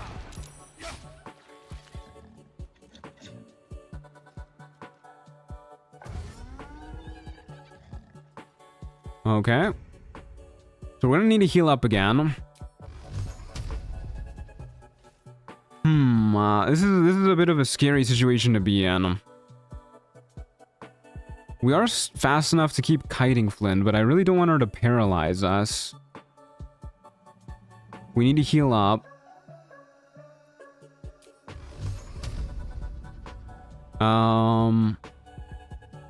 Yeah, if we get paralyzed, we're just kind of like instantly dead.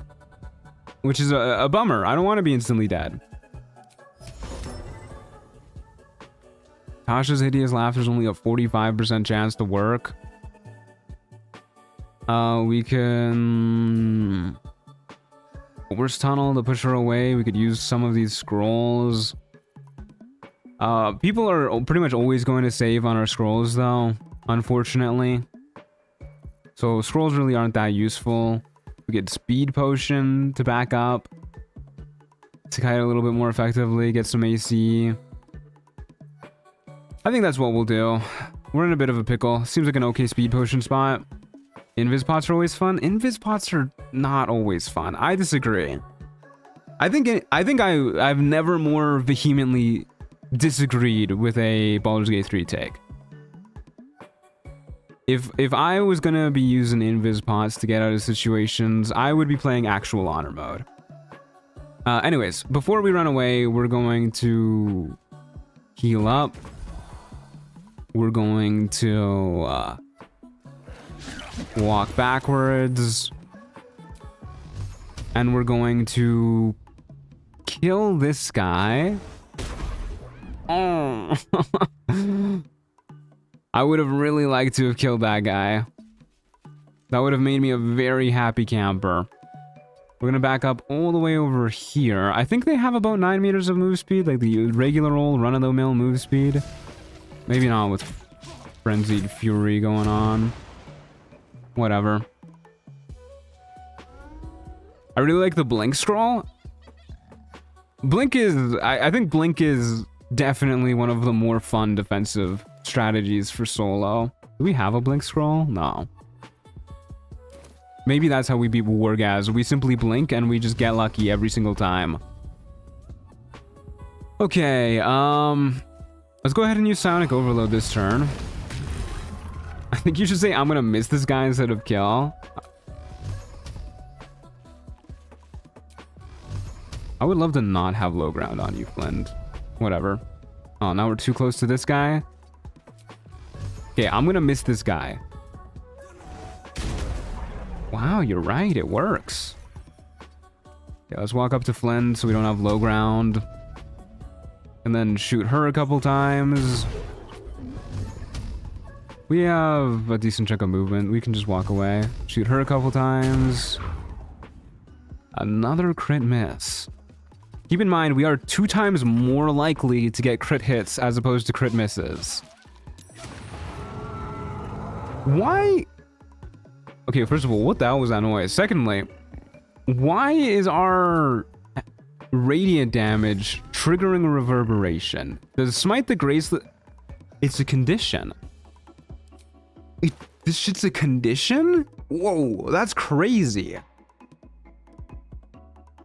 Yeah, Blink does break concentration, unfortunately. Okay, so this works amazing with the Boots of Stormy Clamor. That's kind of incredible. Everything is a condition? Yeah, this really is the, like... Hold up. Do I want to refresh my speed potion this turn? Not really. I just want to fucking kill you this turn. This really is just like in League of Legends where everything's secretly a minion. Okay, maybe I should try and refresh my speed potion instead, actually. I don't really want to use another speed potion. It's not the end of the world. We can make like a million more. We can make 6 more. I don't want to though. Whatever, it's fine. I'll do it. We'll move. Hopefully not so far away that they lose aggro. Then we'll throw down a speed potion. Get hit for 1 psychic damage. Oh, poor Flynn. Just absolutely laid out, twitching on the ground. 6, maybe 7. Maybe 7. Maybe, if we find another hyena here somewhere. Actually, we're gonna kill these guys. We're gonna be able to make even more. I'm getting an advantage on you. Target is too close.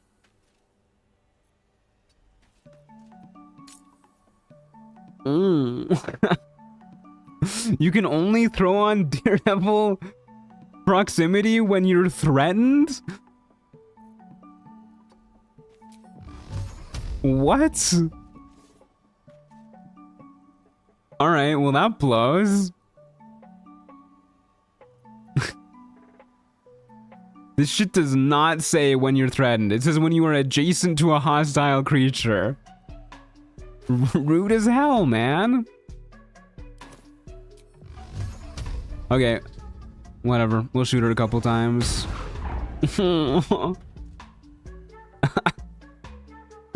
Oh my god.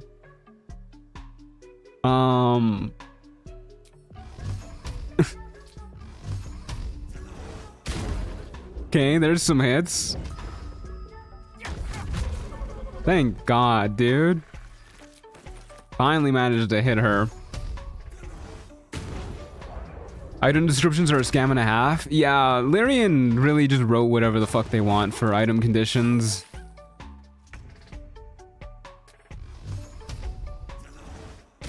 Okay. And we leveled up. Beautiful. What the fuck are those misses? Why want an advantage? Okay, so I guess the Daredevil gloves aren't nearly as good as I thought they would be. Because I assumed we would be able to get advantage on prone guys. Hey, Zapla, thanks for the $5. Here is some money, so the item stops scamming you. Thank you. That's very kind of you. Much appreciated. It goes a long way towards helping out. But yeah, I was kind of hoping that we would be able to use the Daredevil gloves to knock people prone using reverb and then just walk up to them in melee and get advantage so that we didn't have to use like the risky ring or anything for advantage. But this item just doesn't do what it says it does, unfortunately. So we might have to rethink the Daredevil gloves. Either way, we get another tadpole, which I guess we'll start working our way up to Shield of Thralls. Hey, Miss Jane Doe, welcome back. Glad your hiccups are gone. By the gods. You're a sweet sight. You can always turn them on and run away, I guess. If you turn the gloves on and then run out of threaten, they automatically turn off. All I saw was blood and guts. I had to rework the Daredevil gloves for Chocolate Edition because that passive is so horribly janky. It is horribly janky. Yeah, it's really weird. Battle Mage gloves have been fixed if you're looking for arcane acuity. I don't think Battle Mage gloves are the play, though. We don't really hit people in melee a lot. Where are you heading, man? Bound for Baldur's Gate. Got some cargo to deliver, but we've a stop to make along the way. Where's that? I don't think we're gonna go to the Waukeen's Rest with these guys. We don't need any more XP here.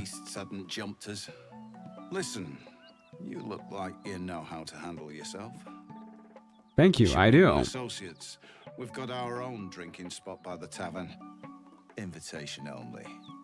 Tell the fellow on the door. Yeah, I just looked up the gloves of Battle Mage powers. We have to either use we have to hit them with a cantrip fueled weapon, with a spell or cantrip that uses a weapon. Yeah, we're not doing that. We're not doing that at all. Okay, well, let's level up. Level 6. So this is Rogue, which gives us nothing. Oh, this is a sad box. Dog, where's my class features?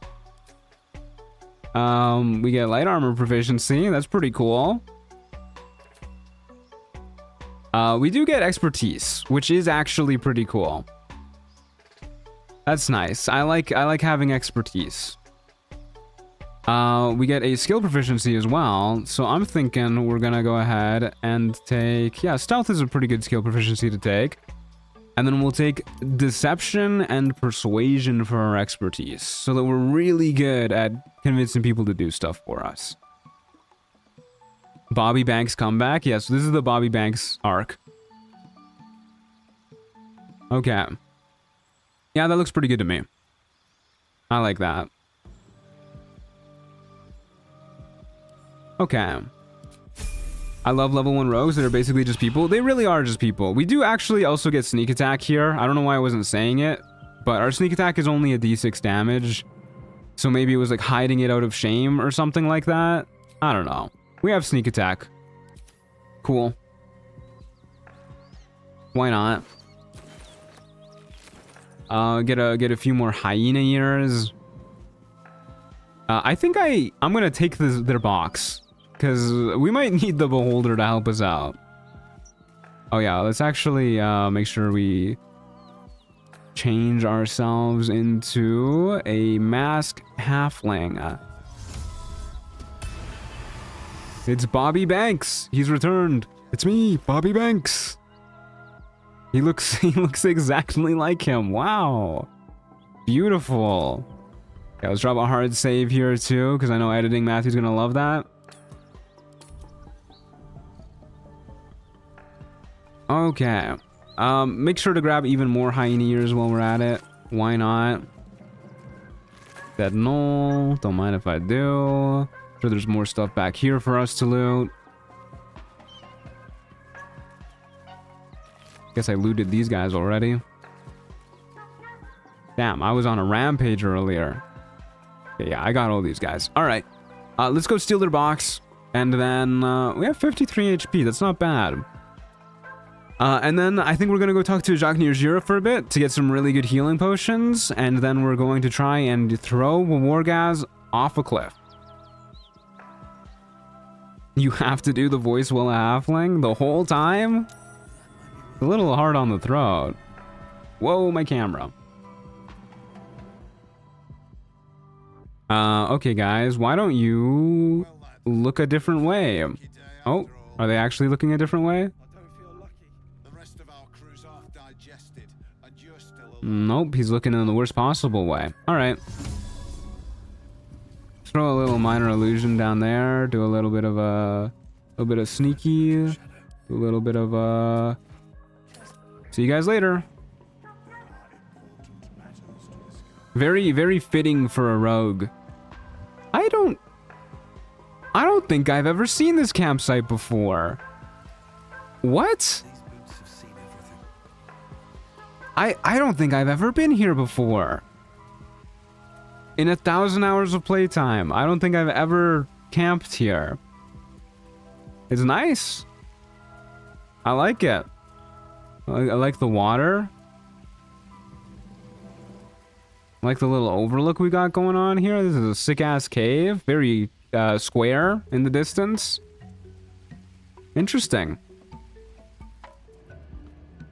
Huh. Okay, let's go to the Myconid colony. We need giant fingers anyways, and then we'll go to Jacques Nujiro. I think the spider cave also sends you here. I don't know if I've ever camped well in the spider cave. The big square is a projector screen for Withers' movie night? That makes sense. I bet you Withers puts on a sick show. Seems the shrooms are letting in more people every day. Yeah, don't sound too happy to see us. On his own on your way in. No, I didn't. His name. Show me your wares. I guess we'll take this. We'll take some of these. We're running pretty dry on healing potions. Cloud Giant Finger. That's what we're looking for, folks. We're also looking for salts. So, Rogue's Morsel. Keep an eye out for those bad boys. And, I don't think these are worth buying. They're so expensive. Yeah, I just won't worry about those. Okay, we're also looking for elixirs of viciousness. Keep your eyes peeled for those, too. We got quite the shopping list. Okay, we're gonna do some long rest spam to get a Cloud Giant elixir. And then we're gonna do some long rest spam to get some good healing potions before Jacques Nujiro hates us forever. He does kind of look like Bobby Banks, I'm not gonna lie. Me, Bobby Banks. I'm gonna stab ya, and then I'm gonna go home and feed my 7 children. That's basically what he would say word for word. I think mugwort also turns into salts. I'll keep my eyes peeled for mugwort. Blurg can also sell the fingers. You see a fella on his own on your right. Whoops. Never mind. Press the wrong button. Don't even know what she said never mind to. Okay, Vigilance Elixir. No Cloud Giant Finger. Haste Spores are good. Rogue's Morsel's good. I don't even know what mugwort looks like. I also don't really want to walk all the way over to Blurg to go look for fingers if I'm also looking for a Viciousness Elixir. Because he's so far away. Like, by the time we walk over to him and then walk back to Dareth, we could just do another rest.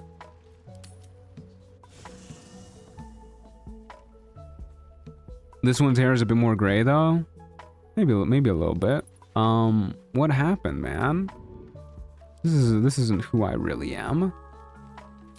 Whatever. It's okay, we'll let it slide for now. It's like a basket, I think, with herbs in it. Herbs? Okay, I'll keep my eyes peeled for a basket with herbs in it.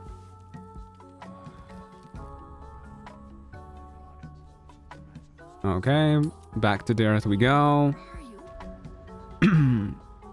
Please let me talk to you.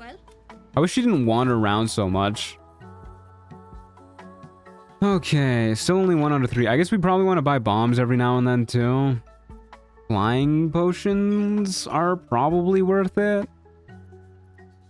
Maybe a few more of these. Oh yeah, well, that's not the right basket. Whatever, we'll just keep buying Rogue's Morsel. I know what Rogue's Morsel looks like. Okay, see ya. See you tomorrow, lady. Wasn't here for the character creation, so I just saw the name. 10 to the 10th power name. Ollie Rounder. It's pretty good. I like Ollie Rounder. I think somebody cooked with that one. Gotta go get some sleep. Feel like my eye is gonna pop out of its socket. That's not good. That shouldn't be happening. I hope sleep fixes that. Good luck. Godspeed. Sleep well. Okay, Dareth, give me a finger. Show me your wares. Nada. Zilch. 0. We'll get work fangs too while we're at it. 2 more rogues morsels. No viciousness elixir. A few more of these. Why not? Okay. Well, see you tomorrow, lady. We can make a bloodless elixir. You take salts too? You take salts too. Everything good takes salts. We will craft all items. I think we just crafted 5. We can make 5 more too. That's a lot of speed potions. That is sure is a lot of speed potions. Okay, back to bed. I'm really hoping that Wargaz isn't too much of a pain when we try and kite him to the edge. Because he can be a little finicky about going places. And the railings on the bridge outside of his room are pretty tall. But I guess we'll see how it goes.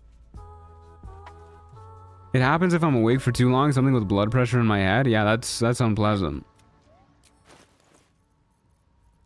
There's a viciousness elixir. That's what we're looking for. Expands our crit range. Pioneer. Another bomb. No giant finger. You're starting to disappoint me, lady. This is getting a little heartbreaking. Give you a what? Give me a finger. I would love a finger. A giant finger from this lady. I'm even willing to pay her if she were to give me a finger. Maybe even slip in another one too. 2 fingers, could you imagine? Then we'd have 3 total. That would just make me absolutely the world's happiest camper. Okay, there's a speed potion. Pioneer. Hey, there's a finger. Sephiroth lover, heard me talking about fingers. Okay. I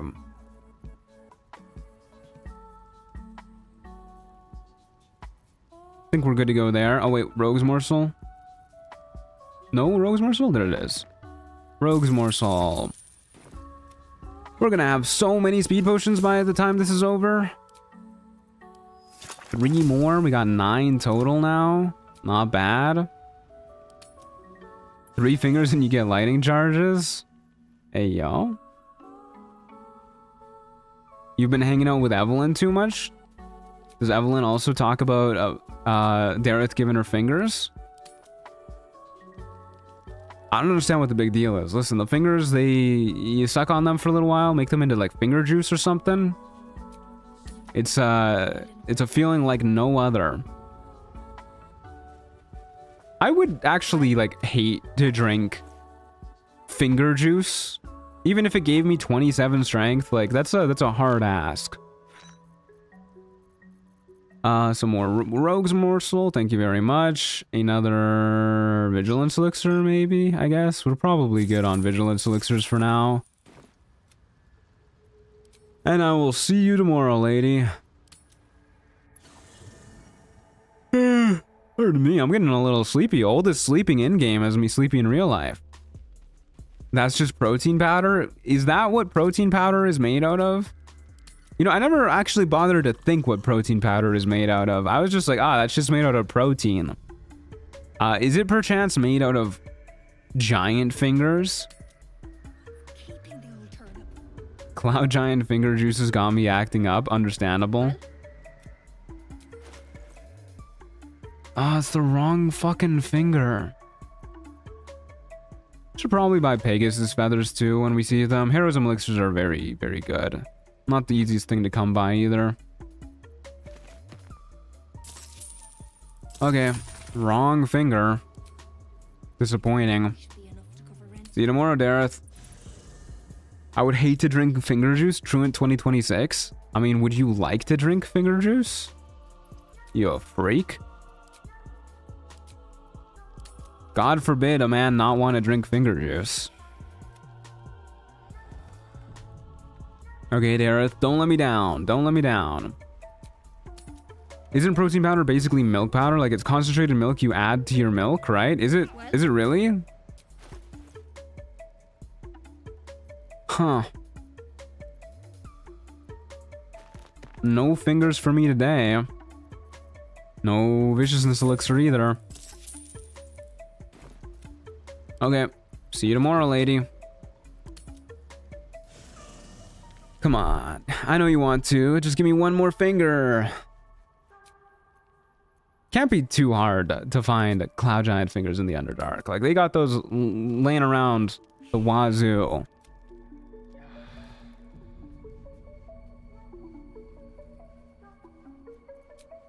Okay, I believe I got a really good feeling about today. Well? Got a huge feeling. Nope, she hates me. She actually hates me. I think I might honestly start using like the cheater scroll mod or whatever to just like mod in alchemy resources, so long as we're like an appropriate level to obtain them. Because this shit is tedious as hell. And I really wonder how much of my life I've spent doing this. Just partial rest spamming in order to get one ingredient. I mean, it's the same end result. Just saves us from the most uninteresting part of the game. Hey, Kaisen, how's it going? Kaison? Kison Kate? Kate, maybe? Just Kate? How's it going? How'd he do? No fingers today. No fingers for me. No viciousness elixir either. Oh, the speed potion's really nice, though. I normally use the console. Can you just, like, open up the console for console commands in this game? I've never actually done that before. How does one do that? Sure ain't the tilde key. That just highlights people. But yeah, I'm probably gonna in the future figure out some way to just cheat stuff in. Kai-san? Okay, Kai-san. Pretty good. I've been at work since 4. Well? That I have no idea what time it is for you right now, so I'm gonna say that sucks. I mean, being at work for any amount of time blows. Okay, there's our finger. We got it. Rogue's morsel. We'll buy some bombs to celebrate too. Why not? And you know what? We're a little bit broke, so you can have 7 daggers to pay for it. Okay. Oh, nar. We're missing suspension too. For some reason, I thought it took salts to combine with that. Okay, we need suspension. Show me your wares. Vitriol, essence, salt, ashes, essence, ashes. Oh, you're killing me, lady. Okay, what gives suspension? Silk glands give suspension. Okay. Eyes peeled for silk glands, everybody. There's something you can add to your game file so that another window opens showing the console and you can put commands in there. Okay, so it's just a mod. A mod to like reveal the game console. Kind of how I thought it worked. Weave moss gives suspension too. I'll keep my eyes peeled for weave moss.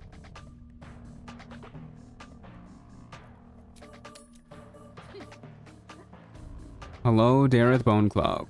Show me your wares. Okay, Wargfang, Bloodlust Elixir, and Weave Moss and Web stuff. I mean, this gives suspension too, but this has got to be pretty rare, right? For Oil of Freezing? When have you ever seen Oil of Freezing used? That gives suspension. I'll just buy anything that gives suspension. How about that? That gives suspension. That gives salts. This gives suspension. Okay. Please, lady, I'm begging you. I am begging you. Just go up to everyone and ask to see their silky glands. It'll be a great pickup line. I believe you. I'll try that. I'll try that out. Yeah. Why not? It's like 3:45 p.m. You've been at work since 4 a.m. Yeah, that is awful. That is absolutely miserable. I would not be a fan of that. Well? Hi, there is Bone Cloak. Please give me suspension. No silk glands? Do you fucking hate me? Why does she sell everything else in big bunches? Murgrass. Okay, yeah, take whatever this shit is. I don't care. Oh shit, there's a speed potion too. Always gotta buy speed potions. Take the... Nope, don't take the ceremonial battle axe. Take bronze necklace. Equal value. Okay, we've done it. We can make a Cloud Giant Strength Elixir. And we can make 3 more speed potions. Very good. Unfortunately, our shopping is not done quite just yet. Because we want to buy some healing potions from Ajaknir Jirato. And then we will go attempt to murder Wargaz. Which should be a pretty fun time. Alright, Ajaknir Jira. Healing potions, pretty please. I love healing potions. Hello. I'd heard this plane was disgusting. Care to trade? Fine, but your paraphernalia had better be Yeah, we'll just buy whatever good healing potions she has for a few days and call it quits. Let's load up on money first. We'll get rid of... I guess this is just a better version of the safeguard shield, so we'll sell the safeguard shield. We can sell the Blazer of Benevolence. That shit's useless. We can sell... I can see us using some of this stuff every now and then. Maybe not the Amulet of Selûne's Chosen or the Absolute's Talisman. Or the Silver Pendant, since we now have Guidance as like a real thing. Sell some of this junk. We can sell a few of these daggers. And we can probably sell some scrolls too. Like, we're never going to use Stone Skin, let's be real. Or Protection from Energy. Or a Banishment Scroll. Never mind, she actually hates us. See you tomorrow, Ajaknir Jira. Okay. I've always wanted to try the kidnap trick on a boss. Yeah, you can kidnap certain bosses pretty easily. Like, I'm sure we could kidnap Wargaz. I don't think that would be too hard. He looks like a kidnappable man. He doesn't automatically aggro onto you either, and you can leave that room after you enter it without them aggroing. So I'm sure if we really wanted to, we could just kidnap him straight to the ledge and then shove him off. But I don't really want to do that. Ooh, she's got some biggins for us today. Thank you, Ajaknir Jira, my goat. Watch your step. This is why we love her. I really wish that either she didn't have these potions or there was another vendor that was in like a more neutral place that you could get these potions from. Because it literally just makes me want to not attack Wargaz every playthrough. It's so hard to resist the allure of Ajaknir Jira's potions. Like, they're beautiful. Nobody has better potions than her. Okay, so basic plan after we finish shopping with Ajaknir Jira, we are going to go upstairs to the top of the monastery, do all the ceremonial weapons, whatnot. Make sure we get Morning Lord's Radiance in case we do decide to hit somebody. And it gives us a little bit more XP too. And then we wander down here. Go into the Wargaz fight with... I'm thinking a Vigilance Elixir and a Speed Potion active. And then zip on over like straight out the door. after getting a surprise round so that only Wargaz can take a turn. Remember. And switch to our Cloud Giant Elixir at that point. Wargaz's first turn is always going to use his like psychic storm thing, whatever, that links him to everybody in the room. But I'm hoping he'll try and follow us out of the room and then do that. And then hopefully we'll be able to throw him before any of his goons get a turn. Had enough yet? But we'll see. We'll do one more day of resting with the Jachnir Jira, and then hopefully that'll just be enough potions. We have 6 of the biggest healing potions in the game right now. That's pretty handy.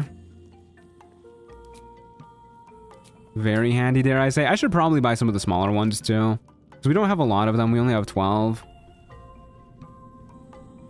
And you can never have too many healing potions. Back for more. Unfortunate that we didn't get the super big ones today, but whatever. Let's call that a day. Okay, and then we will switch to our true form, which is... what are we right now? We're a rogue, so we're a halfling, mask halfling.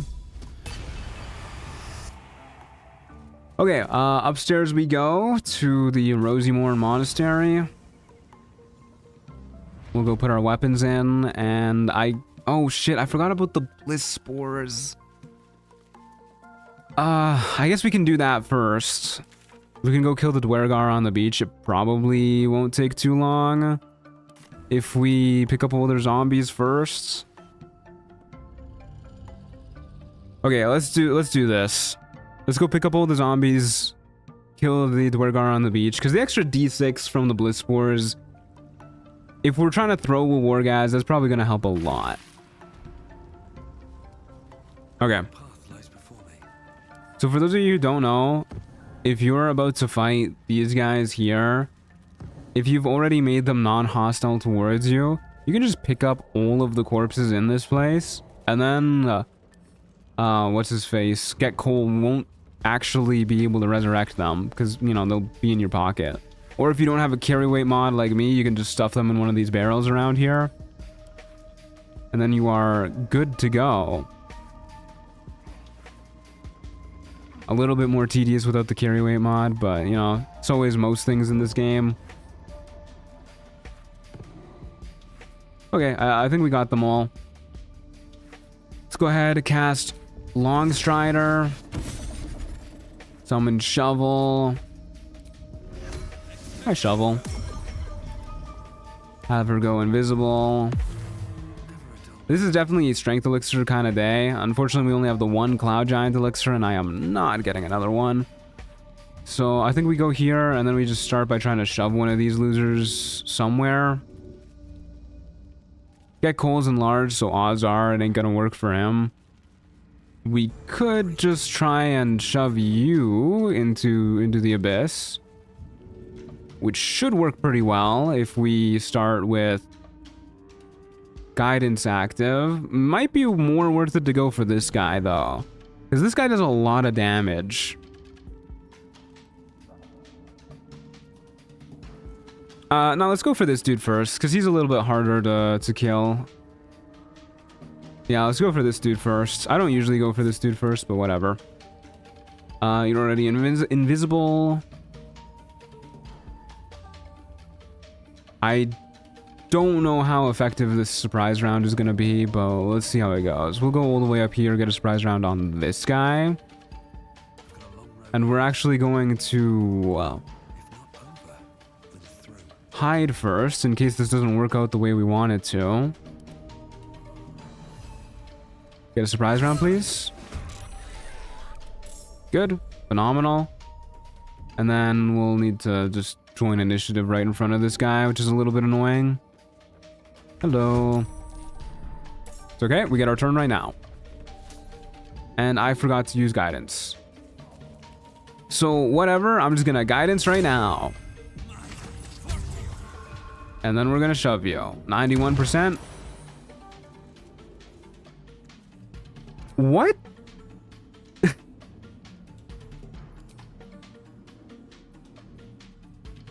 Okay, we get another turn before this guy goes, but it definitely said that he was going into the abyss there.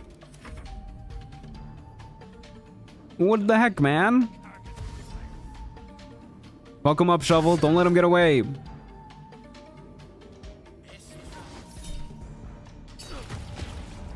Abyssant? Yeah, I guess so. Did the reverb interrupt the shove? Reverb doesn't do that. Okay, I guess we'll try a different angle. Maybe this one will be better.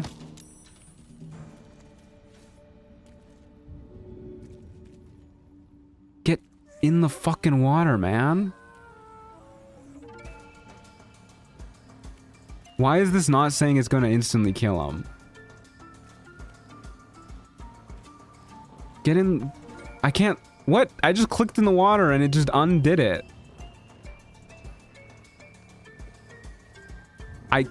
It's not working. What? I'm left clicking here. Maybe because that's where the boat comes in? Ah, you're right. It's probably a glitch. It's probably because the boat's supposed to be there. Okay, right here then. Yeah, there you go. You're totally right. It's totally because of the boat. Okay. Well, that's annoying as hell. That's okay. Let's go ahead and start. This dude's gonna start trying to shoot us from on high. Let's just try to like be like right here, so it's a really hard line of sight for him. And Shovel can go ahead and scare this guy. Oh yeah, that's the power of Shovel. Damn, I really wish that it just put a red line there. Okay, I guess I missed a corpse. No biggie. We got 16 damage off of that in exchange for one corpse. Bruh. I would be fucking shitting myself if I was Get Cole. Oh, Shovel just died off screen. Okay, well we gotta do something really funny here, right? Like we have to trigger this. That dude hit me?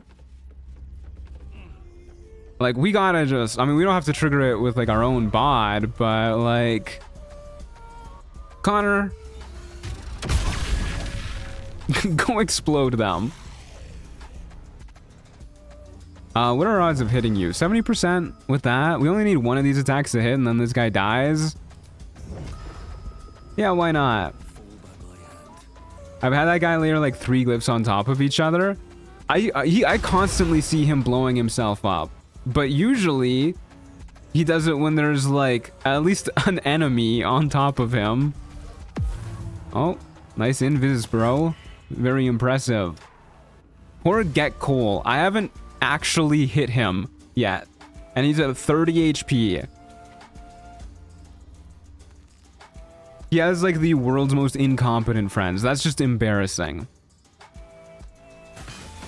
I really thought he was about to Arrow of Lightning Get Cole for a moment there. Okay, well, he can counterspell us if we try to... Eldritch Blast here.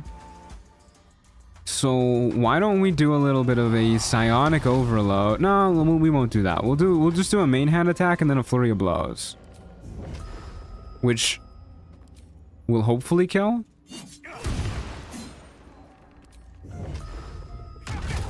Yep. That's a dead Get Cole. Wow. That guy, that was the saddest Get Cole fight I think I've ever seen. Poor guy. Lost 50 of his HP. Essentially to him and his own allies doing shit. Can I hit you through here? No, I didn't think so. Okay, let's murder this guy. Okay. Okay, man. I didn't really want to do damage anyways. How was that the second time this has happened today?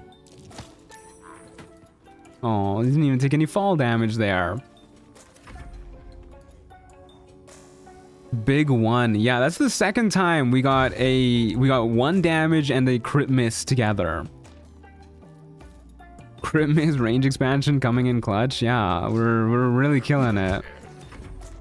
And by it, I certainly do not mean our enemies. Okay, you know what? Whatever, dude. We're gonna... I wanna hex you. You got 11 HP. There you go. We've done it. Okay, I'm gonna hex you. I don't know where I'm going for the autopathing to make this work, but I'm hexing you. And then you can figure out however you want to hit me, I guess. Crazy angle. I can't hit you there. How did he do that? Okay, we gotta do like a little bit better damage than that. That is not a lot. It's okay, he's dead anyways. Pew pew. Hey, crit hit. Always get the crit hits on the last hits when we don't need them. Okay. Pretty easy fight. Definitely clean. We got hit like once, whatever. It is what it is. Okay, let's go get our bliss spores, I guess. I'm gonna be right back, gang. I'm gonna go refill my water. I'm a thirsty boy right now. And then we're gonna try our best to murder Wargaz when I get back. Un momento, gang.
Okay, gang.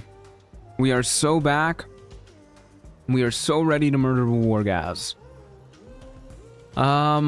We should... Yeah, we'll just take a short rest. We don't need to take a long rest. We're not really missing anything. Before we grab our bliss spores, I'm gonna go ahead and drop a hard save here, too. In case editing Matthew wants to come back and get some more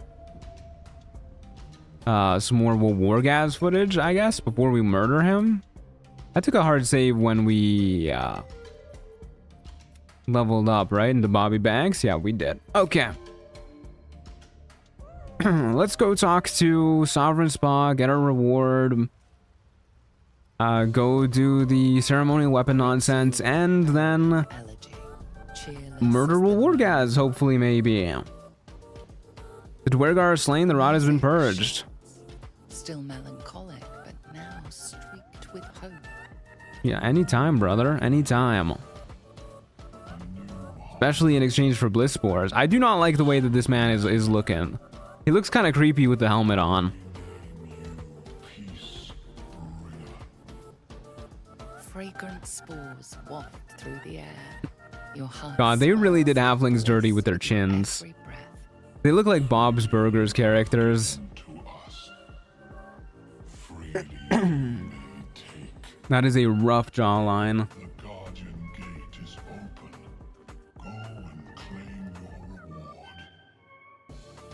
Okay, I am not gonna do that.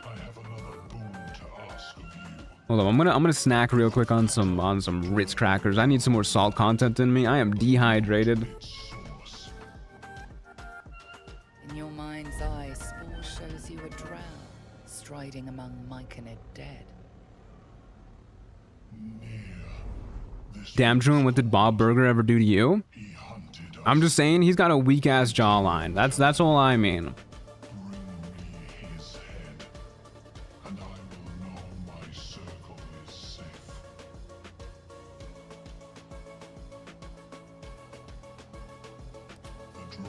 Consider it done, brother. You got it.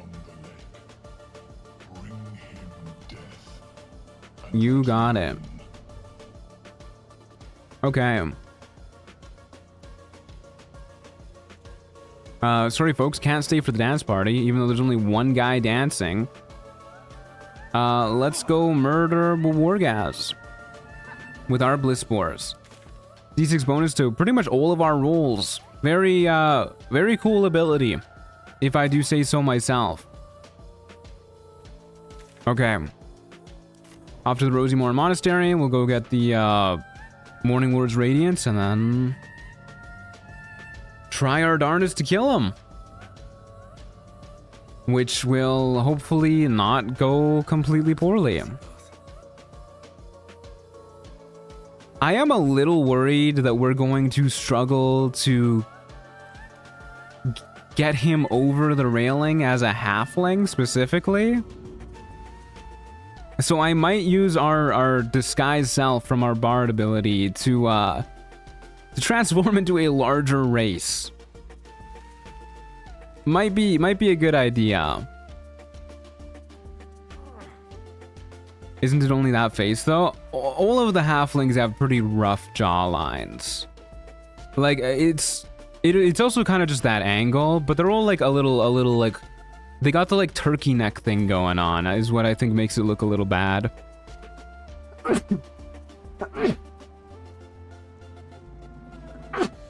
Oh my god, pardon me. Okay. Get these ceremonial weapons in place. Okay. You...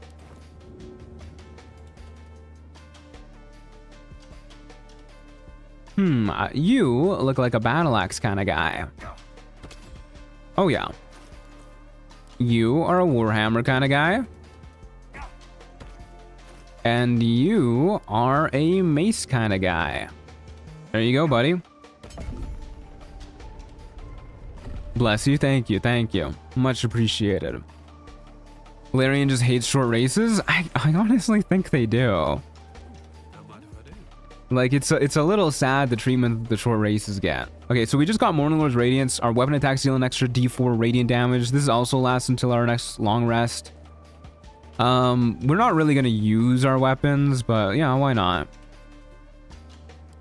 Okay. We're gonna give this Wargaz fight like 1 or 2 solid goes at it to try and do this strategy. Because I don't think we can take him in a fair fight. But if it doesn't work out, we'll just we'll beat him up in Act 3 with the rest of the Chirais and do that fight with all of them together. It's sad that they don't let you get this buff multiple times anymore. I'm pretty okay with it. I think they should any buff like that where you can get it multiple times and it lasts until long rest. They should either make it so you can only get it once or make it so that it just lasts forever. Because either it's effectively permanent and just tedious, or actually permanent and solved. Which is what they did with the Anointed in Splendor buff in Act 3. She remains your Kithrak. For now. She doesn't all look happy about that.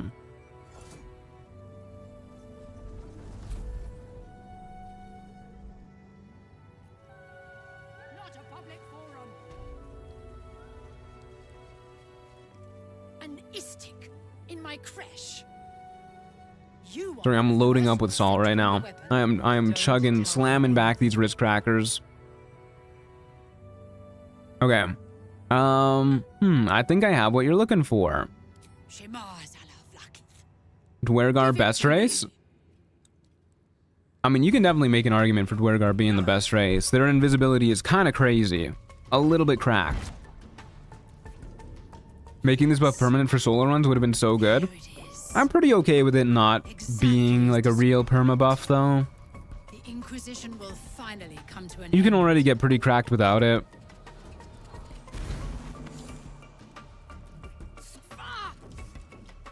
Sorry, lady. That is our mysterious magical artifact. He looks so demure about it. There's something about this guy's face. It appears you have been chosen, Istik. You are lucky. It is not for me to question why. Yeah, that's right, punk. Seek the Inquisitor below, and take the cursed thing with you. Okay. Yeah, this is gonna be an interesting fight. Follow the corridor. I think we're going to, on our first turn, like, we want to get the surprise round so that everybody else is surprised, so that only Wargaz follows us out. If we lead him all the way over here, we'll have to fight Therazin too, and I don't think we can beat Therazin at all. Like, she has fear, and she can destroy us. So I think we want to lead him, like, right up these stairs, and try and, like, shove him right here, get, like, an angle right here-ish. Because I don't think we can throw him over these railings otherwise. And yeah, if we go back even like to like here-ish, then we'll have to fight Therazin. Which is, unless we can also throw Therazin off on the same turn, just not gonna happen. So yeah, this is gonna be an interesting fight. Yippee, 180 XP. Okay, yeah.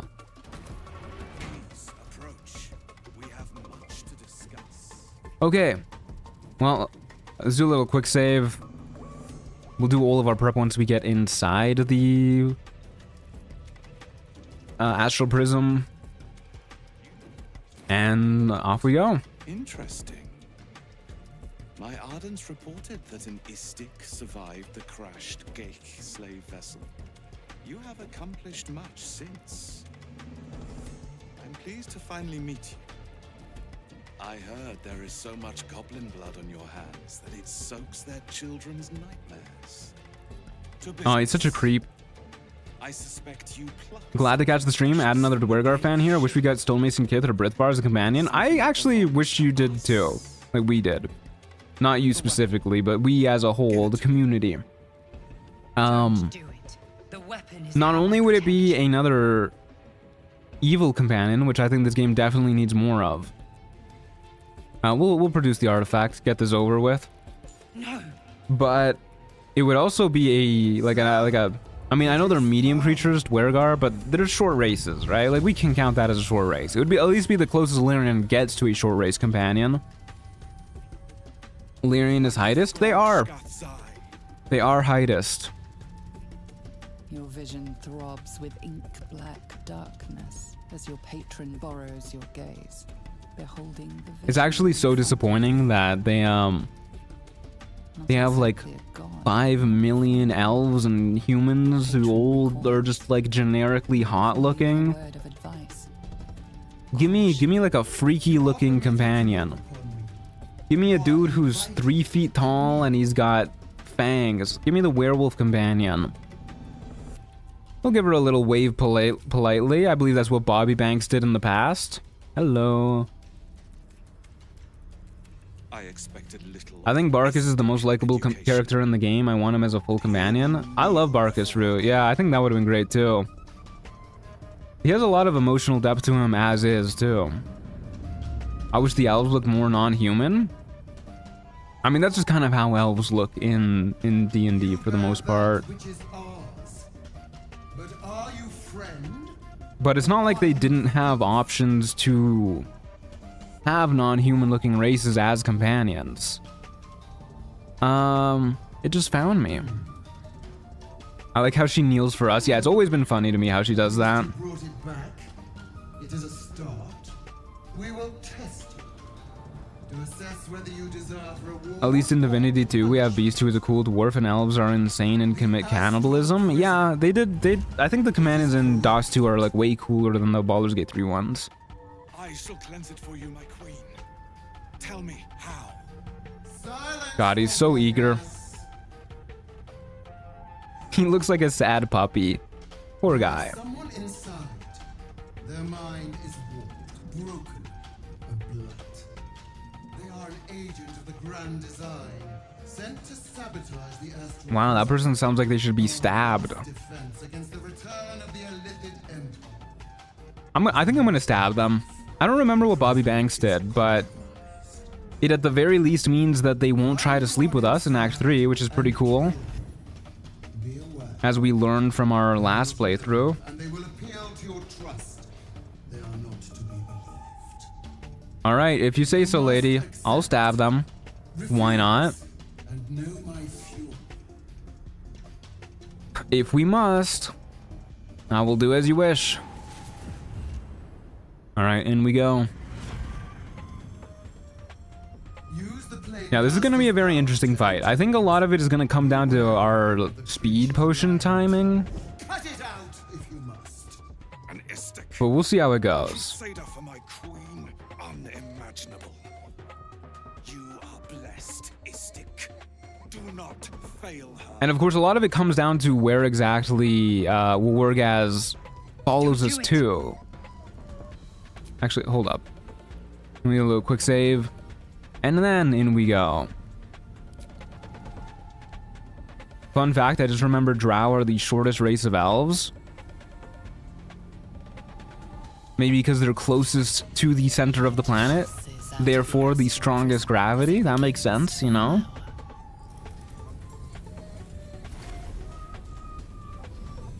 Barkus or Wulbren would have been cool with their quest leading to the Foundry. I do not want Wulbren Bongle as a companion, but Barkus Root would have been amazing. Wulbren Bongle, I would have drop kicked. I would have gone out of my. He would be the only companion that I actually go out of my way to kill, every playthrough. Lae'zel, we just kind of kill her because she's like, you know, she doesn't give us a choice. She's rude like that, but I would go out of my way to murder Wulbren Bongle.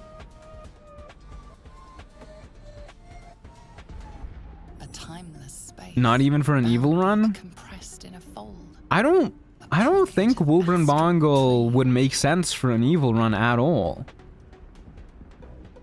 Like, he genuinely is trying to fight against the main villains of the game. And he thinks he's a good guy who's doing it too. I think he's extra hateable specifically because he could actually he's not far away from being a good character. He's just an asshole. He's not evil, he's just an asshole. Yeah, exactly. Scroll of Fire Shield is not the scroll I was hoping to find here. The potion is nice though. You don't have a scroll for me. Okay. It's kind of rude that they only put 2 divine bone shards in this area. Unless there's a third one that I just don't know where it is. Oh well. In we go. Let's go talk to our dream visitor. Let's go get blessed. You know, he might be good for a bloodthirsty run where you kill everyone you can get a justified reason to. Yeah. Yeah, he'd be good for like a sort of like murder hobo good guy in heavy quotations party. Come. We will talk in private. You can buy some from Dareth. Dareth sells divine bone shards? Really? Where the hell does she get those? I may have made a mistake. Trust That's me. pretty funny. I didn't know that. I wonder what level she starts selling them. Stay away from the Githyanki. But you just couldn't help yourself. Could you? God, look at the way they waddle too. And now you've come here to murder me. She looks like she's like 3 times our height, especially when she's standing up on the rock. I haven't come to murder you, I just want to talk. What do you want to know? I think she sells all possible alchemic stuff. I didn't realize divine bone shards was even something that people could sell in this game at all.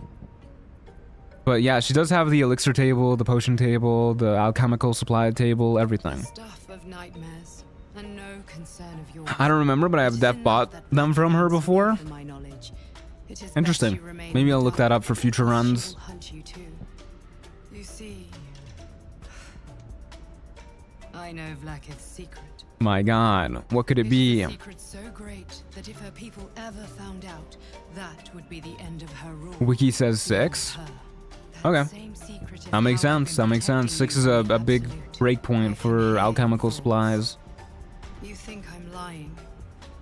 Vlaakith warned you that I would try to deceive you. But consider this. What reason have I to deceive you? I want the same thing as you. Freedom. I'm on your Did he just look at the camera? He's like, I do not have believe this been bitch. since the very beginning. Imagine the banter with Wulbren, Minthara, and Astarion in the party. I do not think Wulbren and Minthara would get along. I'm willing to bet they would have some pretty vile banter. All right. Well, we have to kill her because she's hitting on us, and we have a wife. So, such is life. Oh my god, he doesn't have to look so happy about it. Fellas, if a lady hits on you and you're married, the correct response is to simply stab her. You may not like it, but that's the truth. Minthara would chew him out? You think Minthara would chew out Wulbren and not the other way around? Wulbren, whose people are enslaved by Minthara's? So, you are not to be trusted. I don't know about that one. Wulbren, the like freedom fighter. I have to imagine that most of their interactions would be Wulbren just like threatening to blow up Minthara. Death. Not to mention the rest of the Kresh. They will kill you on sight. See where your distrust of me gets you? Oh, that's manipulative as hell. Face them. We will resume our discussion when I'm ready to forgive you. Oh, so manipulative. God, I hate the Emperor. But at least he still gives us Blast, a d4 bonus to attack rolls and saving throws. Okay. Let's do this, folks. I don't think we need Boots of Speed. I think we'll stick with our Boots of Storm and Clamor. Holy Lance Helm, I'm a little on the fence about, because I think this might trigger Wargaz's retaliation if he passes a saving throw, but we'll keep it on because it's nice with the boots. Gloves are okay. Armor's okay. Rings are okay. Okay, I think everything is pretty okay gear-wise. We'll summon Shovel. It will trigger his retaliation. I'm also not too worried about that triggering his retaliation in general, because the most damage it could do to us is 2. Because of our armor. Because he does a d4 damage on retaliation. So it's like, whatever. He has a chance to take 4, we have a chance to take 2. He also gets a reverb stack if he fails. I'm okay with that. 50% of the time, it doesn't even do anything to us. Okay, we'll go out with a Vigilance Elixir, so we can try and go before we'll Wargaz. We'll do a little quick save. So I think we'll go out, we'll enter turn-based mode, we'll drink our speed potion, and then we'll have Shovel trigger the surprise round, and then we're just like off to the races. And then in the meantime, we can Scroll of Blur to make sure we don't like instantly die if our plan doesn't work out immediately the way we want it to. Use a Scroll of False Life. That looks pretty good to me. We do have a Scroll of Fire Shields too, I believe, don't we? Yeah, Scroll of Fire Shield. To help with the melee guys if they do hit us, which is just with Wargaz and one other guy in the room, so I don't think that's too important. Yeah, I think we're okay just going out like this. Use our Blur, head outside, speed potion. We can't reuse Psionic Overload, unfortunately. Yeah, okay. This is gonna be an interesting fight. Let's see how it goes. Do a little quick save. Blur. Out we go. Step into the material plane. Enter turn-based mode. Drink our speed potion. And then... if we want the guaranteed surprise round, we have to hit one of these guys because he can just parry you and then he won't be surprised. So hit one of these guys. There's a surprise round. We do go before Wargaz. We get our bonus action back. Speed potion ticks down. Please, speed. I need this. I do need this speed potion. And then I think we just run directly out the door. And we try and get him, like, right here. So we're going to use one action to dash. Our bonus action to switch to a Cloud Giant Elixir. Which we'll just do right now.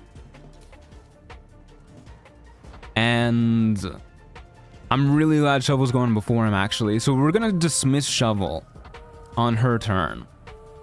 So that the only hostile creature is us. And so he's, like, maximally tempted to go towards us. So let's give this a whirl. I've never tried this strategy before. I don't even know if this is gonna work. I did forget to turn into a taller race, so I really hope that doesn't fuck with me. Why the fuck did the doors shut behind me, man? Hello? I kind of wanted those open so that he could Misty Step out here. Do I dash again to open them? I was thinking I'll just use Disguise Self now, but I kind of want to open the doors again for him. Why did they shut? Hello?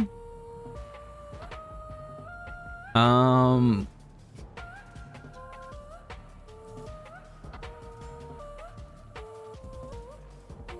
gonna switch into a taller race. I'm gonna switch into what's the biggest guy? Probably a half orc, right? Mask half orc. We'll just do this. It'll use a spell slot, but like whatever. Should have done this before the fight. I forgot. Okay, now we can see over the railing a little bit more. And maybe like right here will be good.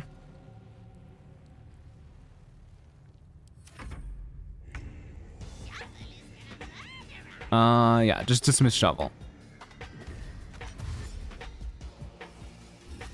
Oh, I fucking astral stepped such a short distance. Oh, he stopped right in front of the statue.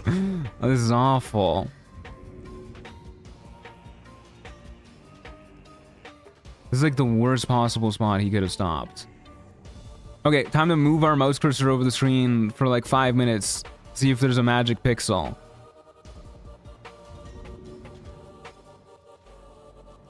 God, this is annoying.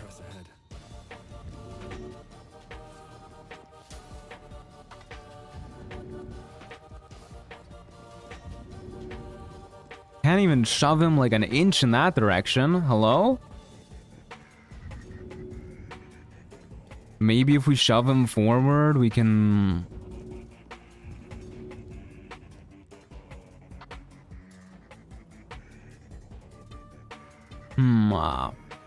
What if we throw him right here and then try and shove him off that way? That seems like a good idea, right? And then we have one more action to... We have one more action to try and... Speed potion? I'm glad you came to your senses. Okay. Now leave. That was so easy. All right. That worked so well. What the hell? I should just do this for every Wargaz fight. Okay. Problem is we still have to kill these guys, but I don't know how hard they'll be. We can't go any further down the bridge because otherwise Tharizdun's gonna aggro. But yeah, I think we're pretty good. We'll just throw down a speed potion. Please don't trip me. Try not to die to these guys. They do have disadvantage on attacking us, but they have, as previously mentioned, a very high bonus to hit. They have a plus 11. Fucked up, dude. Absolutely fucked up to give the hardest hitting enemies in the act plus 11 to hit. And extra attack. They're like the first non-boss enemies in the game with extra attack. There's gotta be a way we can shove this guy too. Yeah, 95% chance to shove this guy. We can throw down a healing potion so we don't have to worry about these guys. And then we try to kill the Ardents. Okay, shove you. Very nice. We could try and stay here. I don't know how far out these guys are gonna come though. And I don't want to move any further back, really. I guess if we're at a range battle, it's not... Hello? Okay, I can't hit him. Yeah, it's not the worst thing for us to be in a range battle at this distance. I would love to kill the Ardents first, I think. So maybe we heal up here, then get shooting the Ardents, and call that a turn. Next turn we need to refresh our speed potion again. But for now, maybe move off the stairs. For those of you who don't know, stairs can just like straight up delete potions when you throw them onto them. So be careful about that. Okay, 14 damage is about average, I think. Maybe a little above average. This guy's almost dead, so hopefully that means that the raider will try and rally them. Nice. Yeah, rallying them is probably the best thing we can hope for. So I'm thinking next turn we'll throw down a haste spore grenade. Actually, do I want to kill the Ardents first? Yeah, I do. I was gonna say, like, our odds of succeeding these saves are pretty high. Because we have Bliss Spores and Bless. But they are intelligence saves, I guess. You have 28, 22 plus 8 is 30. You have 29. Little annoying. Okay, I think we Psionic Overload here so that we can maintain concentration on Blur. And then we try and murder this guy. Oh, maybe we can... No, there's no way we can throw this guy here. Either of these guys. Yeah, okay. So, Psionic Overload. Shoot this guy. Throw down a haste spore grenade. And then surely they don't deal 38 damage in one turn when we have 24 AC. They have disadvantage on hitting us. So long as we don't lose concentration, which we'd have to roll an @1 to, which is not worth playing around. Seems like a good idea to me. Psionic Overload. Shoot you. Okay, literally almost minimum damage on every single roll there. That's cool. That's exactly what I wanted. Okay, and then throw down a haste spore grenade. We'll do it like a little bit behind us, where they're less inclined to go to. Okay, and we make it to the next turn. Easy peasy. Get our haste spores going again. So now we just heal up this turn. So we'll shoot you. And we will shoot you. And we will use one of these. We don't need to fully heal. And we will call that a turn. Okay. I think we have made it out of the fight. Pretty good stuff, guys. Pretty good stuff.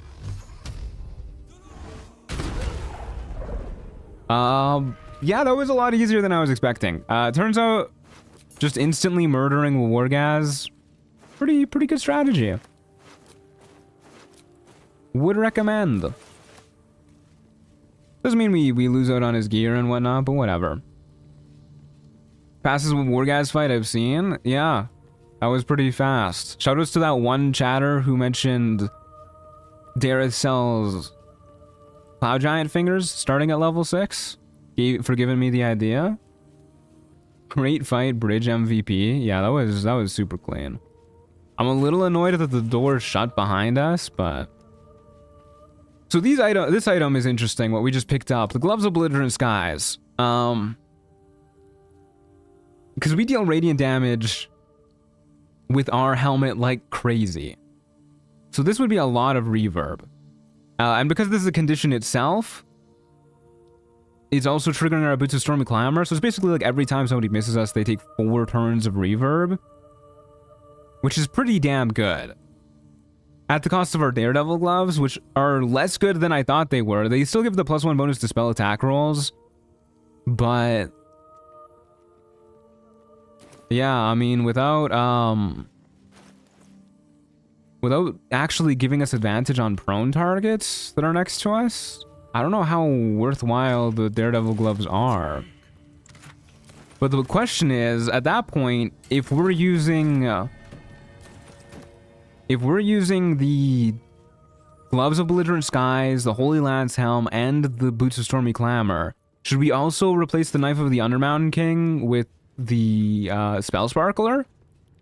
Because then our cantrips will also trigger the Gloves of Belligerent Skies, because they'll be doing lightning damage. I don't think it's that big of a deal. Because once we get to Act 2, we can just go straight for the Callous Glow Ring, the Coruscation Ring, and then that's triggering reverberation on our cantrip too. Not to mention the Spine Shudder Amulet. So I think we can avoid doing that, but I do think we throw on the Gloves of Belligerent Skies. And then maybe even we throw on the Risky Ring too. But I don't know if I'm feeling that risky. The number of times you have not crit, you may as well. True, we've been lacking. The statue starts to rotate. Athletics failed. Its rusty mechanism jams stuck. It's DC 25. Okay, well, that's. I thought it was gonna be like DC 15. I was truly shocked there. I think the Spell Sparkle will do some magic. It's so good. I don't really like it that much for Eldritch Blast builds, to be honest with you. Because it doesn't trigger on... There you go. All lubed up. Because it doesn't trigger on like the same cast. So if we have the Spell Sparkler equipped... I wonder if I can show this off using an item. If we have the Spell Sparkler equipped, and we shoot an item with it. No, didn't work. Medium toughness. You also have medium toughness. Anything here doesn't have medium toughness that I can actually shoot? Bench, I guess? But that's gonna die in one hit. Hold up, is there 2 items I can shoot here? Medium toughness. A vase and an urn. I don't know if this is gonna work with 2 separate targets. No, you don't even get lightning charges there. You need to shoot a creature, huh? Anyways, point being... Oh yeah, Connor. We can use Connor for sure. Let's summon Connor. So if we use Eldritch Blast, you can see it did not deal any lightning damage there, despite shooting with 2 Eldritch Blasts. Even though we got the lightning charges from the first Eldritch Blast, the second... They like kind of hit at like the same time, I guess. Not one after another. So... we would need either 2 actions or just wait till our next turn for the lightning charges to actually kick in. Which is kind of a bummer. I don't really like that. So I think we're better off using the Knife of the Undermountain King and just going for crits. We have so much damage dice. It's kind of the only way we deal damage. It actually is literally the only way we deal damage. We don't have any modifier to our attack rolls. To our damage rolls. Because we don't have Agonizing Blast, and we're probably not going to wear the Potent Robes either. So crits are extra effective for us. because they double our D10 from our Eldritch Blast, they double the D6 from Hex, and they double the D4 from Psionic Overload. So it procs on Magic Missile, but not Eldritch Blast? Yeah, unfortunately so. Just how it works. But yeah, I think because of all the damage dice we have, crit fishing is kind of the play. Yeah, and we have the Gulak Fear too, of course, which works amazingly with reverb to begin with. Yeah, still going today. A little bit of a longer stream compared to recently, but I'm feeling pretty good. We're just cleaning up, talking about future build plans. We're gonna get the Blow of Thunder. But yeah, with reverb and frightening enemies at the same time, if you frighten a dude who's prone, they're just fucking laying down. They're just gonna sit there for a moment, think about their life, what's led them to where they've been, and they're just skipping their turns. So if we can consistently frighten people who are laying down on the ground, that's kind of the play. Okay, let's go pop in the crest. If I can find it. Dawn Master's Crest. Yippee. Lathander, my goat. I honestly think he's my favorite god in the Forgotten Realms. He's pretty cool. I like his vibes. He's got a great aesthetic too. Can we live in a place like this? Like, goddamn. It's a little gaudy, but I mean, it looks cool. 12k carrying capacity? Yeah, I have a mod to just give me infinite, well, not infinite, but a fuck ton of carrying capacity, because I just don't want to have to worry about it. Plus, we get to carry all of our friends with us. That'll be your next flat, yeah. It'll just be this room, will be my entire apartment. Okay, let's get out of here. Leviatar is mine, devil emoji. Okay, you're kind of real for that. In my current playthrough, I have 2 very strong once-a-turn menacing / trip attack spammers. It's very funny. Yeah, I mean, if you can constantly frighten and knock people prone, you're good to go. Have to keep going. Theo wielding the blood of Lathander? I would actually really like for her to have the blood of Lathander for the free revive, because I worry so much about her. I don't know. I know it's just like kind of a cat thing where they're like a little bit stupid and they just don't feel fear the same way that we do, but she really just does not feel fear sometimes, and it always worries me. Like, she'll be like 12 feet up, balancing above the stove while it's on, and there's like knives out and everything, and she'll just be like chilling, minding her own business. And then the moment I turn on the vacuum, she's just like, oh my god, the devil has come for me. Cat with 10 lives? Yeah, please. I need my cat to have as many lives as she possibly can.